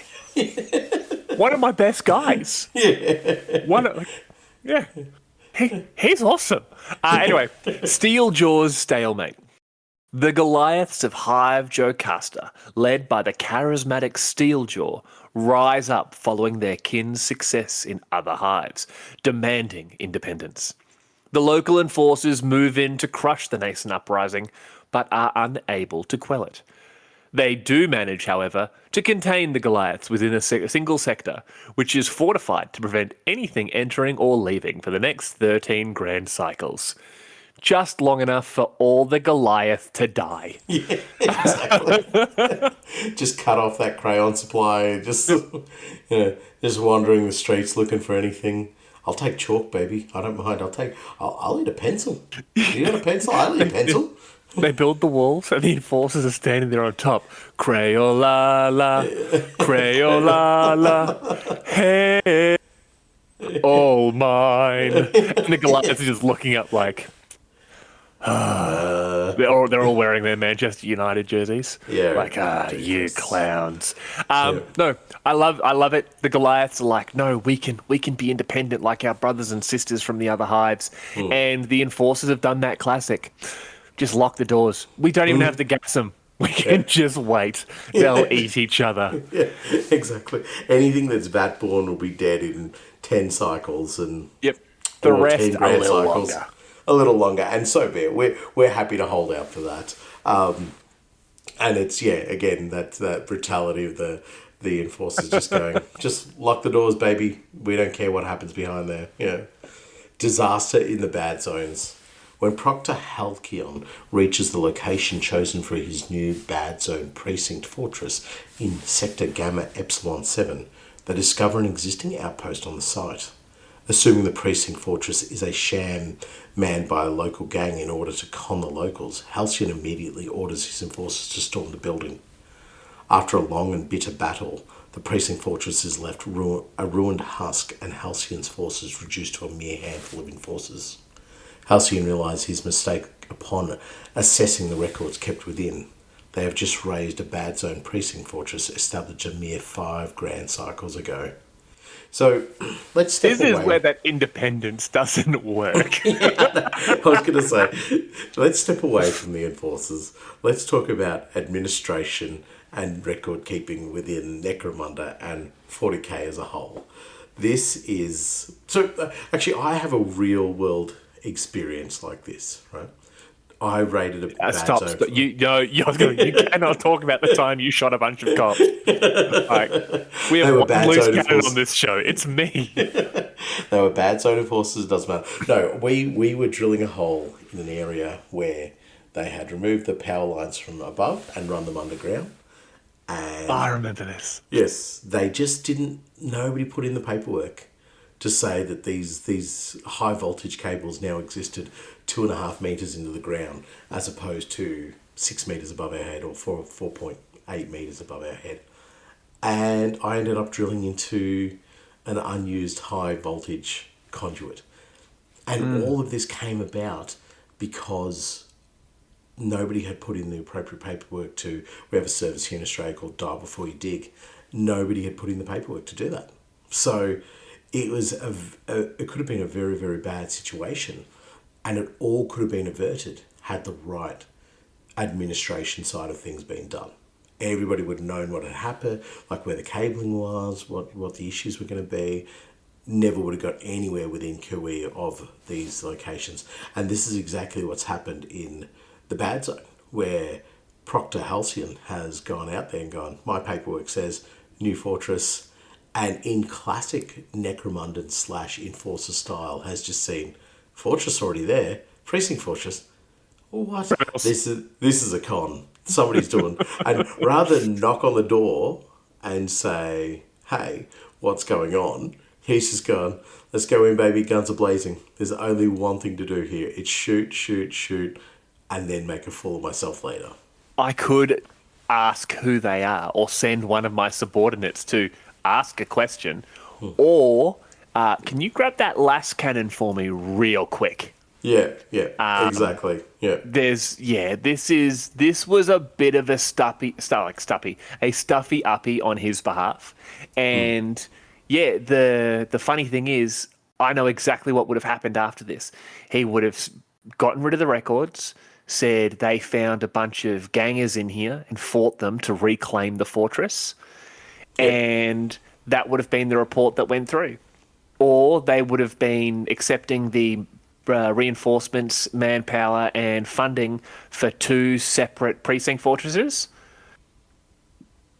Yeah. Because whenever they were getting those deliveries, they'd be like, "What's that? No, that's us. We are precinct fortress Rutabaga." What? What did you mean? Alpha Epsilon Green? Yeah, that's what I said. I thought you said Rutabaga. No. That's silly made up. Yeah, they just feel like they're taking all, and like whenever they were short, like on anything, they just feel like we haven't received a delivery for, and they just name whichever precinct that didn't receive it. Yeah, Perfect. It's like, we need that doubled up on. Oh, okay, well, we'll send you more. You need more credits for this. Oh, you need more. Okay, well, you guys wouldn't be doing the wrong thing because we'd come and kill you all. Yeah. So, no, absolutely not, sir. Absolutely not. Praise the Emperor and Helmore and all the rest of it. Just keep sending resources. We're building our own empire out here. Yeah. Definitely didn't kill a bunch of guys I should have been working alongside. But speaking of killing, the fall of Hive Arcos. The enforcers of Hive Arcos are trapped in a losing battle as the Corpse Grinder cult begins to overwhelm the Hive.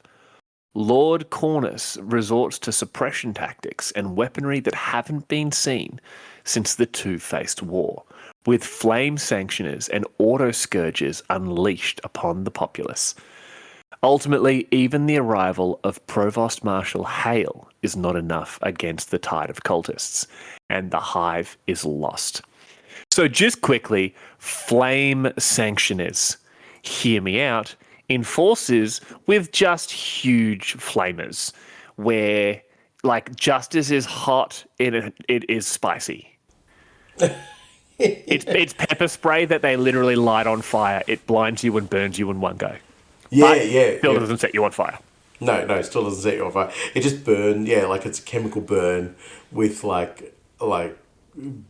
making you bleed from your eyeballs and your ears and all the rest of it.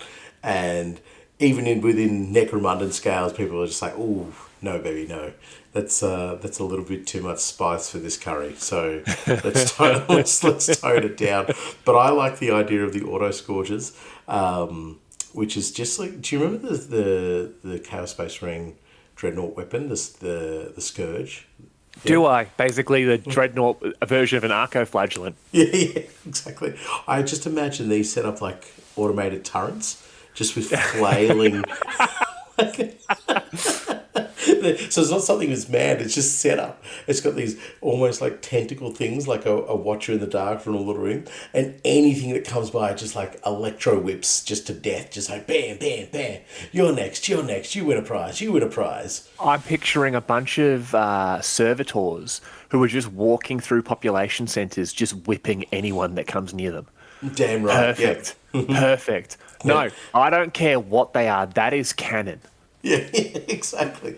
Auto scourges, baby. Just if it senses anything that has more biological mass than a servitor, you get auto scourge, baby. Just whip to the face, whip to the face, whip to the face. Yeah. So this is, I guess, this is where this is bad. Like this is end of days type stuff. This is what was it? What was the starter set that the Corpse Grinder cult came in? This is Dark Uprising. Yes. This is Dark Uprising. But again, this is where the gangers might be able to leave and certain elements might be able to bug out and call it even. But if you were enforcers who pulled out of this without putting up a real fight or really letting the auto scourges go wild, then you would get a bullet. This would be the enforcers go down with the Hive. So for all of your corruption and blatant abuse of authority and all that you've been happily doing for decades on end, this is where it all comes to roost, and you must prove that you're still enforcers in this environment, even if you know it's a losing battle. So this is hold the line so the nobles can get out, but also kill everyone because you cannot allow this to spread any further. Yeah, exactly. And kill everyone means you will get suicide missions. You'll get last stands and vanguards and all these horrible missions that you just do not want to get sent on. But unfortunately, that life of luxury you've been living comes at a cost, and this is where it is. So I talk about how bad and how corrupted the Palinites are, but there is a balance. There is a ledger that must be balanced at the end of the day, and this is where it's at. This is not something they can avoid. They can't just flee from this because they will probably be hunted down and killed if they flee from Hive Arcos. It's flee and be killed, or at least stand and be killed as as a bit of it. But remember in the Escher book, in the Escher episode, there was the Escher gang queen that made her way towards Hive Primus. She got picked up, and she was saying, "This is actually what happened in Hive Arcos," and the Escher higher ups basically collected her and said, "Yep, we're gonna look after you. You're one of us. You're one of our sisters," and just handed her over to the Imperial House. Like, Yeah. get rid of that for us, would you, boss? Yeah.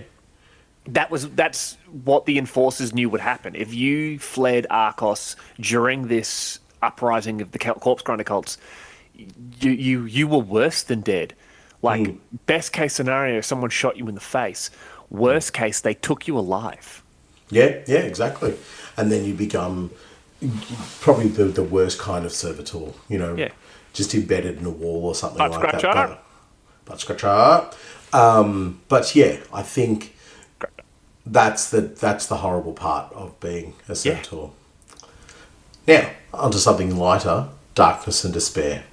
As the 41st millennium comes to a close, Lord Helmor's enforcers are forced to take ever more drastic measures to maintain control of the hive cities and outlands.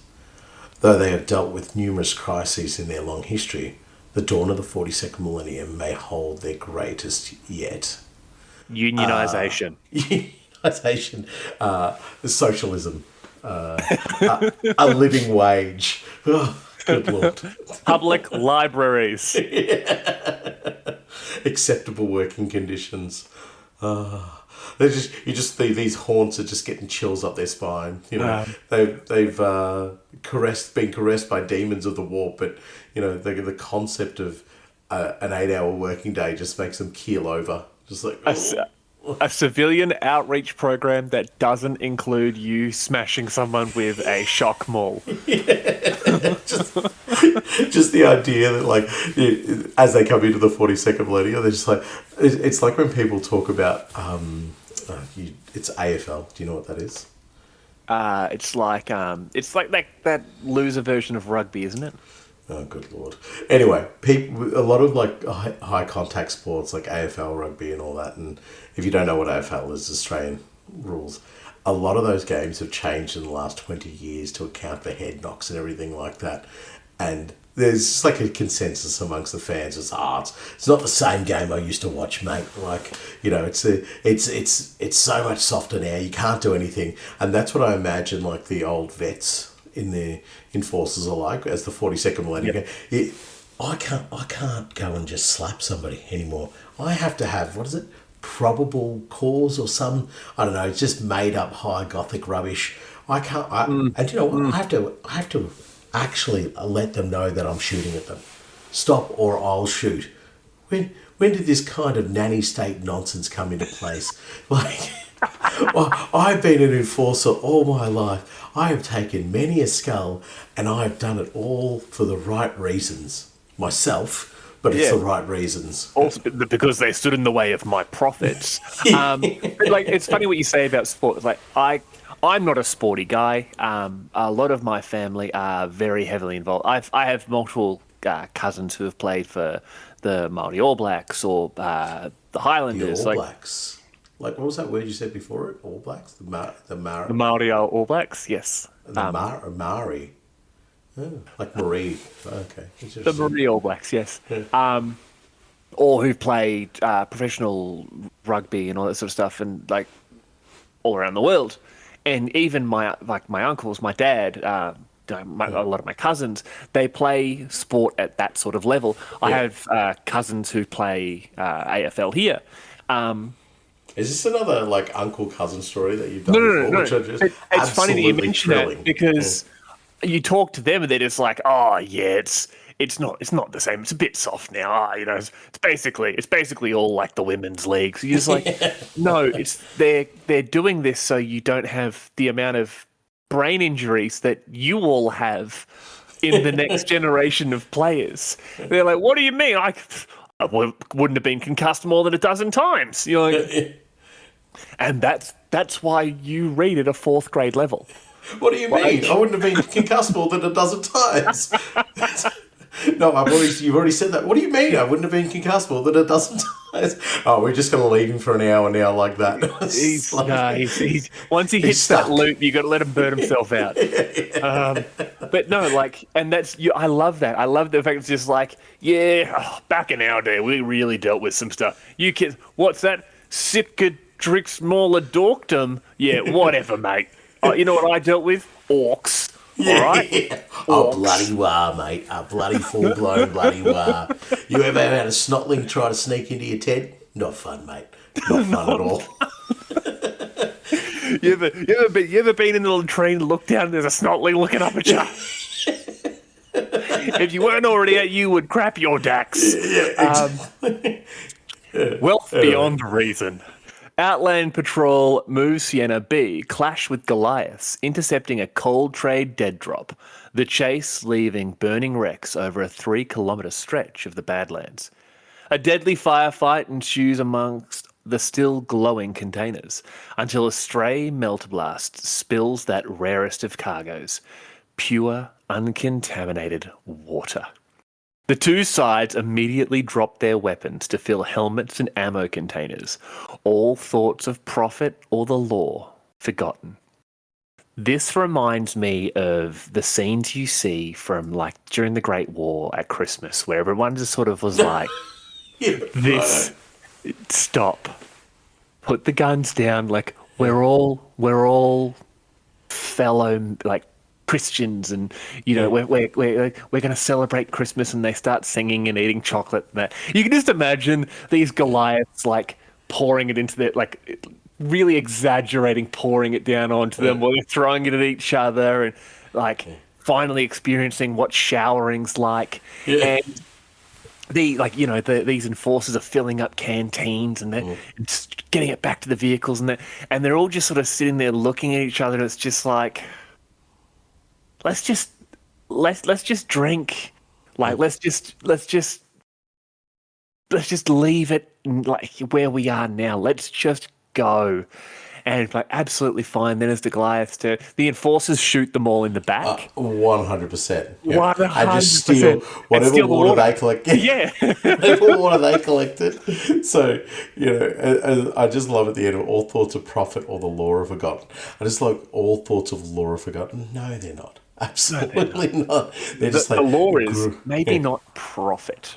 Yeah, exactly. The law is still going to be there, and the law is once we've gathered what we want, we're killing every one of these stinking Goliaths. But it's uncontaminated water on Necromunda. Oh, my lord. Well, it doesn't taste at all like bleach or napalm or, Exactly. Or reconstituted, rat piss, basically. It's mostly rat piss by that point. Yeah, so... but uncontaminated water, it would just be mind-boggling. Imagine tasting that for the first time ever on Necromunda. You would almost think it's false. Like this is not real. Yeah. There's no way this is real. Yeah, exactly. They would be blown away by it, and they're just after you have like a first couple of gulps, you would just savor every sip. Every sip would just be. Okay, just a little bit and no more. It's like, I don't know if you've had like really good spring water. It's just phenomenal stuff. Yeah.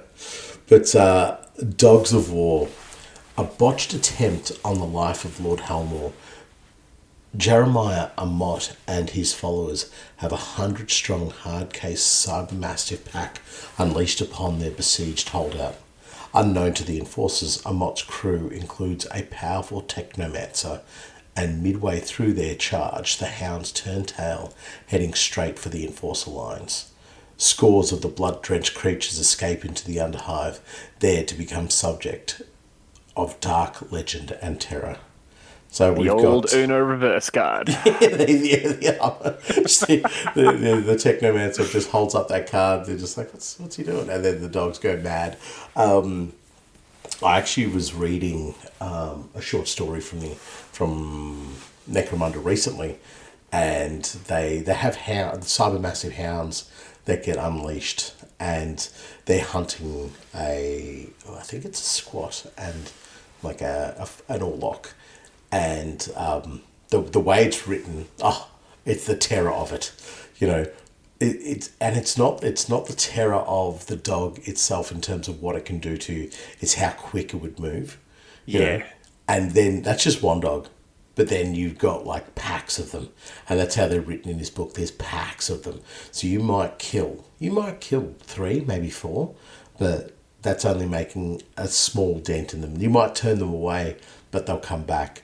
And if you've got these blood-drenched packs just running through the Underhive, absolute unadulterated terror.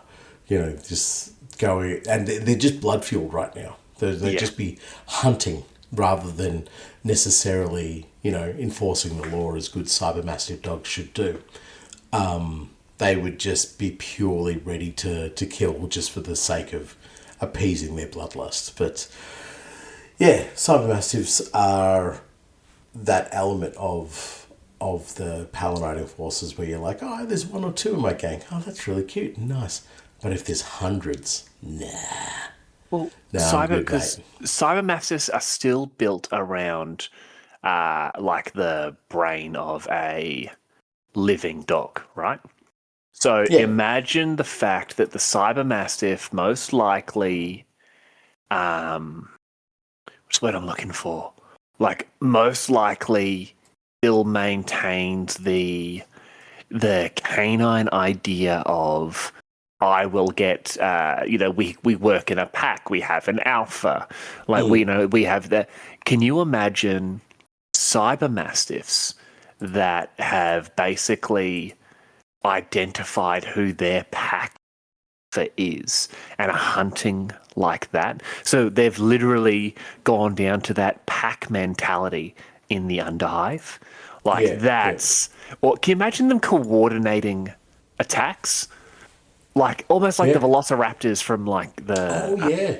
Very much so. Yeah. Yes, that would be very cool. Wow. That'd be terrifying. Yeah. But it's like clicks and grunts and growls and so forth. And then that's how they... that would suck. That would suck. Imagine you're some poor little dredge. It's like, I finally got out of the mines, baby. I'm going to make it big. I'm going to be the next lord of Necromunda.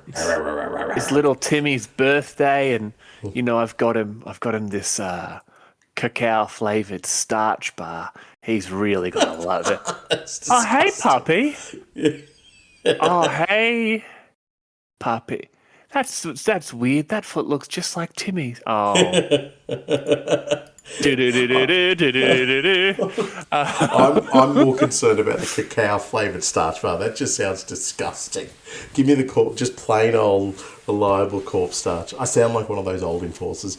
No, back in my mate, we didn't have syrup that pumped into our starch bars or anything like that. We just, we ate it. If it rolled in the dirt, well, we just brushed it off and kept going, mate. Because you don't know when you get your next feed. That's how hard we is. Well, speaking of you don't know how hard we is, the Dust Wall garrisons. Following the destruction of Hive Secundus, the Dust Wall is reinforced. Its various forts and redoubts expanded and strengthened to serve as permanent garrisons. Those enforcer battalions that survived the conflict are formed into the beginnings of what will be the Siberian and Dust Wall enforcers, guarding against the return of the Xenos threat. These are the enforcers that were either dumb enough to acknowledge the fact that they survived or just unlucky enough to be in the wrong place at the wrong time. Sorry, you're on the wall now, son. You're basically the Night's Watch, but without the Jon Snows and hot redheads. There possibly is a guy named Jon Snow, but the closest thing to a hot redhead you're getting is a guy who's literally on fire because it's... that's that guy over there. It's the old edition. It's the old edition. He's actually burning. But don't worry, as soon as that new book hits, he's only going to suffer a wound. Oh, there it is. It just launched. He just suffered a wound. He's fine. I'm coming across as really negative every time I mention that. I'm okay with it. I'm just, pointing about myself as well. I've got no issues with the new N26 stuff. I'm yet to play a game with it, so maybe once I play a game I might have an issue, but at the moment I think everything's looking super. But that's a completely different issue that we're not going to venture into this we are episode. Talking about people on the Dust Wall who just have the crappiest job known to man. But these enforcers are not going to be like your regular enforcers. Absolutely These are more, as you mentioned before, more like a militia, more like an armed, organised fighting force. This is not the kind of force that is going to be shaking down local gangs or whatever the case like that. It's not going to be able to go to where the ferrymen are and hustle them or whatever the case might be. This is a force designed to block any breaches that might occur on Secundus. So, correct. This is kind of like the enforcers at their most noble, in that they have a higher purpose here of actually defending Necromunda from probably the most serious threat it could really suffer. And from that, you'd expect more from them. I mean, it's probably not going to happen, but you would expect more. You'd expect them to be better. But I think they would just be a lot more highly organised. Yes. And it's almost like, World War II Eastern Front. The Dust Wall enforcers, it would be almost like a death sentence or it'd be end of life sentence, if you get sent there. Yeah, I agree with you. I also think they're possibly the only thing that could compare to those enforcers that went to fight against that war. Yeah, definitely. They're not just taking part in gang fights. They are actively engaged in warfare at all times. We talked about this during our Gene Stealer Cult series. These enforcers are routinely attacked by a hive's worth of militants. It's not just a couple of uppity peasants have gotten some slap guns. No, this is an entire mind-linked hive of individuals who are producing military-grade equipment and routinely attempting to break through to infest the rest of the planet. These enforcers, just through attrition and firstly, they would all have such massive levels of PTSD. It's not even funny. But that's what I'm saying. I don't see them coming. No, they ain't coming back. They ain't coming back. These guys aren't going to be like our war guard or war veterans. These Correct. are going to be ones that are just left there, and either you slink off into the wastes and die somewhere, or you make your way back to somehow a hive or something like that. But you're not coming back to bring that sort of veteran-esque type of quality that the other vets brought. You're staying out there. There's a reason we have you out there, and you might rotate on and off the wall, but the wall is your life. That's it. There's no precinct Epsilon 7 for you to come back to anymore. That is your new home. So it's absolutely a terrifying place to be, and it's a terrifying prospect to be as well, because you're not the concept of what you are as an enforcer, the absolute pure nature of it is that you enforce the law. This is not, they won't be enforcing the law here. They are a as you say, a paramilitary police force at this point when they're at the wall. Yeah, that would suck. It would, and it probably does. Law and disorder, cult uprisings, Xenos infiltration, and imperial bureaucracy combine to stretch Halmor's enforcers almost to breaking point. Attempting to style the chaos, proctors invest entire gangs with Halmor's seal, resulting in the likes of Trickshot Nancy, daughter of Slate Medina, and her crew taking on the mantle of law, continuing to rob outland smugglers, but now with the backing of the Imperial House. Welcome back to the good old days. There's that old crusty Palanite enforcer just going, this is the way it should be. You get a badge, and let's just bully half the population. They're no longer Palanite enforcers now, they're Palanite Guard again. Yes. Also, we have another Medina daughter. Yeah, I know. Yeah, Nancy. I don't think we've mentioned her before. I think we did. We did find all of the names. Or did we found? I think we found 7 of the 9 names. Yeah, there were some still missing. Mm-hmm. So Trickshot Nancy. Yes. Nice. Trickshot Nancy. I also love the fact that she somehow, I'm I'm a I'm an officer now. All right, that's cool. Hey guys, yeah, no, just grab that gear. What are you doing, officer? Going on patrol, boss. We'll be right back. No, grab the big guns. Yeah, yeah, grab them. All right, cool. Yeah, no, we'll be right back. Where did old Lucian and his crew say they were running those stems through? Oh, through the past. Yeah, cool. You guys go that way. We'll go this way. Back in a second, Lieutenant. Yep. Yeah, no, let's go. Go. Dumb idiots. Let's go. Like, they've literally just put on the armor, grabbed all the guns they could, and literally, as they're going, you're imagining they're ripping out sleeves, turning them into bandanas. Be like, man, this flak armor would look great with some denim on it. Or they're just looking at the other gangs and being like, do you want to be Orlocks? You guys can be Orlocks if you want. Let's go be Orlocks.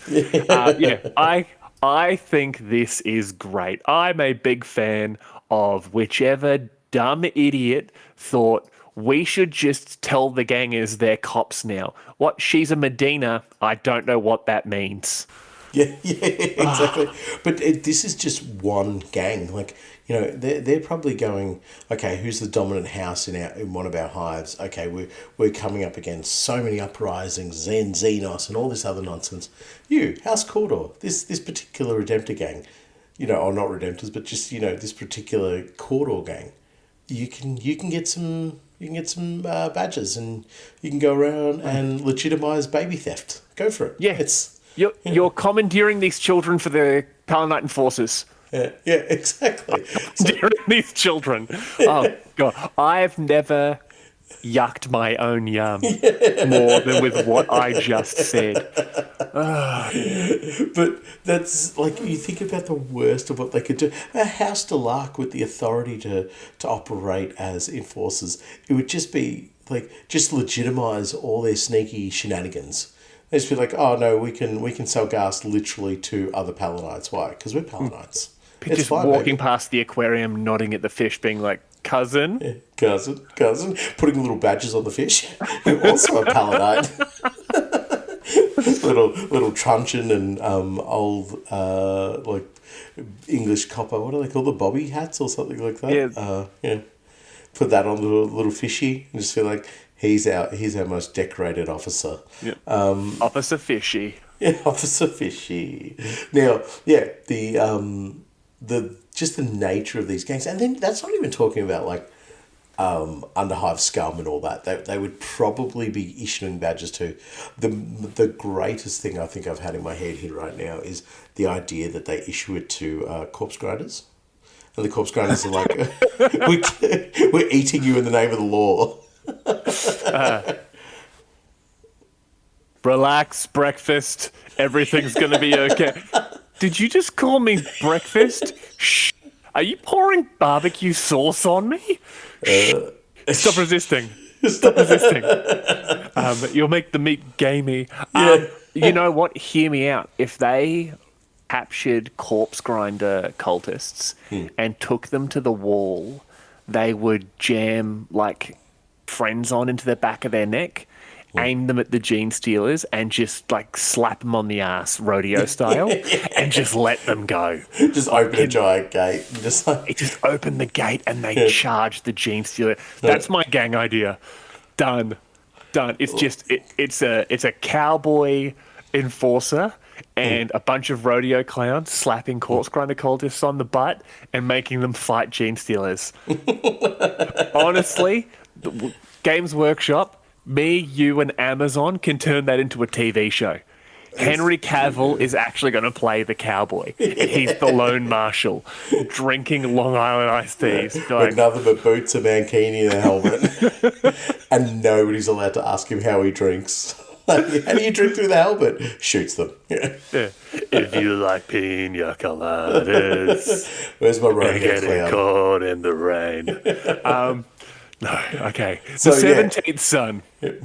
The Amasek Tea House of Dust Falls becomes a temporary enforcer stronghold. Oh god, the Lone Marshal's here again.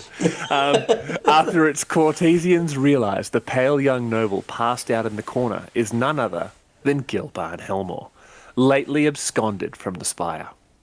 The entire settlement is locked down by Precinct Fortress 1313 before an escort of Power Knight subjugators arrive to escort the heir to Necromunda safely back up Hive. He's dead now anyway, so... He's a very non-event. dead now. It's fine. He got Lady Herod. I think he got Lady Herod. Yeah. But you can imagine, once again, they are a steady resource. Helmore could have sent like actual life wards or their own personal bodyguards. Instead, they've sent the cops because Precinct 1313 would have already been there. Yeah. One of these Cortesians is just like, no, he's really important. And it's just like someone, like the bouncers, you stand at the door, no one gets in there. You go to the enforcers right now. Like, I'm not kidding. If something happens to him here, everyone in this settlement will be lucky to be killed. This is no, like, there is no humor. And the bouncer's looking the whole time like, so you want me to kill it? No, don't even. Okay, take him with you. He can't be around the Helmore. Like, he is not going to work in this situation. Let him go kill people on the street. That's fine. That's free game, buddy. Pretend you're a rodeo clown. Go for your life. When you see someone whose surname is literally written on the law, it's the Pax Helmore. You idiots aren't allowed near them. No. Yeah. So this is like, as you say, the enforcer's being used as a tool of the Helmores. Yes. He's just going, I'm not sending my people down, because he probably doesn't want to send people from the Imperial House or anything like that. Just send down some subjugators, because he knows the subjugators are going to go in there and just punch in faces where both appropriate and inappropriate. They are going to stomp out whatever they find, because it's in their nature. It's not even about like, oh, make sure you bust a few skulls. And they'll just go in there and bust a few skulls purely on the basis of busting skulls is what keeps the population in line. Busting skulls is what the population understands. So, and then when they get Gilbum, they're probably going to go, hand him over, no problem, boss.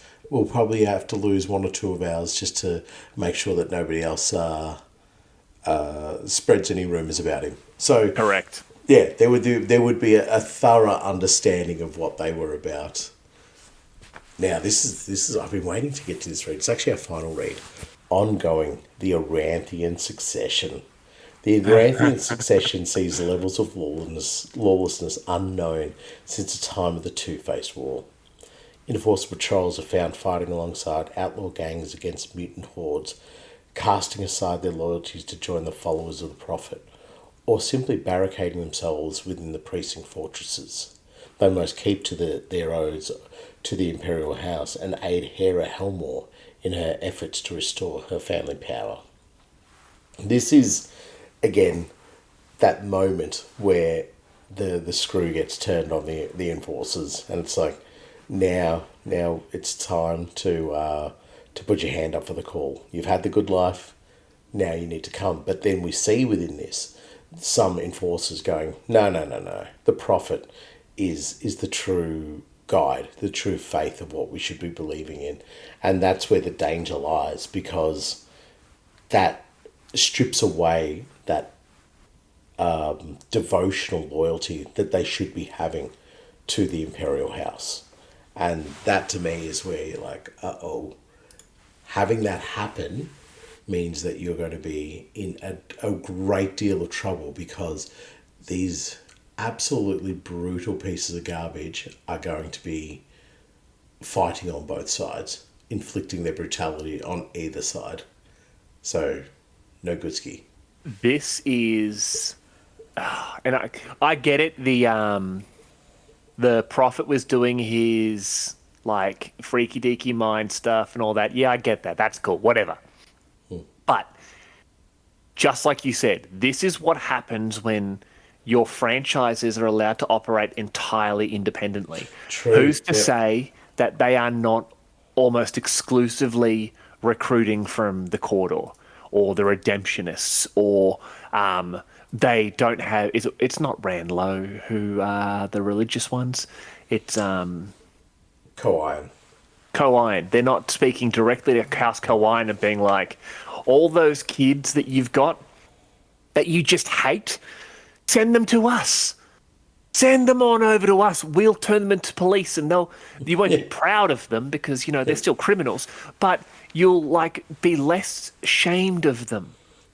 Exactly. That's the thing. And the prophet comes along, and it's just like, well, you know what? He's preaching the Imperial Creed and the Imperial Truth, and we really don't like the Hellmoors anyway.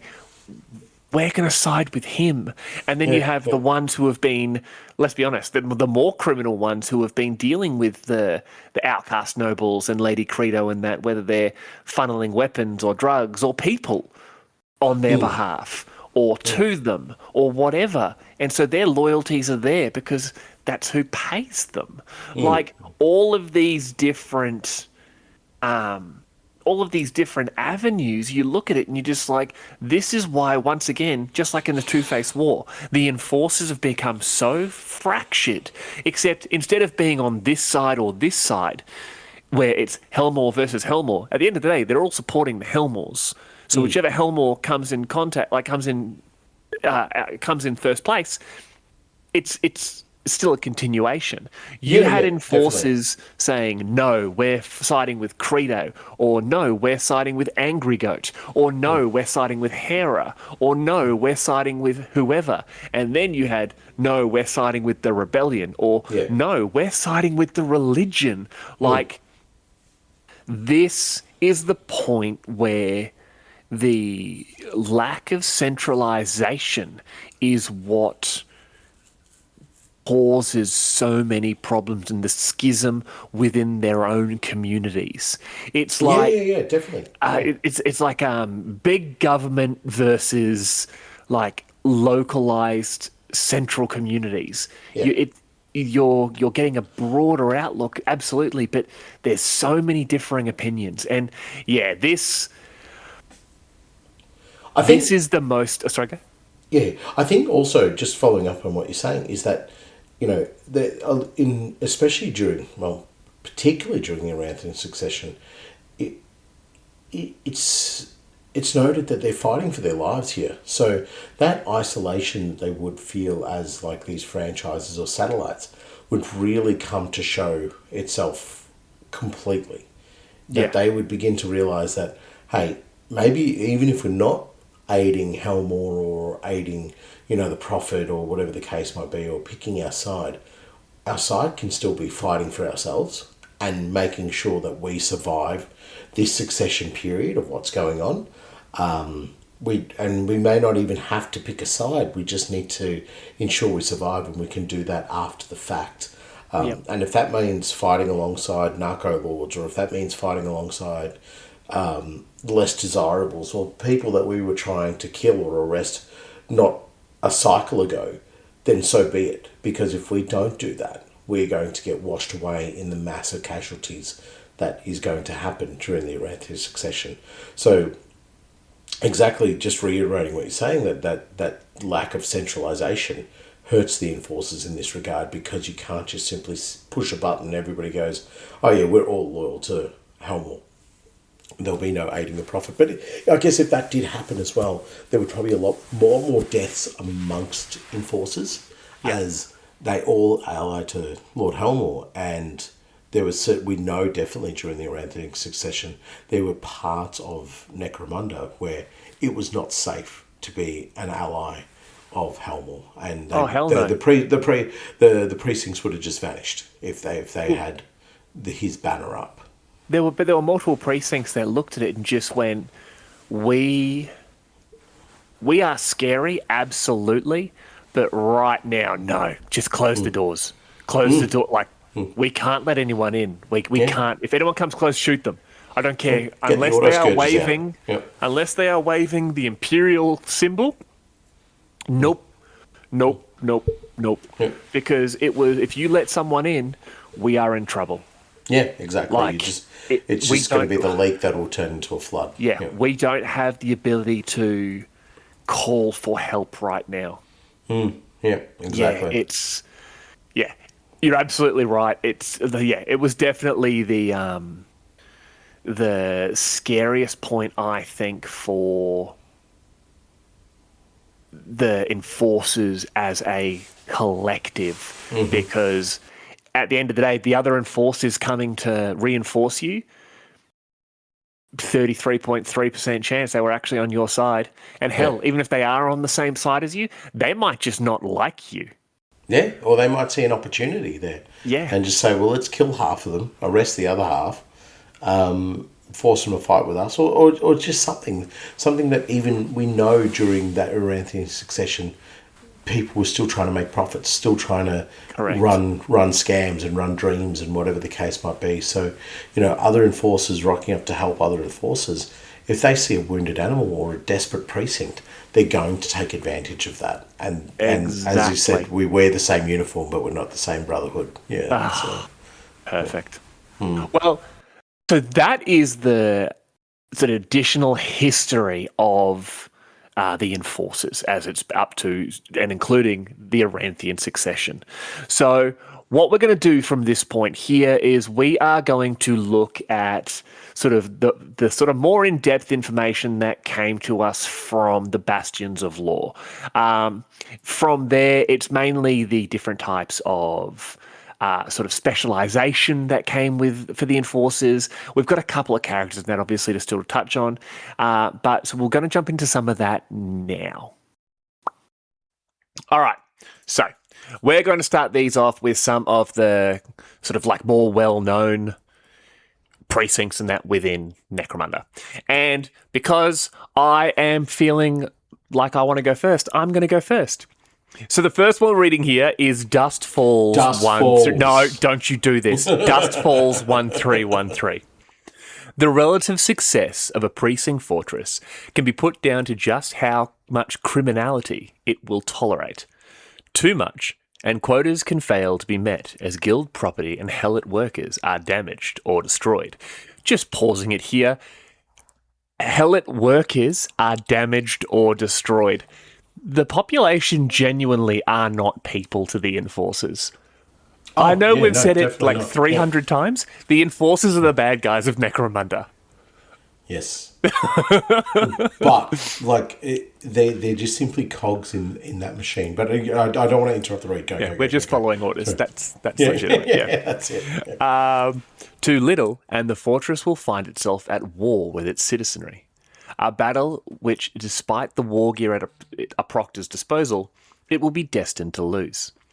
Precinct Fortress 1313, then, is a perfect example of how a bastion of order should work in the sea of lawlessness, that is, Necromunda.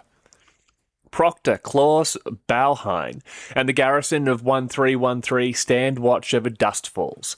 From the high walls and watchtowers of their precinct fortress, the imposing block of rockcrete and plasteel marking the entrance to one of Primus's most important trading points. The actual regulation of Dust Falls, however, takes care of itself.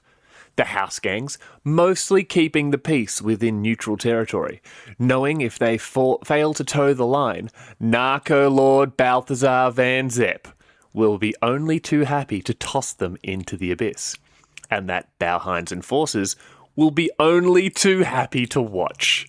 While the enforcers may patrol the streets to remind people of the rule of Lord Helmore, there is very little actual enforcing to do. The careful balance of power keeping all sides in check. 1313 is the model of what a precinct fortress should be, an imposing reminder of the reach of Lord Helmore, and a counterbalance to the criminal forces of Necromunda, that should any of them overstep the mark, there is a subjugation around waiting for them. No discussion necessary. They're clearly upholding the laws, and if they don't uphold the laws, our friend and sponsor of the show, Narco Lord Balthazar Van Zepp, would obviously very clearly take care of them. No, we are discussing this. You bastard-shaped bastards. I love that. It's just like, that clanner got uppity and, told one of the Narco Lord's soldiers, maybe stop beating up those orphans. Oh, what are they doing? They're going to throw him into the abyss. What are we doing? Jones has got some popcorn. Yeah, I was going to say spectating. Where- He's like, did you get my favourite chair? That's what I'm trying to get down to. Did you get my favourite chair? Well, no, Damn it, Jenkins! I need that chair. I envisage at Precinct 1313 that there is, I would say, at least a monthly meeting between the representatives of Narco Lord Van Zepp and Proctor what did you say? I'm Klaus saying Bauheim? Klaus Bauheim. He's basically Bauheim, the least angry sounding, I'm assuming, German Dutch man I've ever heard of. Yeah, exactly. It sort of sounds a little bit like Clawhauser from the movie Zootopia. It does. Yeah, Klaus Bauheim, Clawhauser. Yeah, it's Clawhauser. Hey, okay, yeah, He's it's a now fat canon. cheetah. The Proctor is actually a tiger man. Tiger man or cheetah man? No, he's a cheetah man. But He's a cheetah I man. think it's more sort of like a furry costume, and nobody questions it because he's the Proctor. So this is like, right on, baby, you do what you need to do.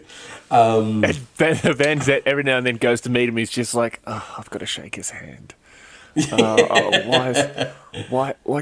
Where does he find Cheetos? Why is there constantly Cheeto dust on the hands of his furry suit? And it's just like, we don't shake hands here.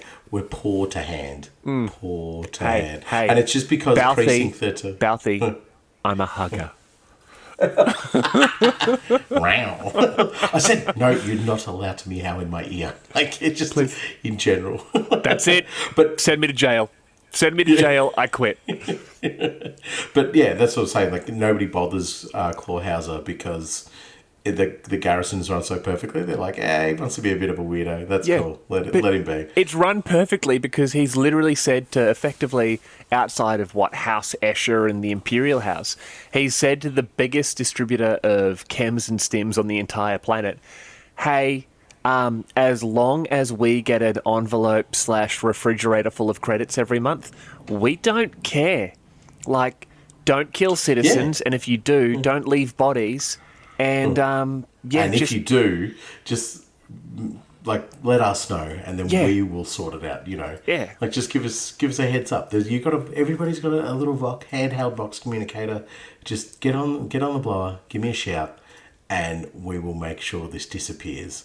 And as I was saying before, I can imagine they would have monthly meetings to negotiate the best way to coordinate the crime and the representation of lawfulness. They'd be like, okay, well, now we can do this, now we're going to do this.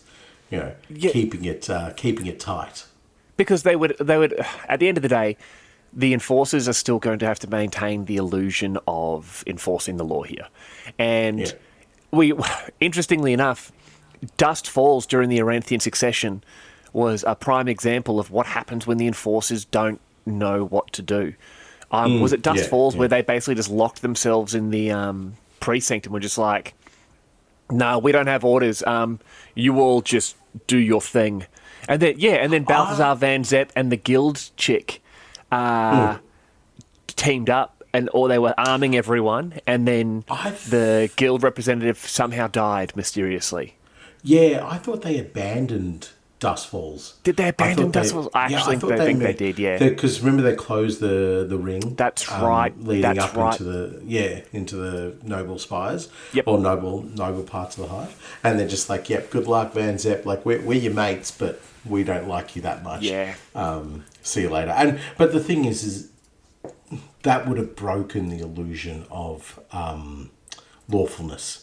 Absolutely. Because if they brought Balthazar von Zepp with them, and they're like, nah, he's one of the good ones, the nobles are just going to be like, well, excuse me, man, that is a cheater. Like, we respect the dab that you're giving off, but this is a criminal, and it would break that illusion. So it's almost like to maintain the illusion they had to leave them.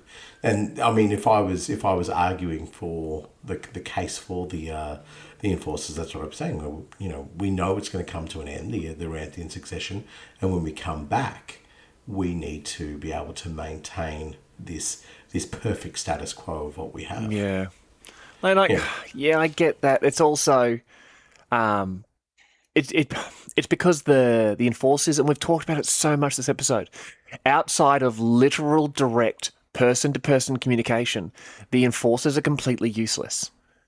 Like when they do not have a direct line of communication with the command wherever it leads to, they freeze. They just almost go, no, we can patrol, and because when we patrol we can do this, and if this happens we do this, and if this happens we do this. What if there's like a planet-wide revolution where people are coming from all stratas of society that are basically trying to overthrow imperial rule and put someone else in charge? I'm a cheetah. We listen to the cheetah man. What do you mean? Yeah. No, I get what you're saying by useless, but I think it's more a case of like, okay, at this point, say we're independent and on our own, what do we now do? Do we then revert back to our traditional way of being gang? Because a lot of these Palinites are recruited from gangers. In the book it actually states sort of like how they're recruited. So like the making of an enforcer. Enforcer patrols are constantly on the lookout for likely recruits. Perhaps paradoxically, the best recruits also make the best criminals. Those with the strength of will to survive, the training and the initiative to respond rapidly within an ever-hostile environment are able to thrive in either role. Where possible, these individuals are gathered up by the enforcer recruiters, often forcibly. They then undergo a savage training regime designed to break down the recruit so that they can be remade as the Imperial House sees fit. This process is repeated again and again until either the recruit is remade stronger or they are broken for good. This harrowing process instills in each new enforcer a righteous pride that they were strong enough to be deemed worthy, as well as forging iron-clad bonds of fellowship with their other patrolmen, leaving them eager to visit the pain they have endured upon those who break the Pax Helmor. So that notion that they become a bit useless, it's almost like they go into tyrannied instinctive behaviour. They're like, okay, whole world's gone crazy, or my hive has gone bonkers. Where did I come from? What is my core saying to me? That is like, hold out for my own, watch out for my own back. And then that own back is the brotherhood with the rest of the precinct. And so the precinct itself isolates itself and says, no, we're holding on here. We will kill anything that comes at us, even if it's somebody from a noble house, even if it's other enforcers, because right now we need to watch out for number one. And when we shoot that member of the noble houses, did you see that Orlok come out of that alley with that sawn-off shotgun and shoot that noble? Sawn-off shotgun, yeah. But this guy's been shot multiple times with a las gun. Yeah, because behind that Orlok was another Orlok with a las gun. Why is he magnicled? He wanted to see how our magnicles worked. Exactly. Why has he had both of his legs hacked off with I'm assuming a chain axe? Those bloody Cawdor got to him before he hit the ground. Those Cawdor, like we said, they shot him and they hacked his legs. I thought you said Orlok. You've got a lot of questions. Yeah. Aren't we supposed to be on the same team? What? I'm Lord Helmor. Oh, yeah, boss, sorry. He was asking questions, so he cut his legs off and shot him in the back. Why didn't you just say that in the first place? That's awesome. We're trying to maintain the semblance of law here, my Lord Helmor. But, so I think when you say that essence that they are useless, I think it's just like, nah, baby, we protect number one. We become Palinite guards again. I see what you mean. When the shite really goes down, it's revert back to original state. Protect thyself. Kill everything doesn't look like us, and then sometimes stuff that looks like us as well. But if they don't, as long as they have a different precinct badge. So, yeah, I think, and 1313 is a prime example. Dustfall is a prime example during the Aranthian succession. They were probably either recalled or they fell back of their own volition, knowing that this is all going very pear-shaped. And then they've just been like, as you said before, population means nothing. Let them fend for themselves. And they could not care less how many survived or how many didn't survive. So, yeah. Anyway, Badzone Sector Sigma Blue 2027, the Hovel. When it comes to the lost and forgotten prefect fortresses, there are few as forlorn as Precinct Fortress 2027, aka the Hovel. Having been accidentally expunged from the Imperial records near a century ago, Precinct Fortress 2027 has been forced to rely entirely upon the ingenuity of its forces to continue the vital job of keeping order in the area. Located directly between a local weapons market and an illegal chop shop, the enforcers of Precinct Fortress 2027 frequently look the other way when it comes to the more minor illegal infractions such as theft and arms trafficking, choosing to instead devote their attention to rooting out violent insurrection and keeping the local mutant tribes in line. The local crime lords in turn maintain a strong relationship with the patrolmen of Precinct Fortress 2027, as it can never hurt to have an enforcer in your pocket, especially one who regularly turns a blind eye to your day-to-day operations. In the past, the enforcers of 2027 have called upon the gangs within their precinct to bolster their desperately low numbers should the need for a major offensive arise, with ganger enforcers standing shoulder to shoulder to ensure they all see another day cycle. 2027, 2027. I had to say it about 400 times in that read, so I just thought I'd add a few more on. This to me is probably the more like, I don't know, this is the better symbiotic relationship that enforcers need. Like being able to call up gangers and just being like, all right, your time to shine, baby. We need to kill muties. We need to kill local tribesmen. We need to kill nomads or whatever the case might be. And the gangers are just like, absolutely got you. Whilst we're shooting with you, while we're defending this area, we're also going to be doing illegal gun trafficking deals right next to you. But, and they just be like, yeah, that's fine. Go for it. But it's just also just like, yeah, hey, you know how we let you smuggle all that ghast through the settlement the other week? Yeah. And we told you that those Escher were going to step in on your territory. Yeah. And then we killed those Escher with you. Yeah. We need ammunition. Can you give us ammunition? Yeah, we can. Like, it's the perfect, what's the word when it's a symbiotic relationship. Like they need the crime to thrive, so they have the ability to have allies and supplies. But also, the criminals then need the enforcers, so they have almost that shield between them and the real law.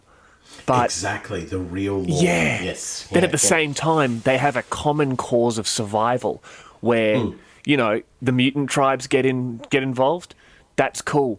The gangers and the enforcers, it literally says there, they are fighting shoulder to shoulder. Like they can turn to these guys and say, listen, this gang or this tribe or this situation is occurring, and if we don't stop it, you're next. So what do you reckon? Yeah, well, I think this is an ideal case of better the devil you know. Absolutely. In the sense that the gangers and the crime lords and all that around the 2027 understand that these guys are pretty lax in their upholding of the law, and they probably have no idea that the precinct fortress doesn't actually exist within Imperial records anymore. Which is just ridiculous. It's another case, that one before where he killed the entire precinct. Yeah, exactly. So this is Like, the gangers and the crime lords have no idea that that is the reason why this particular group of enforcers are very, very chill. You know, they're just like, yeah, you know.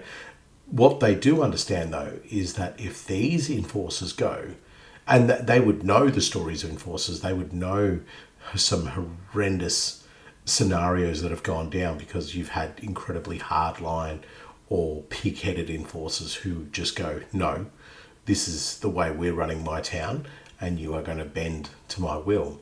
So now they're dealing with enforcers who are happy to negotiate with them, happy to allow them to get away with these so-called minor infractions.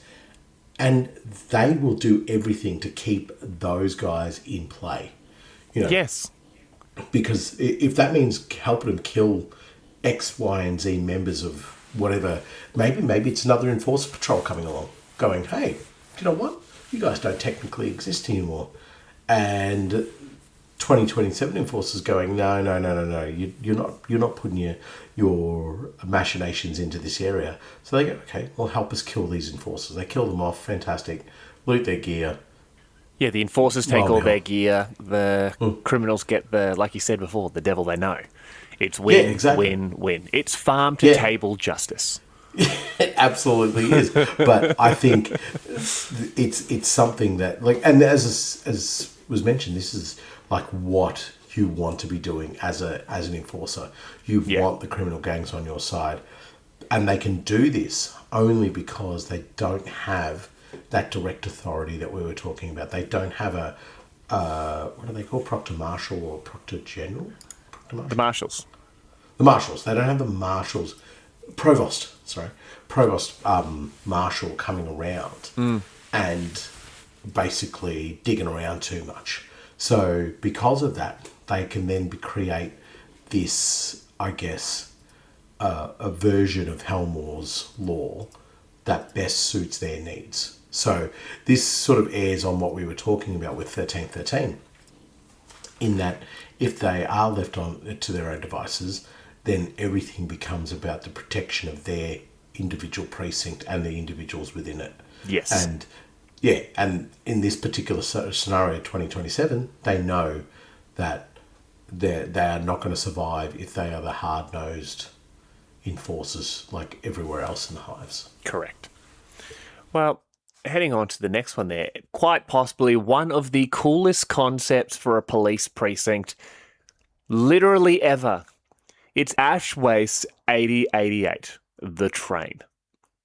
Most precinct fortresses are impenetrable strongholds. Their high walls topped with razor wire, their gates secured by sharpshooters, and their cells all but impregnable. Yet despite offering none of these usual defences, Precinct Fortress 8088, also known as the Train, has never once reported a break-in or break-out, for it is a rolling land train that thunders across the ash wastes. Seldom coming to a stop, this behemoth of plasteel and rubber rolls across the wasteland to remind the outland settlements, squat mining teams, and nomad tribes that even here, in the forgotten and forsaken places of Necromunda, the long arm of the law still has plenty of reach. Crewed by enforcers familiar with the ash wastes, Precinct Fortress 8088 has survived attacks from fully mounted gangs, nomad ambushes, and even battles with the elements themselves. Yet none have ever slowed the roll of this mechanical monster. When patrols are dispatched to survey the landscape or move prisoners, Tauros Venators and larger transport vehicles are unleashed from cargo holds at the rear of the precinct fortress, ensuring the rig stays on the move to better protect it from the dangers of the wastes. Oh, buddy. Can you imagine being like little Jimmy Nomad, just hanging out, you know, riding your bug, just loving life, and next thing you know, like an even worse version of Snowpiercer rips past your village and a bunch of trigger-happy cops on top have just unloaded with bolters and, like, shotguns and just throwing grenades into your... Like, they They blast the nomad men, the nomad women, the nomad children. They shoot the sand. They shoot the sand because it's coarse and it gets everywhere. They just don't care. Their hands are in the air. And then the train hasn't even stopped, but a bunch of Tauros Venators just pop out of it like oh so many rat poops, and they then loot what they want from your camp. Like it's horrific. It's amazing. I love it. It is absolutely brutal. I think it's a very ingenious way of controlling the nomads as well. Oh, They yeah. would have just gone, oh, okay, so the nomads find one of our precinct fortresses and they raid it and they kill our patrols, and they're always on the move. They're impossible to pin down. Blah blah blah. They're like, well, hang on, let's flip the narrative here. How about we're always on the move, and they've got to head for the hills when they hear or see us coming, and then when we know that there's a little dust cloud in the distance of them trying to find some protection, go get them Venators, go get them transport vehicles. Yep. Anybody who can be loaded in, who can carry a gun, head out there and cause some nomad-based grief. So it's a really, I guess, ingenious sort of concept of, no, we'll fight them on their terms, and we will pick up prisoners and we'll do everything. And you could just imagine that I imagine the train doesn't even stop when trying to make contact with the larger hive either. It would just go towards a hive and it would dump it like anybody who needs to go into the hive, jump in your transport, head to the hive, and then we meet you at a designated pickup point. Oh yeah. You know? When your vehicle comes off it or whatever, if you're near a hive, you would head back to one of those other precincts and that sort of thing. I'm imagining it maybe has it stops at Primus, and then it might stop at the Needle or something like that as two big points. But when it pulls in, It's like an express train. Yeah, it's basically a circular express train. It goes to these 2 points, gets in, and then when it's there, they unload prisoners, they load prisoners, or stock ammunition, reinforce, resupply, etc. all that. Yeah. So, are we getting lost a little bit in the notion that it's a train? I think of more of it as a road train, so it's actual. I don't see it it's not running like a sort of. Actually, do you know what? That's probably where they get the precinct number from. The sound, the 8088, 8088. 8088. No, it's not like an actual train on tracks. Yeah, no, but I'm saying that's the sound it makes. 8088. You know what? Yeah, no, canon. It's a road train. It's a. Yeah, it's but a. It would be. Oh my massive, God! You think they stole this from us? We've talked about enormous land. Damn it! I think there's a movie, and I can't think of the name of it, and it was sort of bad and sort of good. Battlefield Earth. No. It's something called Machines or something like that. I can't think about it, but The Machines. they had basically they had big walking fortresses and stuff like that. I mentioned it last time. Yes, it was Mortal Engines. Mortal Engines. That's it. Yes, Yep. yes.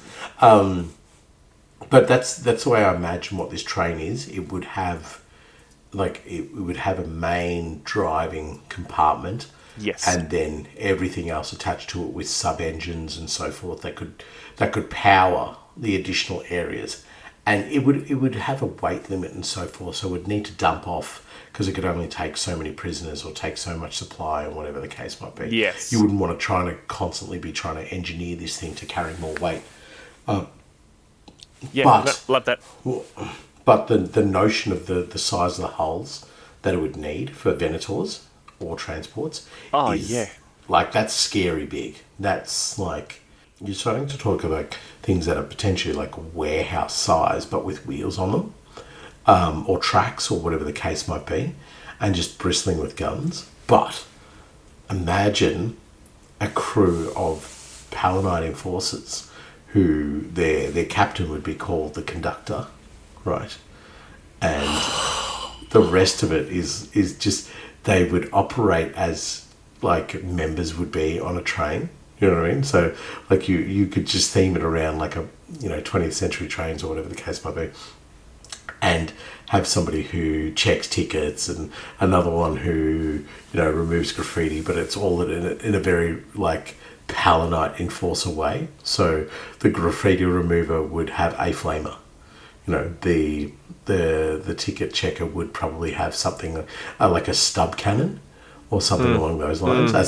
That's how I punch your tickets, with a stub cannon round to the face. I punch your ticket with a power fist. Yeah, there you go. Yeah, you would have that kind of nonsense. And you could have, like, for those in Melbourne, what are they, the metro train ticket inspectors? Yeah, authorised officers, whatever. Yeah, authorised officers, or whatever the case might be. And that, you just theme it all based around the fact that they think they're working on a genuine train, but they're like, it's just the fantasy they give themselves so that they can just keep going around going 8088, 8088, 8088. Ladies and gentlemen, this is your captain speaking. The next station is Justice. And then all of a sudden, it's just Iron Maiden blaring through the speakers, and they're shooting into a nomad encampment. Exactly. Just going around, just screaming, "Tickets, please! Tickets, please!" Yeah, no. I could see this like being like a mad train enthusiast's idea in Necromunda. In a very, very disturbing way. Yeah, but the absolute best part is the fact that it poops out Tauros Venators. It does, yeah, little pellets. Oh, that's what I was going to say. I see Venators on bikes being deployed from this. Oh, not Venators, sorry. Enforcers on bikes? Oh, mate, do you know how cool that would be? Like little roving bands that maybe if the train's getting like ambushed by mounted ash waste nomads or mounted like whatever's out in the ash waste, and they deploy them as like a counter cavalry sort of thing. I'm picturing the old scout bikes. Yeah, it'd be great. Yeah. Deploy out, they just hammer, and then they just like. Have you ever seen like the old 80s movies where they'd have the jet ski deployed from the back of the boat, and it would just kind of like drop out, and then when it needed to come back, it would just like tear into the ship, like yep, yeah, or into the boat. Sorry, yeah, that's why they come back in. They just like hammer back into it. Oh, mate, it'd be so cool. Like fully mounted Palinite gang, and they're just like they're the elite sort of mounted / cavalry of the of 8088. 8088. 8088. 8088. 8088. Right. 0 Alpha 4. Located close to the end of the Magniformis Road, 0 Alpha 4 protects the intersection of trade routes between Hive Niveros, the Magniformis, and Hive Primus.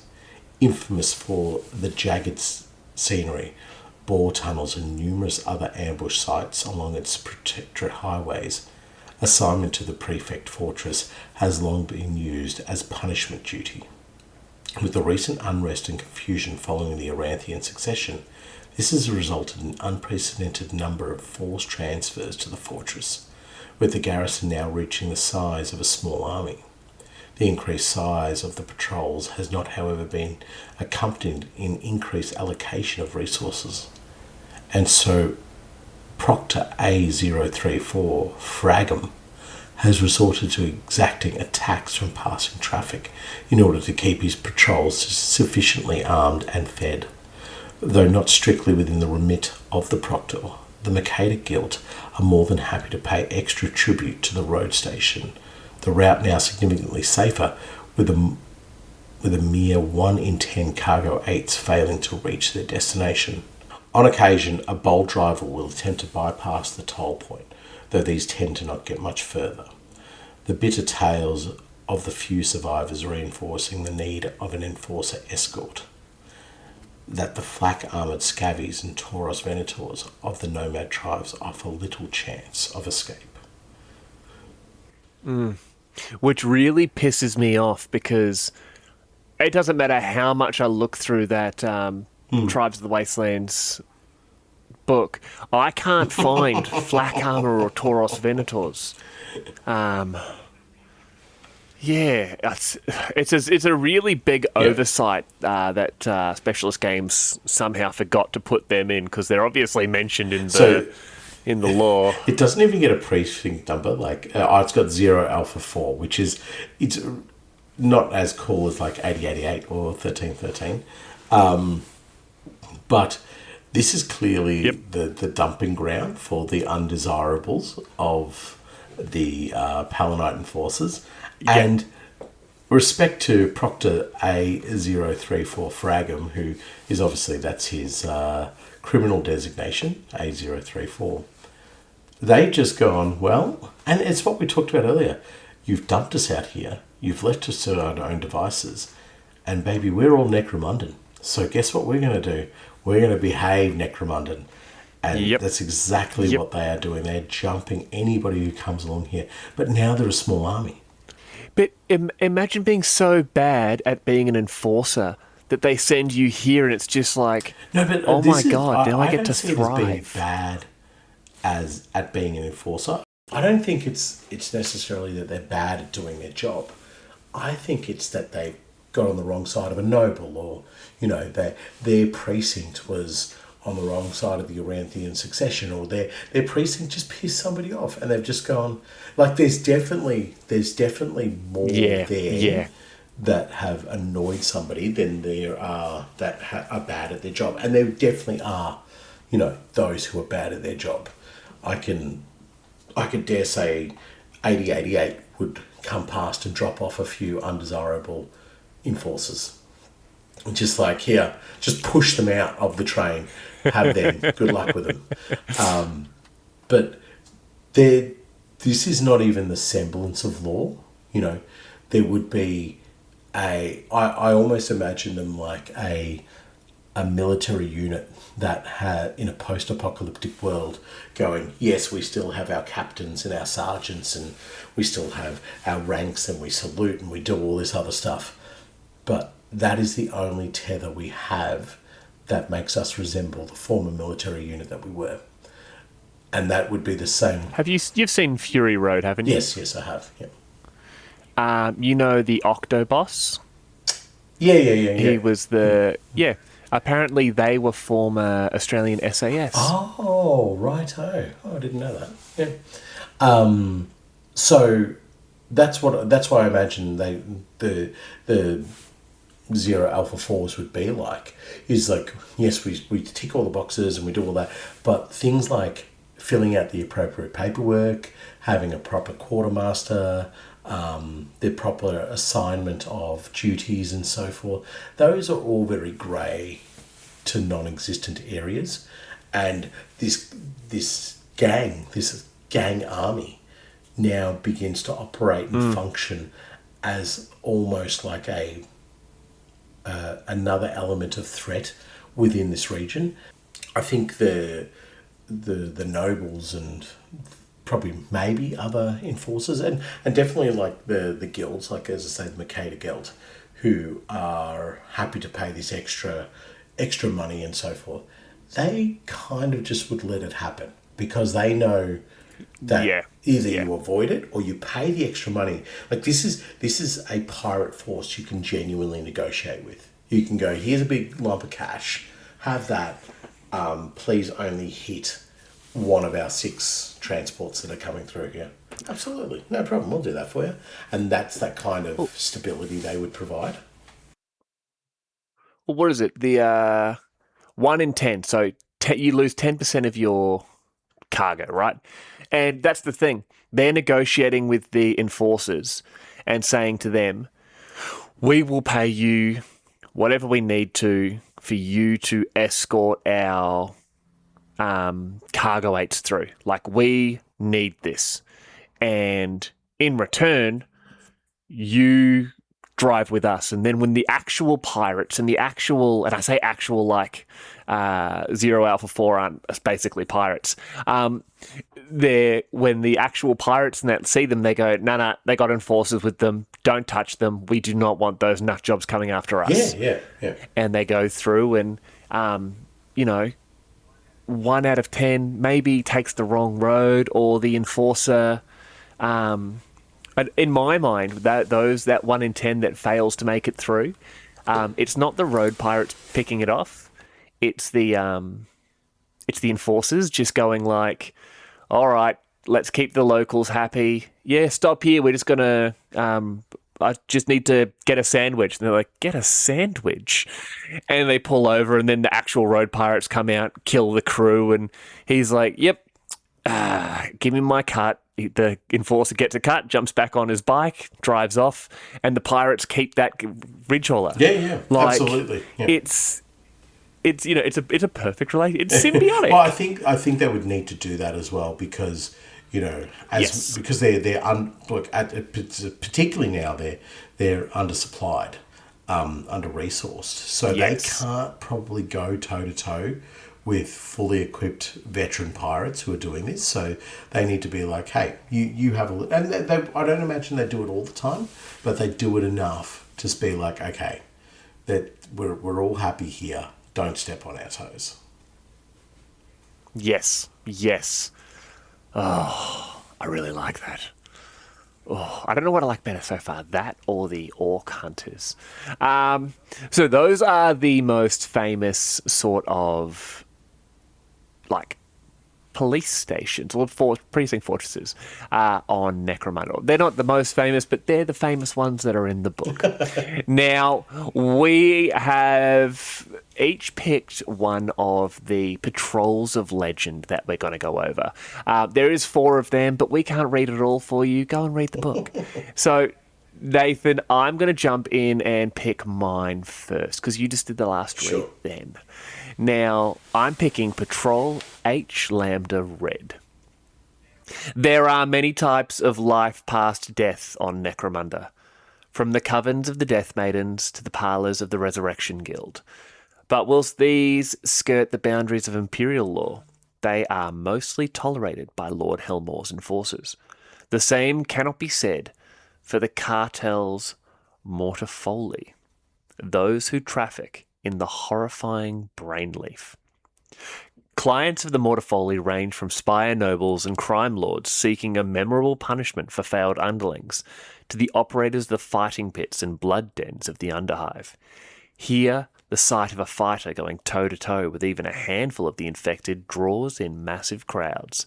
The resilience of the dead, coupled with the fear they engender, ensuring an entertaining fight.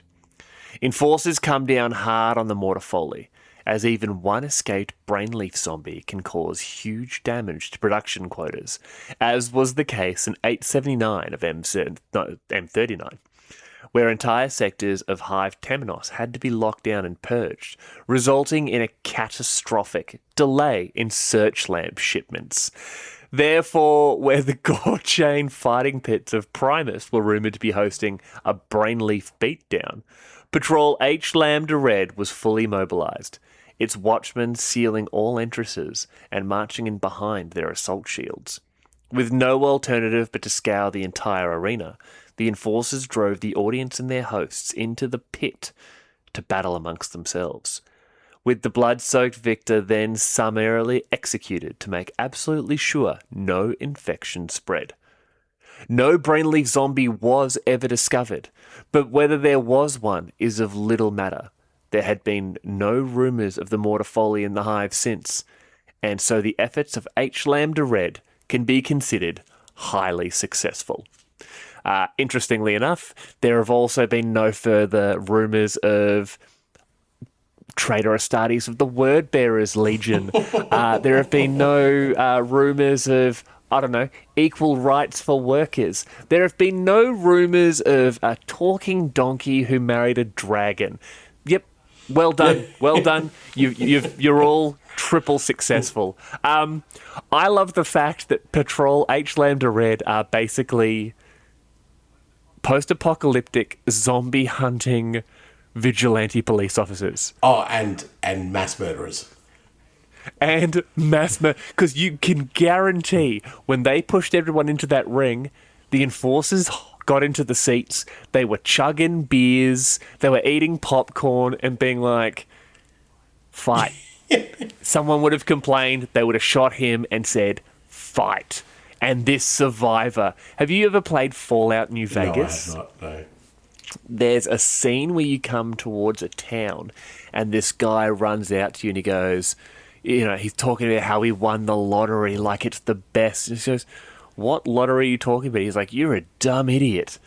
And you get into this town, he's so excited, and then you watch him for about 10 seconds and he always gets killed by some random, wasteland gribbly.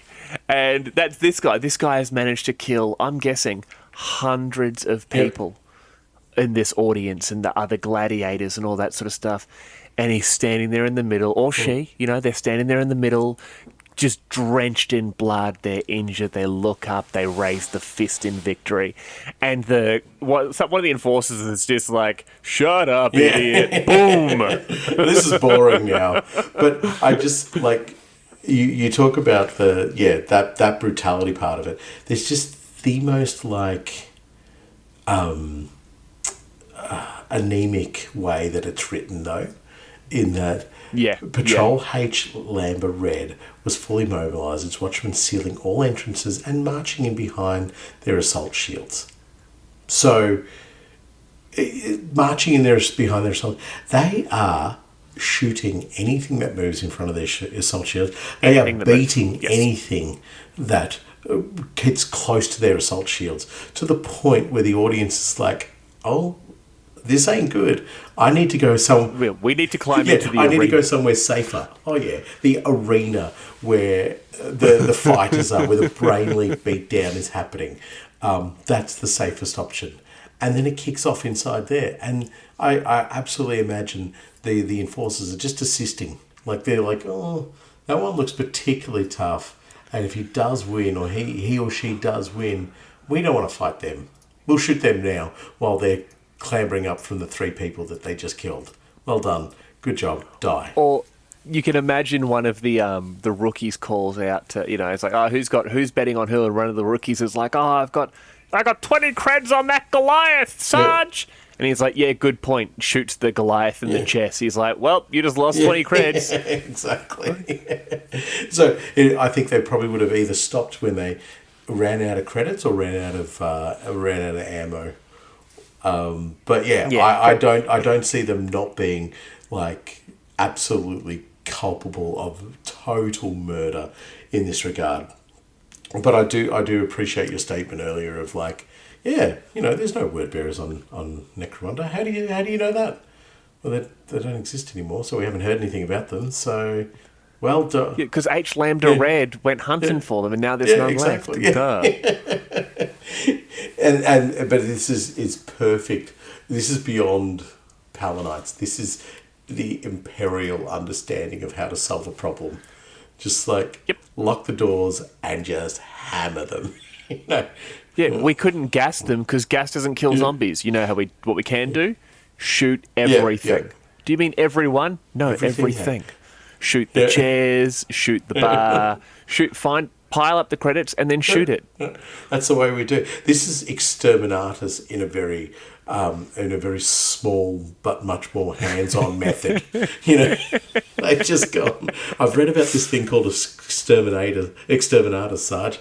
Oh yeah, how do they do it? Oh, yeah, blockade a planet and then drop bombs. Oh, it's not too bad. All right, let's. Oh, did you say drop bombs? Yeah. Oh, that sounds magical. This is like cosplaying exterminatus. That's what they're doing. They've read about it and they're like, oh, I just want to be an inquisitor. How cool would that be? Let's do that. And this had nothing to do with Brainleaf. This is all about can we replicate it on a smaller scale? And he did. Well done, H Lambda Red. You absolute brutal specimens of humanity. So yes, I guess it's my turn to pick one, and I am going to go with Secundus Survivors. When Hive Secundus fell, some of its population were able to evacuate from the Forsaken Hive before gravitation bombs buried it beneath the sands of the ash wastes. Amongst these survivors were the patrolman and proctor of Precinct 1242, whose heroic actions saved the lives of several thousand civilians during the bleakest cycles of the Hive's fall. I don't know if these are real enforcers, but Though the enforcers... That seems It strange. does. It's like, maybe they'll be going to Alpha 04. Though the enforcers were proven to be free of gene stealer infestation that had swept across Secundus, not a single proctor in any of Necromunda's great hives or outland settlements would take in the Secundus enforcers, believing them to be corrupted or unfit for duty. Unfazed by the rumours and fear-mongering of their colleagues, the Secundus survivors, as they began to call themselves, sought to continue fighting the very worst threats that faced the people of Necromunda. When chaos-worshipping cults threatened to overwhelm a precinct, or should whispers of rogue psykers grow loud enough, the Secundus survivors will roll into town armed to the teeth and ready for whatever task lays ahead of them. For they know firsthand what can happen when rogue tech adepts with good intentions or otherworldly powers bent on utter annihilation are left to their own devices. I'm moved to have this removed from the podcast. This is a good news story. and it feels out of sync with the vibe that we've been trying to talk about for however many hours now. These are good people. They are good guys and gals. They're just like, no, we're here to do the nice moral, like logical thing. And you're just like, like, I understand what you're saying, but it doesn't make sense. And I love how all the other settlements or the other enforcer precincts are just like I know you passed the tests and you're not like a Xenos or anything weird like that, but there's just something I don't like about you. As the guy is punching like a pregnant woman in the face. No, but they're the good guys. He wouldn't do it. No. And then the Secundus survivors are like, can you please stop doing that? Yeah. See, you're asking us to do weird things. Like, hey, citizen, yes, officer. Like, you probably didn't even like the fact I shot that guy. No, we didn't. We don't agree with that. He was literally just walking. Like, he was bringing you the coffee you ordered earlier. Oh, that's for spilling my coffee. I was going to say, did he drop my coffee? How dare he? That's probably part of the testing that they failed. Like, it's like, okay, you see a street and there's 5 civilians walking on the left, 10 on the right, clearly an illegal gas deal happening on the corner, weapons trading happening above them. Who do you shoot? Oh, the gas dealer. You guys aren't going to make it here. Sorry, Secundans. You don't get it. Like, I don't know how you ran your den of inequity and your den of corruption in Secundus, but here we follow the rule of the law, and those 10 citizens, why aren't they in their local factoria grinding their fingers to the bone? Disgusting. Make an example of them. That they are literally just people going to work. Good point. Shoot their families. Exactly. That'll teach them. They need to be motivated to get to work faster. Why are they walking? They should be jogging as a minimum to work. This is. I chose this one because it was a good news story about the Palanites, but it does show that there is the genuine good of what we're talking about. So their actions not only save thousands, right? But more importantly, it's the fact that they turn up like the Avengers, like armed to the teeth, ready to go. You know, there's Captain Iron Man and freaking, Subjugator Thor and all that kind of stuff within their ranks. But they're not turning up to hustle or shake down or anything. They're turning up because they're like, we know how bad this can be for Necromunda. We're going to step in where we can. And I feel like they could almost become like able to recruit people to them who like they become honorary secundants. You know what I mean? They may not have survived it. Ooh. Yeah, they add them on board because they're doing the noble, just thing. They're like, oh wow, you guys are actually like the citizens are turning up with bribes, and the narco lords are rocking up and showering them with gifts and whatever other corruptible items they want, and they're knocking it all back. They're like, no, we killed that chaos worshipping cult. Because that is the right thing to do for Necromunda. That is the right thing to do for this region.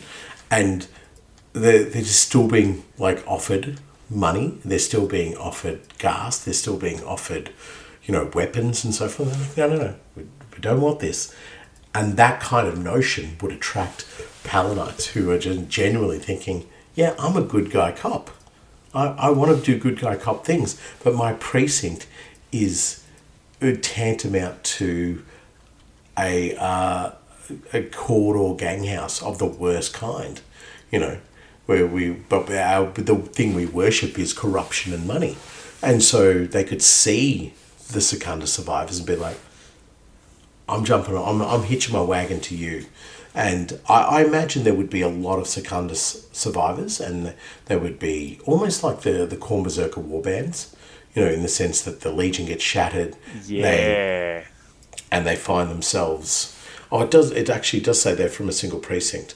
But no, I think what you're saying there, like, I get it, they originally started from the same precinct. Right. But as time's gone by, multiple enforcers from different precincts and that sort of thing, or even just citizens who have seen what they're doing and like, I want to be one of these guys. These guys actually make a difference. Yeah.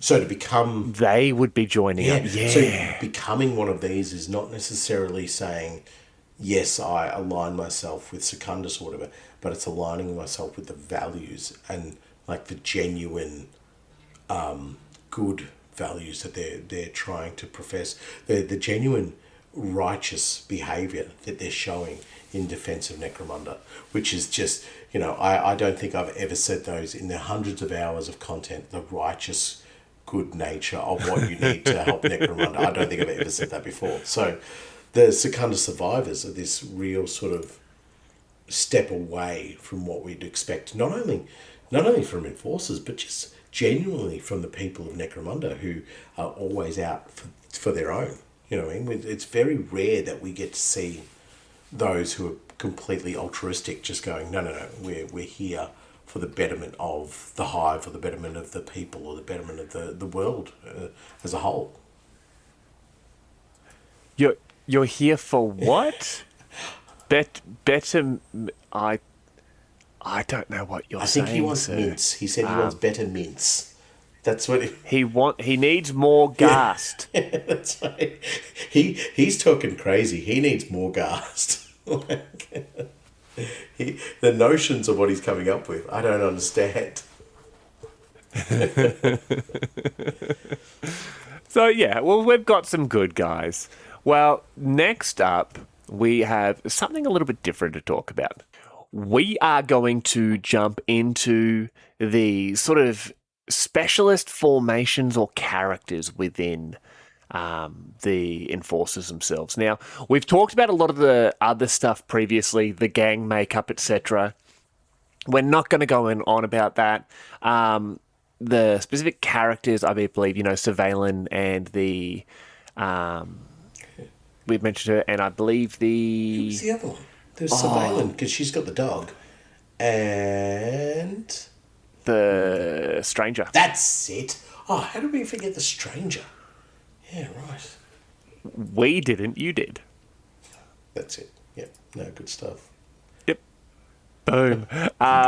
No, I completely forgot. I kept wanting to say the Lone Wanderer, and I'm like, no, that's Fallout. What are you doing?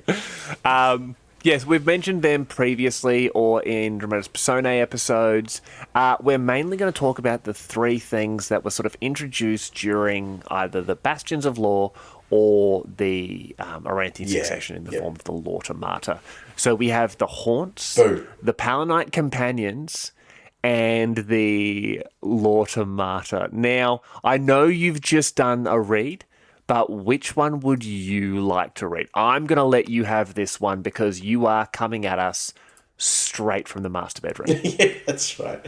I don't want to do the haunts because that's a bit too scary. Hello? Just sing on. Yep. Yeah, no, you're absolutely right. I want to do the Marvin the Martian Paladites. Damn it. They are my favourite. I love them, and I love them because of their jackets, their giant overcoats. You just look a little out of place. Anyway. Yep. Palanite Companion.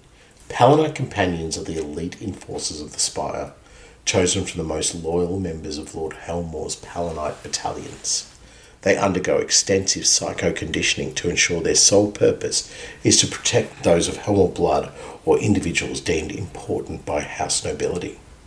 Named for their constant proximity to their masters, Palanite companions rarely leave their side. Lord Helmore's personal retinue, for instance, is always within a few strides of him and never out of his sight. Palanite companions are armed with disintegration guns, but a quick note. Always within a few strides of him and never out of his sight.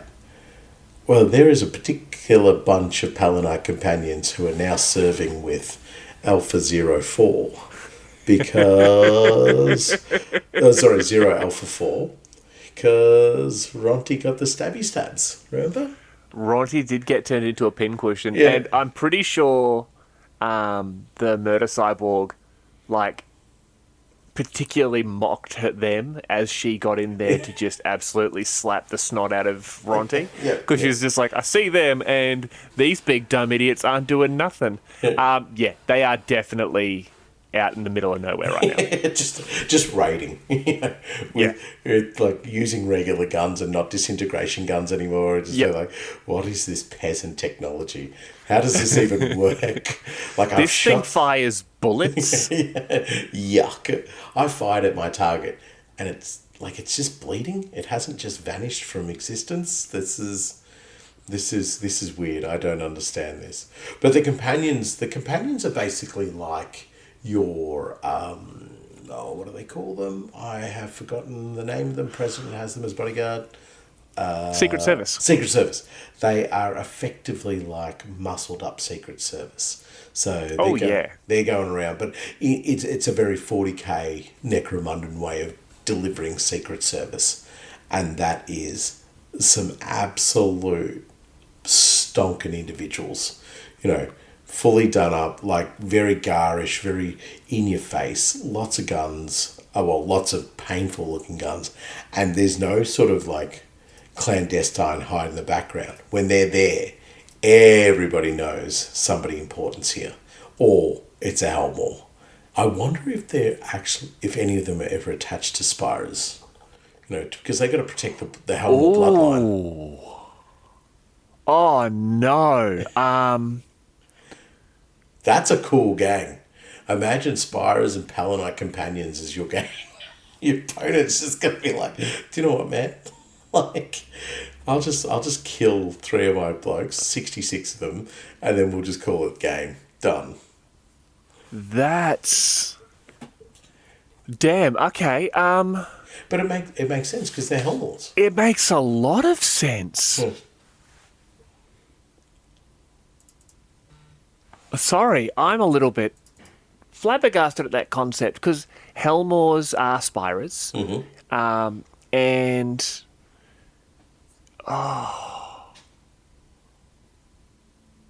I love it. Yeah. I love it. That would be straight up terrifying. And you can just imagine, because they basically do it, and we've talked about them in the past, they do look like Marvin the Martian. Yeah. They've got their disintegration guns, they've got the amazing jackets, the furry collars, that sort of stuff. They're basically... And the crest. And the crest. They're mogging, as the kids like to say. They're mogging. But at the same time, you're just like...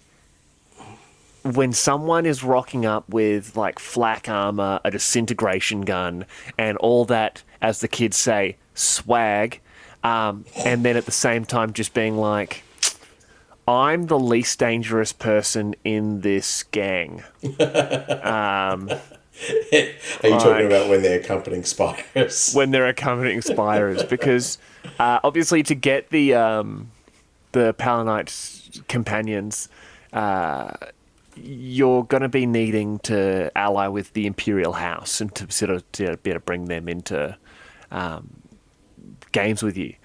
And they're ridiculous. So they have layered flak armor, stub guns, and then the disintegration guns. I know we have talked about these guys in a previous episode. I'm not going to go on about them sort of again. But the delegation, just imagine like just you're this nothing cousin on this nothing branch of the Helmore family tree, and you've been sent to go and do something, and just because he thinks it's funny, Ronti's like, send 2 Palanite companions with him. Yeah.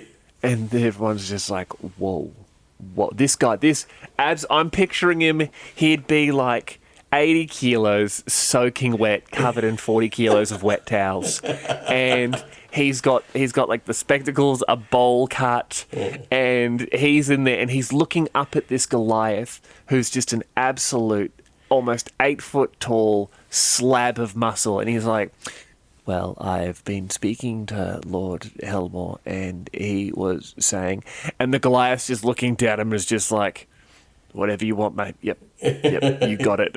And he's just looking over because there's these 2 absolute hulking enforcers with guns that even a Goliath in, after he's gone through 2 or 3 sleeves of the tastiest Crayolas, he can say Crayolas he can get his hands on.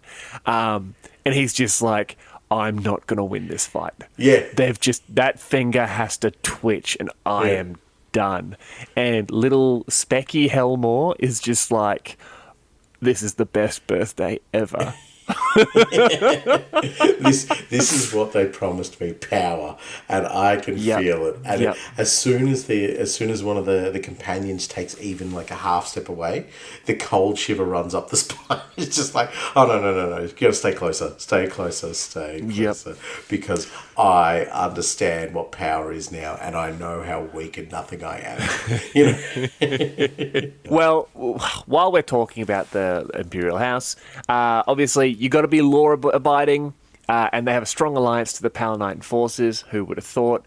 A really cool benefit to allying with the Imperial House is when gang allies with the Imperial House, they may select one of their territories or equivalent to be officially appointed as theirs by the Imperial House, and the gang may perform the collect tithe post-battle action once per post-battle sequence, and they receive the boon from that territory an additional time. So whatever your benefit for having that particular territory is, like, you can get it twice. So imagine if that's like a D6 times 10 or X number of items or gunk bombs or whatever. Yeah, right. That is bonkers. Wow. That's very powerful. The downside being Imperial tax. During the post-battle sequence, if the gang gained any credits as a scenario reward, the gang must give up a portion of this to the Imperial House. You have to give D3 times 10 to the Imperial House. And if the amount rolled is greater than the amount gained, the gang must make up the deficit from their stash or test the alliance. Because at the end of the day, doesn't matter if we like you, doesn't matter if we love you, we are going to get coins from you. Yep. But see, I don't even view it as, like, it's in the simplest form, it's credits, but it's just any kind of, like, resource that they want. They're just like, oh, yeah, cough up, but it's not tax time. Baby, it's always tax time. It's like, we just don't decide to enforce it sometimes. So, yeah, I think that's a really cool way of playing out the rule of just like, it's time to pay the piper. But I just paid. Yes, well, so we're very... but now you pay again. Yeah, you pay again. We are very, very light on in credits. And you, sir, are a great resource of it. But also, if you break the alliance with the Imperial House, Yeah. you just become an outlaw. They literally just like, nope, Imperial decree, you are now an outlaw.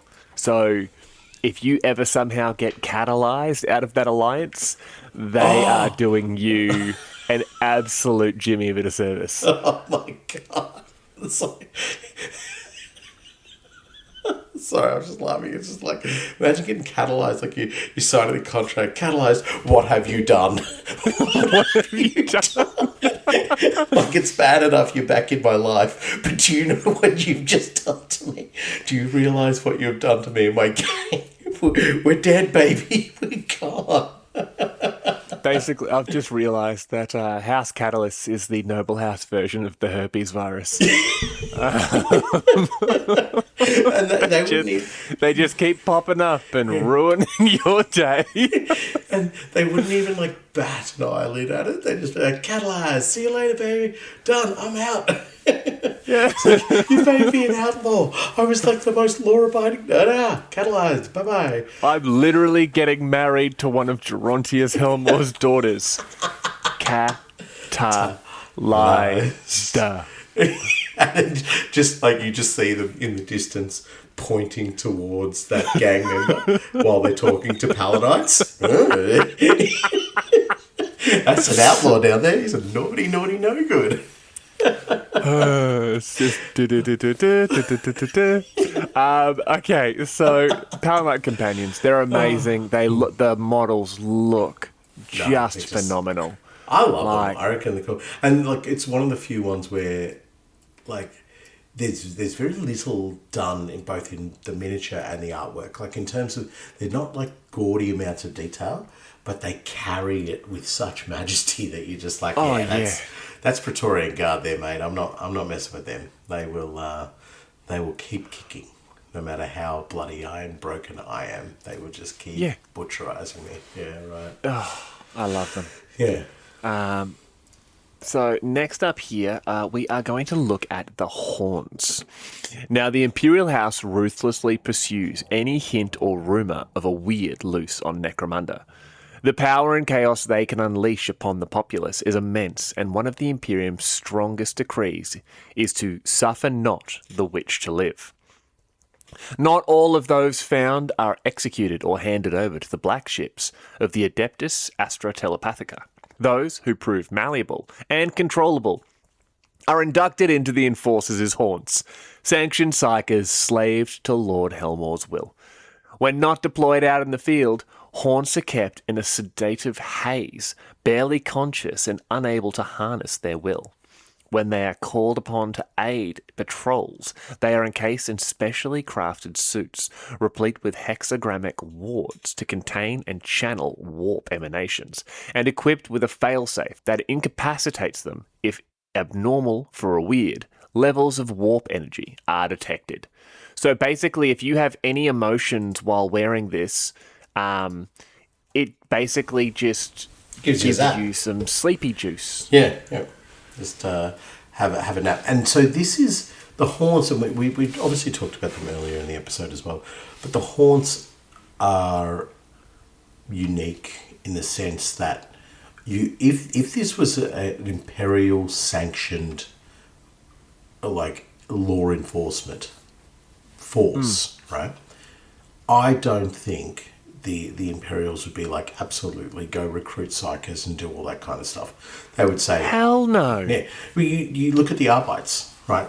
The Arbites aren't running around with psychers within their own ranks. They don't do that. They might be attached to, they might assist psychers, they might do all that kind of stuff, but they're within their own designations, within their own silos, I guess. Whereas, given the nature of Lord Helmore and the way that Necromunda runs itself, they're happy to be like, throw some psychers in our police force. Don't worry about them. Yeah. Because when they're not needed, we are just going to pump them full of drugs and just leave them, counting the blades of grass that are non-existent. So the nature of what the haunt is basically a way that the Imperial House of Necromunda has seen, we can't combat what's going on here. House, what's their name? It's not. Is it Ranlow? Ranlow's the psychic house, isn't it? Yeah. So House Ranlow, it can only fulfill X amount of our need, and they are but one noble house. So we need to have psychers dotted and embedded within our law enforcement teams, so that we actually have a chance to combat. No, the psychers. Ranlow are the tax ones. It's They are. Tie. Tie, that's it. High Tie. House Tie. So just replace all instances of Ranlow I just said with House Tie. That's what we are at the Lorekeepers, mutable and and ever changing. Mr. Black. Yeah, that's right. Now, the haunts themselves, what we mentioned earlier, just like they're just scrappers in the street. They're probably not even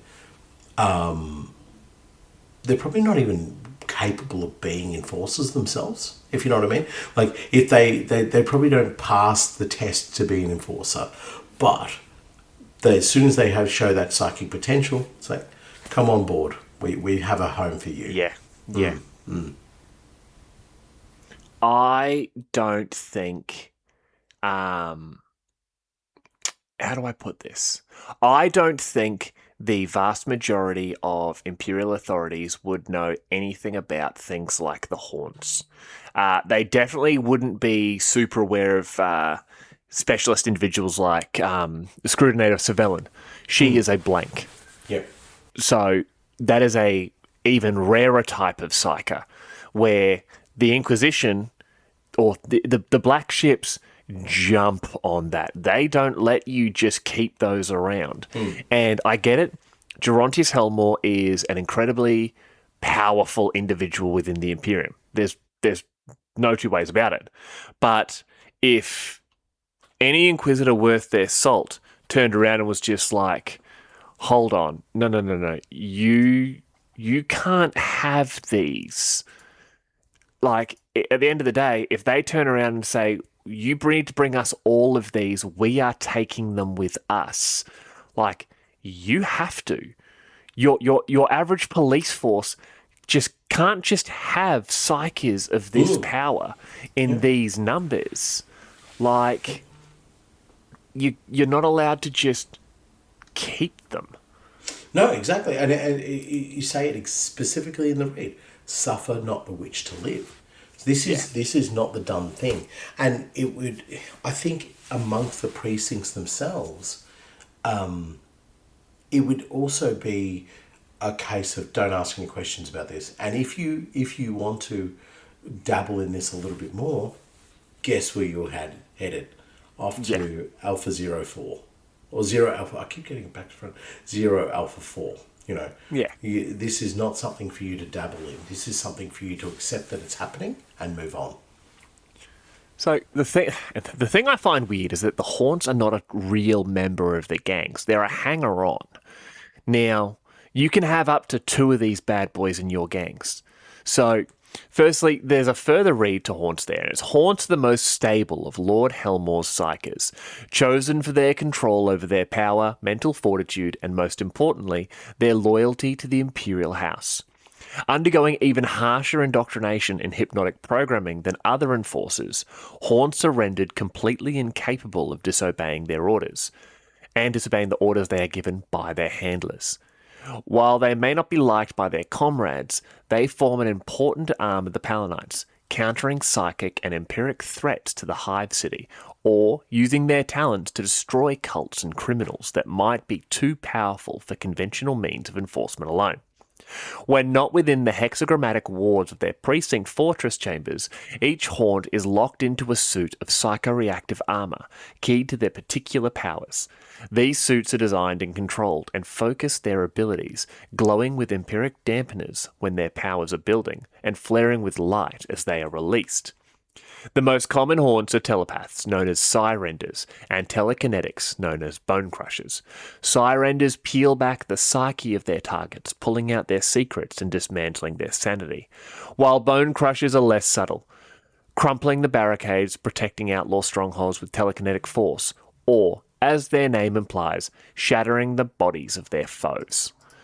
So, like, you just pick which one you do. Firstly, you'd take one of each because that's awesome. Yeah, of course. But the thing that gets me there is that those suits are keyed to the particular powers. How many different types of suits must they have developed outside of Imperial knowledge? Can you imagine That's the naughtiness. the Astra Militarum taking these and putting them onto like Primaris Psychers or like Battle Psychers?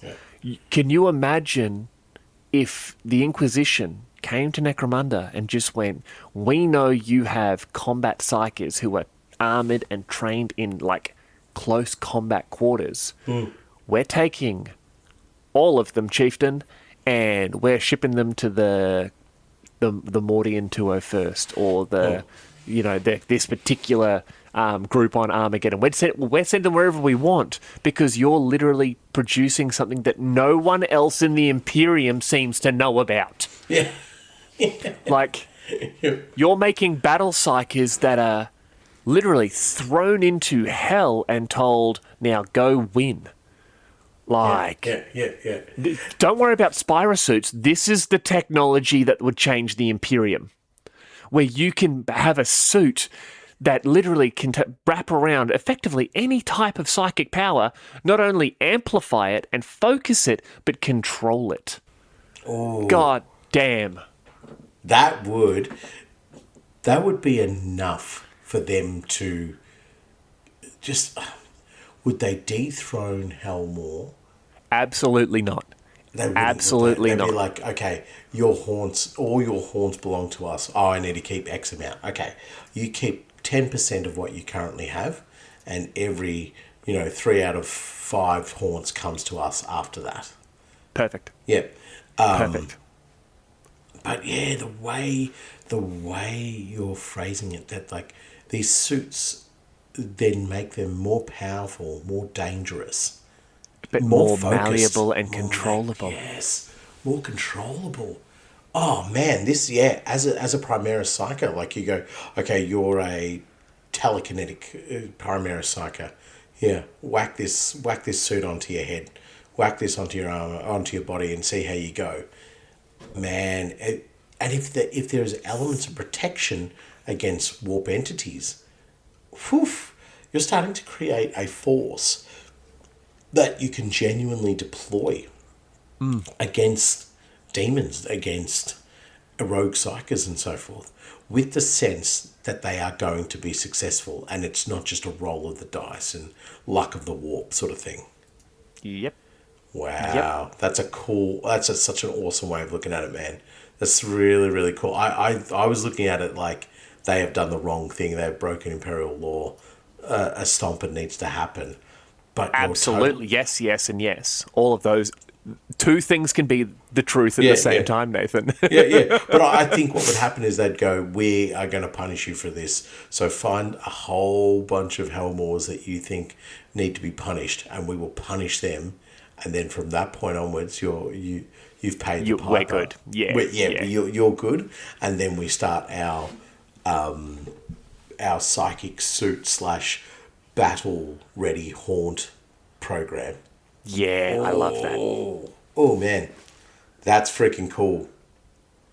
Oh, but I when you said that they're like hangers on, it makes sense that they're hangers on as well, because they're just like, because they're not a true member of the every so often group, they get like a little bit of Salt Bay on your Palanite gang. You get a little hanger on that turns up, and they're just like specialist mission or specialist task being undertaken by the haunt, and then they'll probably get taken away by their handlers.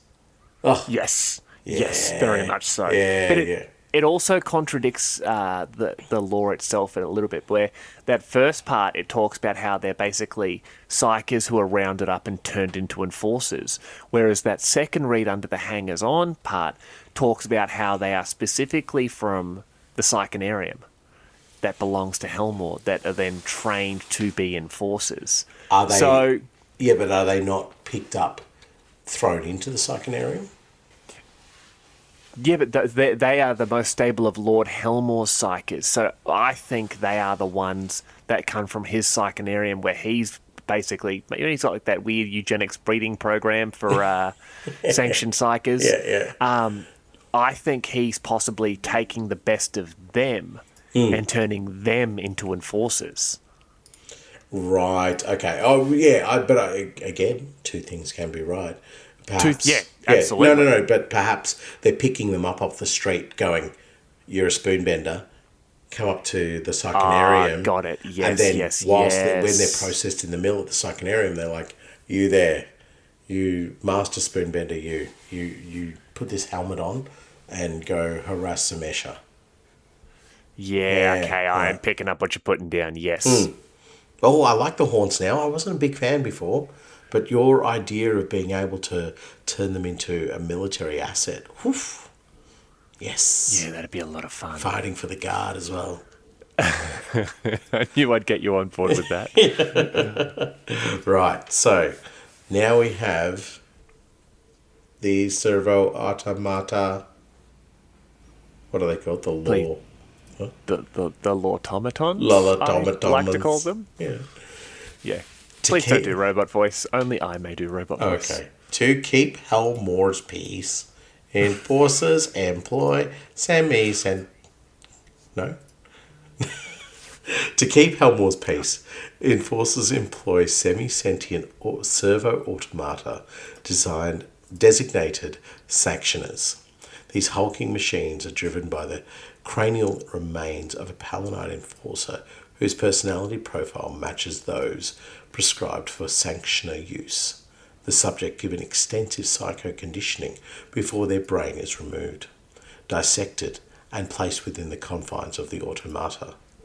Unlike the ambot, which is driven by the animal instincts and nervous system of an amble, the sanctioner has a human mind controlling its actions, albeit one devoid of emotion and dedicated utterly to the letter of the law. For this reason, gangs often call these machines lawtomata. Lawtomata? Lawtomatoes. That's exactly what I like. When you read it looks like lawtomato. Saying you'd find more mercy at the hands of a corpse-grown occult than under the gaze of a sanctioner. A sanctioner is armed and armoured for the pacification task it is so often required to undertake. Heavy carapace plates protect the already robust inner workings of the sanctioner, making them largely immune to small arms fire, or the crude melee weapons often employed in uprisings or by outlaw gangers. Some enforcer units, such as subjugators, up-armour their automata further to deal with more heavily armed resistance. Even discounting all their armour, sanctioners have a reputation of being notoriously difficult to kill, the massive cybernetica rising again and again after taking punishing amounts of weapons fire as their internal repair systems keep them going. The hulking automata's arms incorporate weapons for both crowd control and gang warfare, one arm ending in a pacifier assault claw, known to criminals and gangs as the Fist of Dread, for the brutal damage it can inflict. Alternatively, it can replace the fist with a concussion cannon, an ideal weapon for stunning foes before hauling them off to the local precinct fortress. Its other arm is equipped with a sanction pattern man-catcher to restrain and detain any who get in its way. A sanctioner is able to engage targets at longer range using an integrated grenade launcher. Grenades are a favoured tool of enforcers because of the variety of situations they can deal with, and the sanctioner is no different. Flash, choke, scare, and stun grenades are all useful to break up crowds or take the fight out of criminals, while smoke grenades provide cover for advancing enforcers. Sanctioners are usually only released from their storage chambers within a precinct fortress in the case of large-scale hive uprisings, though occasionally patrol sergeants might find themselves using them to bring law and order to especially wild regions of the Underhive. In the wake of the Great Darkness, with loyalties divided and general unrest across all of Necromunda, more and more sanctioners have been activated, while the number of volunteers chosen to donate their brains to bolster the robots' ranks has increased tenfold. Tell me what you think. First instinct. Do you remember, I think it was RoboCop 2, when they were running was it the RoboCop 2 program? And they were making the different RoboCops? I don't remember that, actually. I didn't know that, actually. Yeah, okay. Yeah, so in RoboCop 2, they wanted to make a new type of RoboCop because they didn't want to just have the Alex Murphy version where that's RoboCop, and there's like these RoboCop. They're doing these promo videos, not promo videos, but test one, go. And the first one, the RoboCop is just like this huge armored thing. It basically looks like a Redemptor Dreadnought, and just it shoots the two doctors, and then it's just like, meh, meh. But then the second one is like a regular person. It looks kind of like a Cylon from Battlestar Galactica. And it just walks out and rips this mask off. And it's just this screaming skull because it's trying to breathe. I do remember that. Yeah, yes. That's how I'm picturing Sanctioners when they were first making them. Because they literally take the brain, like the Enforcers. And I love how it doesn't necessarily mention that the Enforcer needed to be turned into a Sanctioner. Oh, no, yeah. It says it's driven by the cranial remains. It's just someone who loves being an Enforcer, so they cut his brain out and put it into a robot. Yeah, but I'm picturing at one point, at least one of them has walked out, ripped off his own robot head and screamed. Yeah. So just like, what have you done to me? But then he would get the sense of like, I can enforce the law. That's what I'm going to go for. But it even says that they're like volunteers is in inverted commas. You know what I mean? Yeah, they're not volunteering. They're being volunteers. Yeah. They're definitely saying, oh, you. There's a good chance you're going to make a very, very good sanctioner. So let's get you over here and borrow that little brain sack of yours for a moment. And look, he got shot in the back by an Orlok, and with a las gun, and had his legs cut. Oh yeah, he's done. Grab his brain, go on. But first thoughts is clearly Lord Helmore or a provost marshal or somebody like that has seen a dreadnought at some stage and has gone, yes, yeah, baby, that's what we want. But it does make sense. That's the pinnacle of technology in terms of ensuring that you don't lose the knowledge and wisdom of a particularly hardened veteran or something like that. And you see that at the very peak in the Legions Astartes and so forth. Then you go, how can we replicate that?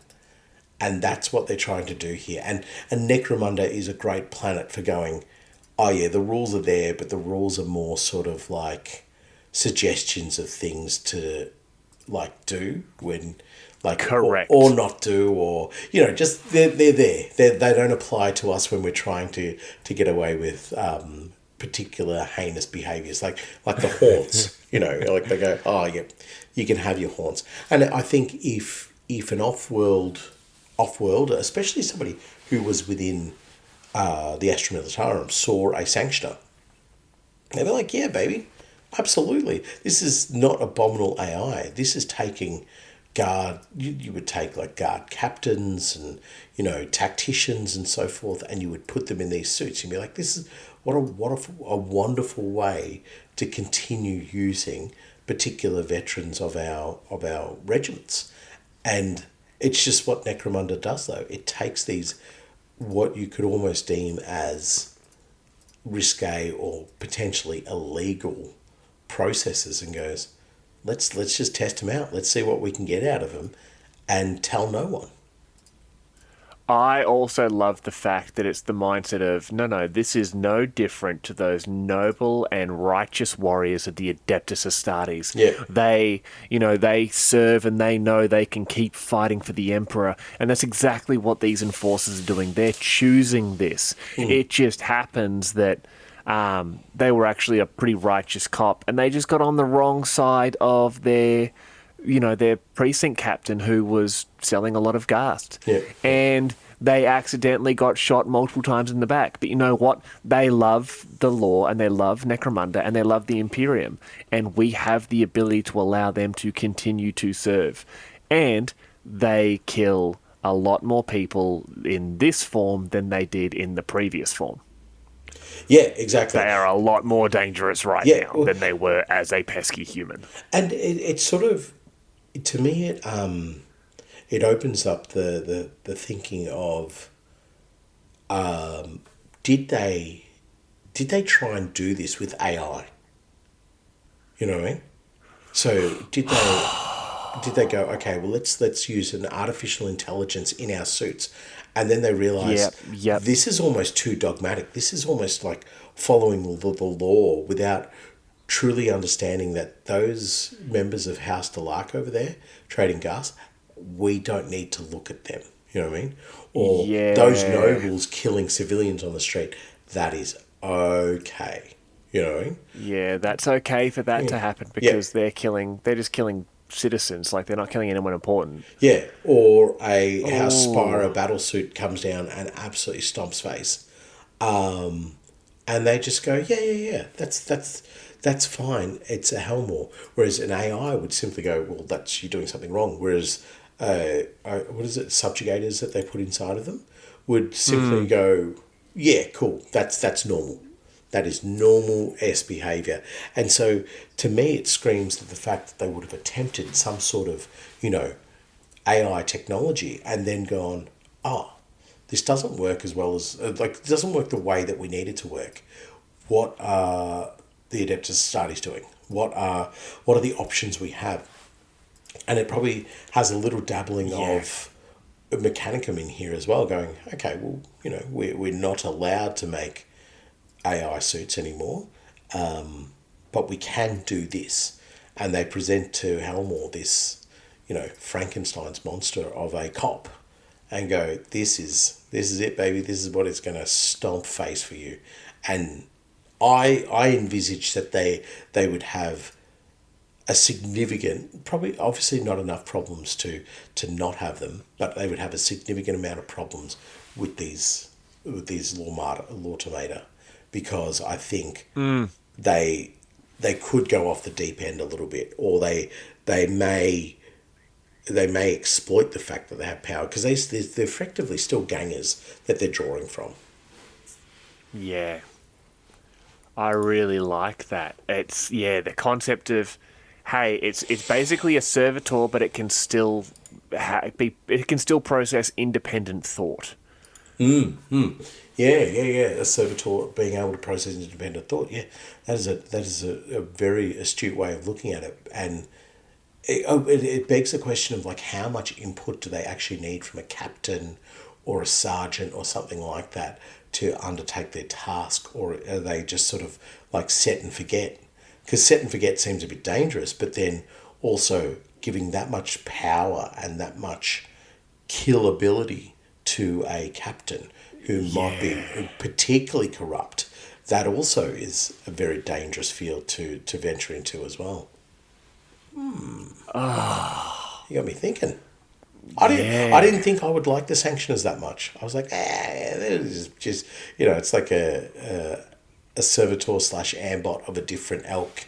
But when you delve into them a little bit, they're a very grey area, not only of technology, but how the application of the law would work. But I am genuinely concerned at the recruitment techniques. Like, we've talked a little bit about good guy cops. I think a lot of the recruits for the Sanctioners would be those good guy cops. do you reckon they would fabricate a situation of having a chaos cult rise up, then the survivors of Secundus turn up and they just capture them and use them? Not even like I think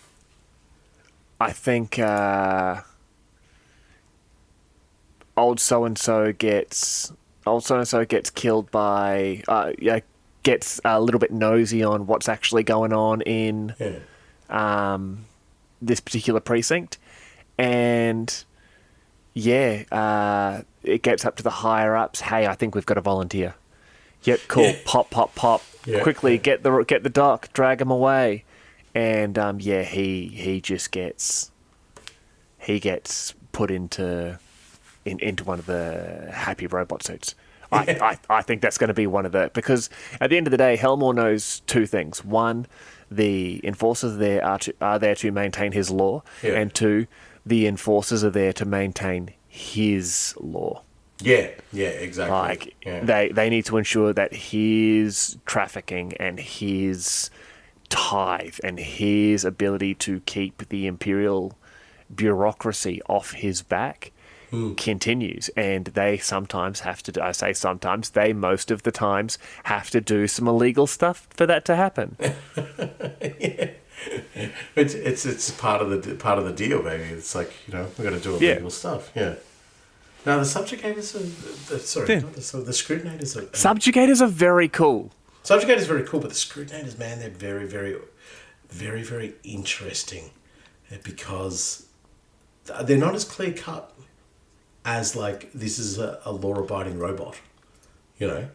There's a little bit too much going on with the lines that are being blurred to have something like that in service, that for a house that represents the Imperium.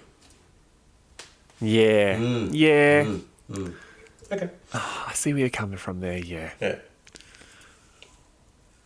Okay. Now, the important part. What's your gang idea? Nothing but scrutinators. Sorry, nothing but sanctioners. Sorry, I think I called them sanctioners. Sorry, I think I called them scrutinators before. Nothing but sanctioners, and just all different variations of mental health, and just letting them loose on the hive. Like even from like Robocop 1, where they have the Ed 209 bot, and he's just I'm Ed 209, and then he starts like just absolutely killing everything in sight. And it's just like, that scrutinator is what we call trigger happy. I'd do a scrutinator that it was, you see the things about like the animatronic robots where they're like, I'm Abraham Lincoln. And you just picture a bunch of animatronics who have been reprogrammed to be incredibly violent police officers. Like every ganger is HR tough and stuff until they're getting their ass absolutely handed to them by like a breakdancing Betty White, until they're getting their asses handed to them by a breakdancing Betty White animatronic. Yeah. It's like, this is not how I thought it would end. But also, I like the idea of sanctioners like on the take as well. So just like letting stuff fly. Do you know what? We didn't make the connection between them and Chappie. I am scrutinator. Oh my god! Imagine if you could convince one of them to be a bad guy. Yeah. Oh, mate, like it. And I know they get the best of the. They use the best of the subjugators, but as I said before, they are gangers. But anyway, gang idea. Yes. I've had a couple in this episode. I think I might have depleted the storages in my brain, but I did. There was something I was thinking about earlier, and it was when we were talking about the train, and not just the train conductor one, but next station, justice. Yeah. Look, we got to get back onto the gang idea, but I had an idea, and it was swimming around in my head, and we've just like been talking about other stuff and it's vanished. So I need some extra time to work out where that idea has You gone. need to try and remember where your thought process went. It was either when we were talking about the trains or the horns. I can't quite remember, and I was like, "Oh, that's a really cool gang idea," but I'm going to save it to the end. And now we've had an old man moment. So yes, do you have a gang idea? It happens to the best of us. I do, and it's actually one that I'm stealing from you. Of course, it is. So when we were talking about those enforcers that got rounded up and sent to fight the orcs, you mentioned, like, imagine them going to the Skull and fighting there. So my gang idea is actually a little bit of an army idea, where imagine if one of those minor Helmors, who's basically seen the effectiveness of that orc hunting enforcer party, comes back and says, what if we take a whole bunch of enforcers, like give me like a regiment's worth, give me 1,000 of them so I can attach myself to the Necromunda 8th, right? Yep. Or the 7th or the 22nd or whatever they want. And then what we're going to do is we're going to fight in a particular campaign or a particular combat theatre against a particular type of enemy, and then come back and teach that to other divisions of the enforcers. And then so we can start subjugating those groups on our own planet even more. So imagine they went to fight against the Tyranids and then came back, and then those particular groups went to the Secundan Dust Wall. Yeah. And focused on fighting the cultists. Yeah. Or they were fighting around the Eye of Terror, and then they were then going in and teaching counter-cult combat techniques, or how to look out for the signs of these things. But the thing that really got me is what you said about the skull. So, and we started going into it then a little bit earlier tonight. Imagine this group getting in there and basically hunting for orcs in the skull and the surrounding area. Like, because we know the skull, the Rocklands, it gets nuked out of existence, and they're like, yay, no more orcs. And then those Imperial Fists went there and they got absolutely Imperial Fisted. Yep. So I'm picturing these subjugators who have basically come back from, like these enforcers, right, who've come back from fighting orcs and like proper Armageddon style, like they've been with the regiments on Armageddon and they've come back to Necromunda, like they've seen some shit, dude. And like, imagine that cyber mastiff where the top of the head plate has been replaced by an orc skull. They literally have like the teeth necklaces. Like, I'm picturing enforcers who have orc combat blades strapped to their legs, and they're only using like big loud auto weapons because that's what orcs respect. But that's cool. Yeah. They're literally going through the hive and they're spotting the orc glyphs and that sort of thing, and they're to keep themselves hidden from the orcs, they're communicating in the orc grunt like combat language. And they're painted purple, yes. And they're painted purple, yeah. But no, like, but they are effectively Armageddon orc hunters hunting through the skull. But obviously, this would be so reliant on one of those Helmors and possibly the Inquisition being involved, of basically then saying, we will take your paramilitary groups with us into combat theatres and then send them back to teach the skills. Weirdly enough, I've just invented the Imperial Guard version of the Death Watch. Yes, you have. No, it's the Enforcer version of the Death Watch, isn't it? Like the Enforcer version of the Death Watch. Because they come back and they're like, oh, did you serve with the Death Watch? No, I killed a whole bunch of Eldar children. Oh, perfect. Yeah. Perfect. Sorry, did you say you killed Eldar children? Yes, sir. Good work, Captain. I'm a sergeant. Good work, Captain. Exactly. You're going to the Stranger's Hive. Just stir the pot. Just see what you can do while you're there. Yeah. See what you find, sir. Yeah, no, I'm really down for the idea of going into the skull and perhaps Helmor saying to one of his relatives. Take a suit, lead these enforcers. They Yeah. will keep you mainly Yeah. protected. And having accompanied Oh my god, I didn't even companions as well. think of Spirers. Yes. Oh, I thought that's what you meant when you were talking about, like, they're going into it. Like, yeah, taking a Spyro and going, let's find something that was lost in the skull. You know, a bit of tech, a bit of this, a bit of archaeotech, whatever the case might be.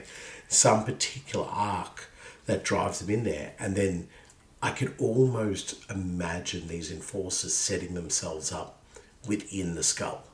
You know what I mean? Like, creating Yeah, this temporary precinct house where they're just like, come at me, boys. I will hammer orcs all day long. Yeah, I love this. Like, I literally thought of them going into some of these hives and stuff and just being like, yeah, cool, let's basically just start hitting where regular enforcers can't. But you've come in there and you've just gone, yeah, but now make them accompany Spirus. Like, god damn, dude, that is next And level. Spyro's going in there to rack up their kill counts and so forth. Yeah. On orcs. And we know there's mutated orcs in there. We know that it's not just like your run-of-the-mill orc boys. This is like, there's some weird ultra orcs in there, and then obviously with some weedy, useless things in there. But the Spyro would just be racking at all his kills. Yeah. Oh, that's sick. Yep.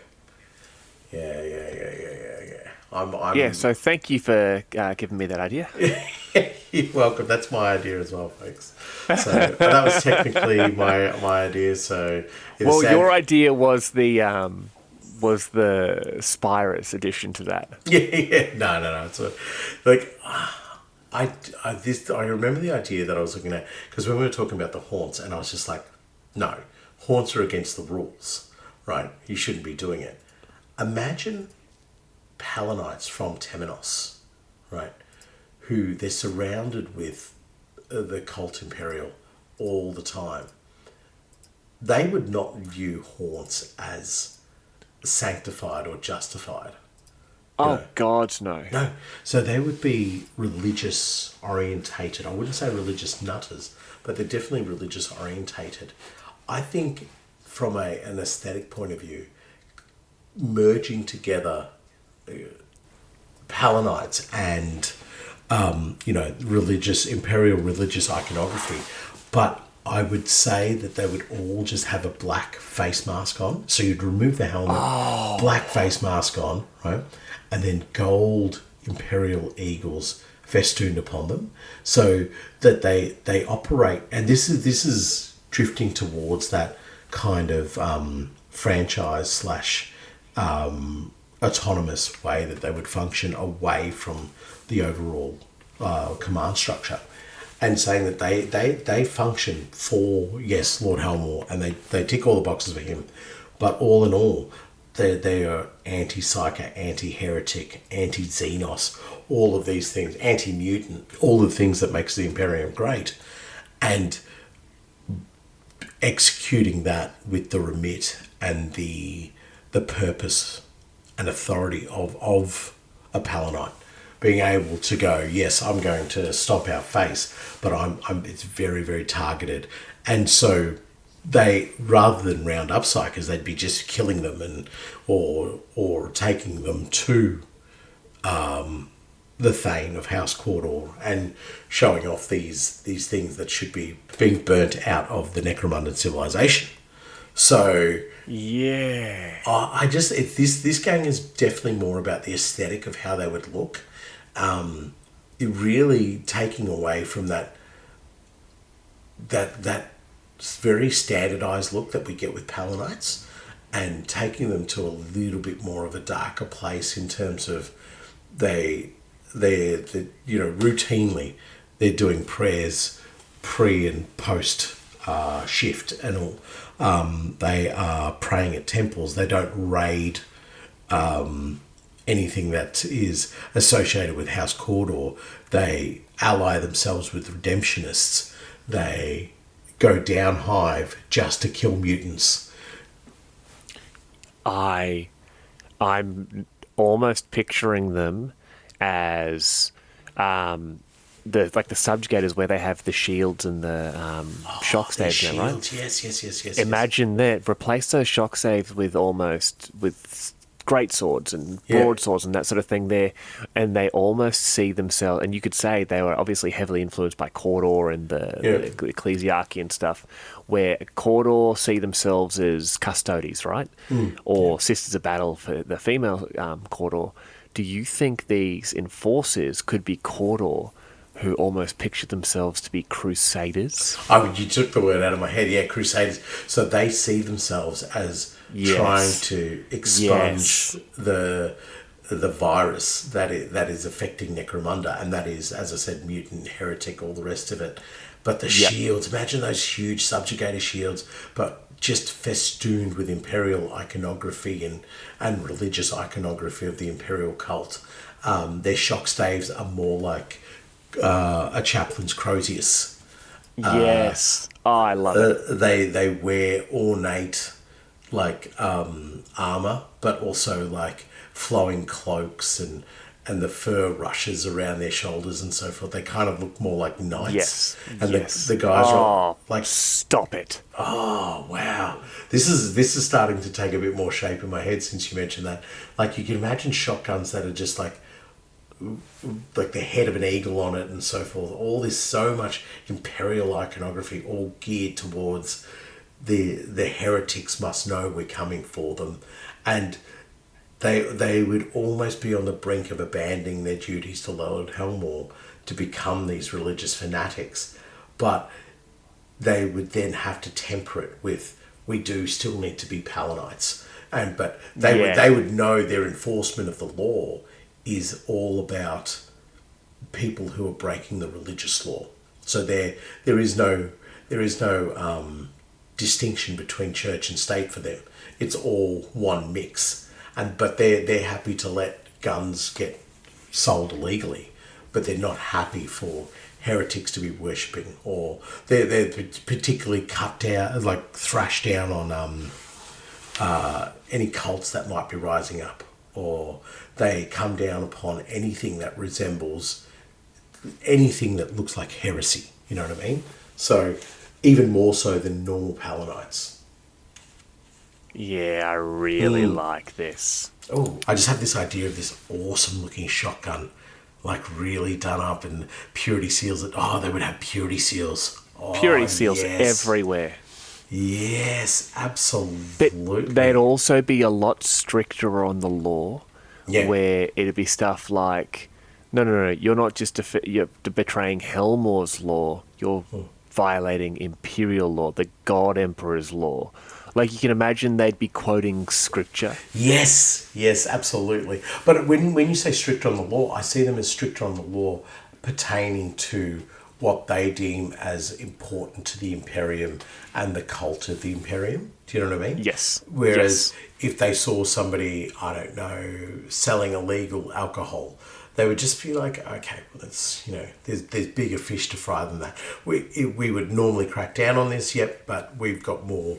It's kind of like when you see, what are they, the traffic cops, the highway patrol here in Victoria. And they're cops, but their main task is catching is to catch road users. You know what I mean? So if they see somebody doing a few other little naughty things, they'll be like, I'll let that go. But if you speed or run a red light, you are in. You are in proper trouble. Like, that's right in my wheelhouse. I'm coming for you. Yeah, right. Oh, this gang sounds cool, man. And they would recruit exclusively from Temenos as well. It wouldn't just be like trying to get recruits in from other hives or anything like that. They would be all of our recruits, all of our Jews, whatever. They come all exclusively from this area. So they have that same sort of religious indoctrination already. And now they're just indoctrinating them to become Palinites. Oh, dude. Like religious fundamentalist enforcers. Like, yes, yeah. Oh, yeah, I love it. Ugh. Yeah, right. Okay. Okay. So, Enforcers Part 2. Take 2 also. Yep. Thankfully, I've pressed record. I've been watching the record the whole time. I can see my voice going, it's making those little waves. I didn't hit record.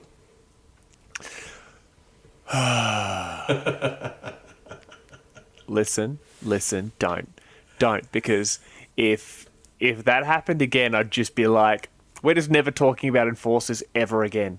I don't care. They could be the only gang in Necromunda. Yep. N26 EVE, Enforcers versus Enforcers. Yeah, exactly. We'll be like, no, sorry, folks. We'll talk about other things like. Yep. Sponges. We're a Necron podcast now. It's Necromunda. Yep. The only natural progression for it. Yep. Necromunda. Yep. Done. We'll do an episode on Necrons. No, we won't. Oh, no, we won't. Even worse than bloody squats. Oh, Jesus. Okay. Well, we are done, diddly done. Going from this one here, obviously, everyone, please remember we do have our action movie listener law coming up. Get that through to us by the 28th of August 2026. If someone is listening to this next year, you might be like, oh, I can enter my pretty cool action movie. No, you can't, because it's already done. It's done. If you're listening to this beyond the 28th of August 2026, you're too late. Yep, done. You missed the boat. Yep. You missed the boat. And the only story you can write is how you missed the boat. That's it. How I missed the boat. It's an action boat. Jesus. It is late. It has been a long time since we've done one of these long episodes. Yes. And I think it's going to become more common now that you are in the master bedroom. We can get back at it and get back to the thing we love the most. Spending hours and hours and hours away from our families. That's all. That's been the initial objective of the podcast, and remains the same. Yeah. We don't even like Necromunda. I'm not too sure what it is, to be honest. Some sort of Magic the Gathering thing. Some Magic the Gathering tournament. Now, we do like to finish these things with a quote, and I have a humdinger of one for you here. Really bringing together the positive attitude and mindset that the Enforcers bring to Necromunda. Announcement. Public executions scheduled for Solset 027.3 outside Precinct 0577. Attendance by all subjects of Scepter Kappa Cyan 12 is mandatory. Shift work quotas will not be reduced to reflect time lost. And that is a notice posted throughout Sector Kappa Cyan 12 of Hive Damocles. They are bastard-shaped bastards. Every single one of them. Absolutely. Except the Secundan ones. The Secundan survivors. They were goddamn awesome. They are the best of us. Yeah. Well, my beloved Gregories, have a lovely evening, and I guess we'll see you in a couple of weeks. Bye. Over and out.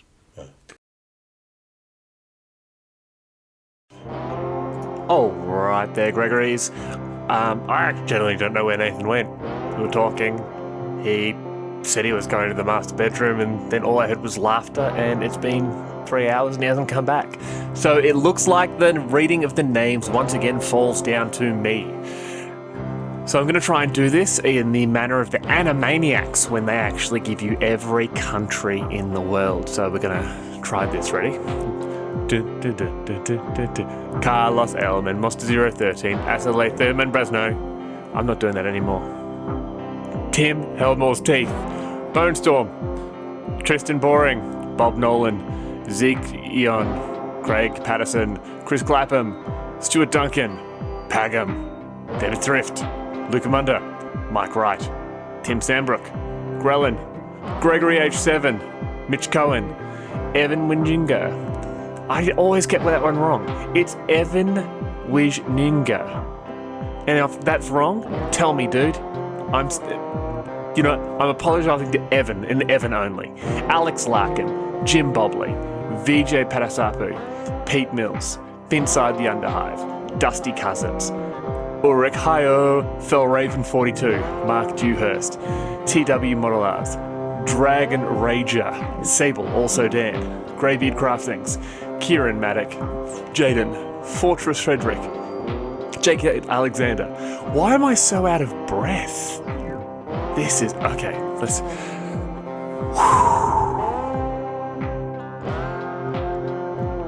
And we're good. Okay, John Roll, Darnell K, Brian Eppelheimer, Maciej Majewski, Fritsch, Lord Stormcrow, Buzendorfer Didier, Sean S, Dan, or Dawn's Apothecary, Brian Vickery, Cubist Rad, The Predator, Aaron Miller, Dash Bow Terrain, Des Ryan, Tabletop Ready, Clive, Michael, Pete Gratrick, Mohawk Monkey, Stefan Salin, Sprue Whisperer, Josh Langworthy, David Code, Nick O'Time, Jorn Gibner, Brent, Tao Hansen, Drew D, Ben Hansen, JK, Mira, Not Richard, Josh Manning, Owen Bebb, Stefan, Heftats, Rick Lovey, Underhive Tholric, Owen Bebb, Sam Bridges, Stephen Livingston, Drachnar, Rob Vanderpost, Fraugenstein, Dewey Sherwood, Peter McGlone, Elusive Badger, Simon Hansen, Kilgore, CJ McClellan, Kenzie, Fabio Vortheim, David Lindsay, Mike Bright, Will, DC Liska, Gooka Minis, Yardi Scruntherder, Ian of the Endless, The Painting Pie Man, Procrastinated Painting, Vermin, Tuka Kaikinen, Family Geek, Triple Whammy, Dr. Fishino, Dean Richards, Matthew Barron, Josh Penfold, Ashley Kaufman, Ian Sinnott, Brian Shaw Saltbeard. Actually, Brian Shaw Saltbeard is an awesome name for a, enforcer turned pirate, but then turned enforcer again. Just saying. Charles Grant, Guillermo Castaneda, Lord Bobbington, Daniel Smith, Perp Miniatures, Dean Richards, Ivan Bragg, Maddie Pugh, Morskull, Alex Hart, Clayton Curry, Tad Mercer, Philippe Sampson, Wargamer in the Dark, From Somewhere, Alistair Z, Alfonso the Trader, Simon Westlake, Chad Buttman, Lloyd Goldsmith, Jonathan Blake, Jordan of Great Scott Hobbies, Hive Builder, Tom Davies, Matthew David, Joe Bates, Stuart Wicks, Ed Strickland, Mike Stewart, Whispering Fog, James the Week, Goran Sandstrom, Bo Stevenson, Nate M, Mikhail Livas, Karkuni UK, Dan, Josh Reynolds, Brian Byers, The Clown Grinder Cultist, Necro Macho, Samson Kennedy, Calligator, Josh Reynolds, Grant Train, Treasy, Sandra Noblich, Dakamatic, Life in the Ruins, Nicole, Justin Hawkins, Michael Stewart, Patrick Winter, Bellum Malleus, Glenn Wilkinson Duff, Roger Range, Silent Key, Daniel, Jason, Jimmy Marshall, Rob Hacker, Gardner Seekins, Josh Branfus, Scott N. Lahaney, Axel1313, Eamon, Bo, Eric McKenzie, Boss Muppet, Tom Hoddle, Brad Gilliand, John Cochran, Sean Leary, Rob Knight, Joe Roberts, Craig Tuff, Jeremy K, Kaylee Novak, James W, Vote for Pedro, Chris Vasiliadis, Adeptus Aquinas, Damien B. Winterburn, Jeff Nelson, Christian Janch, NetSurfer733, Alex, John Baisley, Brum,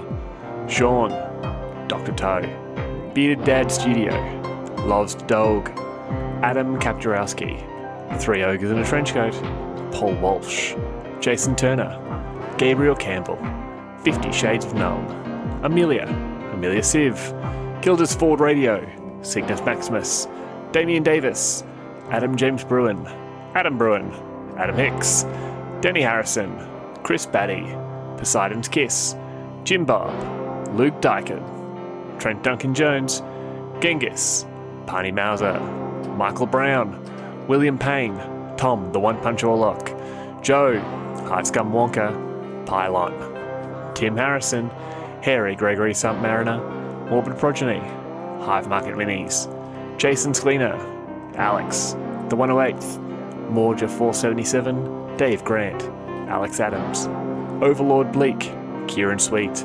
Barks, Ryan Taylor, Tired Ape, Hotshot Grot, David Sodden, Ben Davidson, Jesse Barton, Simon Bizarowski, Holly Jedi, and William Young. Once again, thank you to everyone for helping us here. Thank you for being one of our Patreons. Thank you for keeping us doing what we're doing. Without you, it all wouldn't be possible. And maybe one day, when Nathan returns from the glory that is the Masked Bedroom, he'll join us again on reading out the names. Or I'm just going to make him do it next episode. Because, I don't know, he should do it. Bye, Gregories.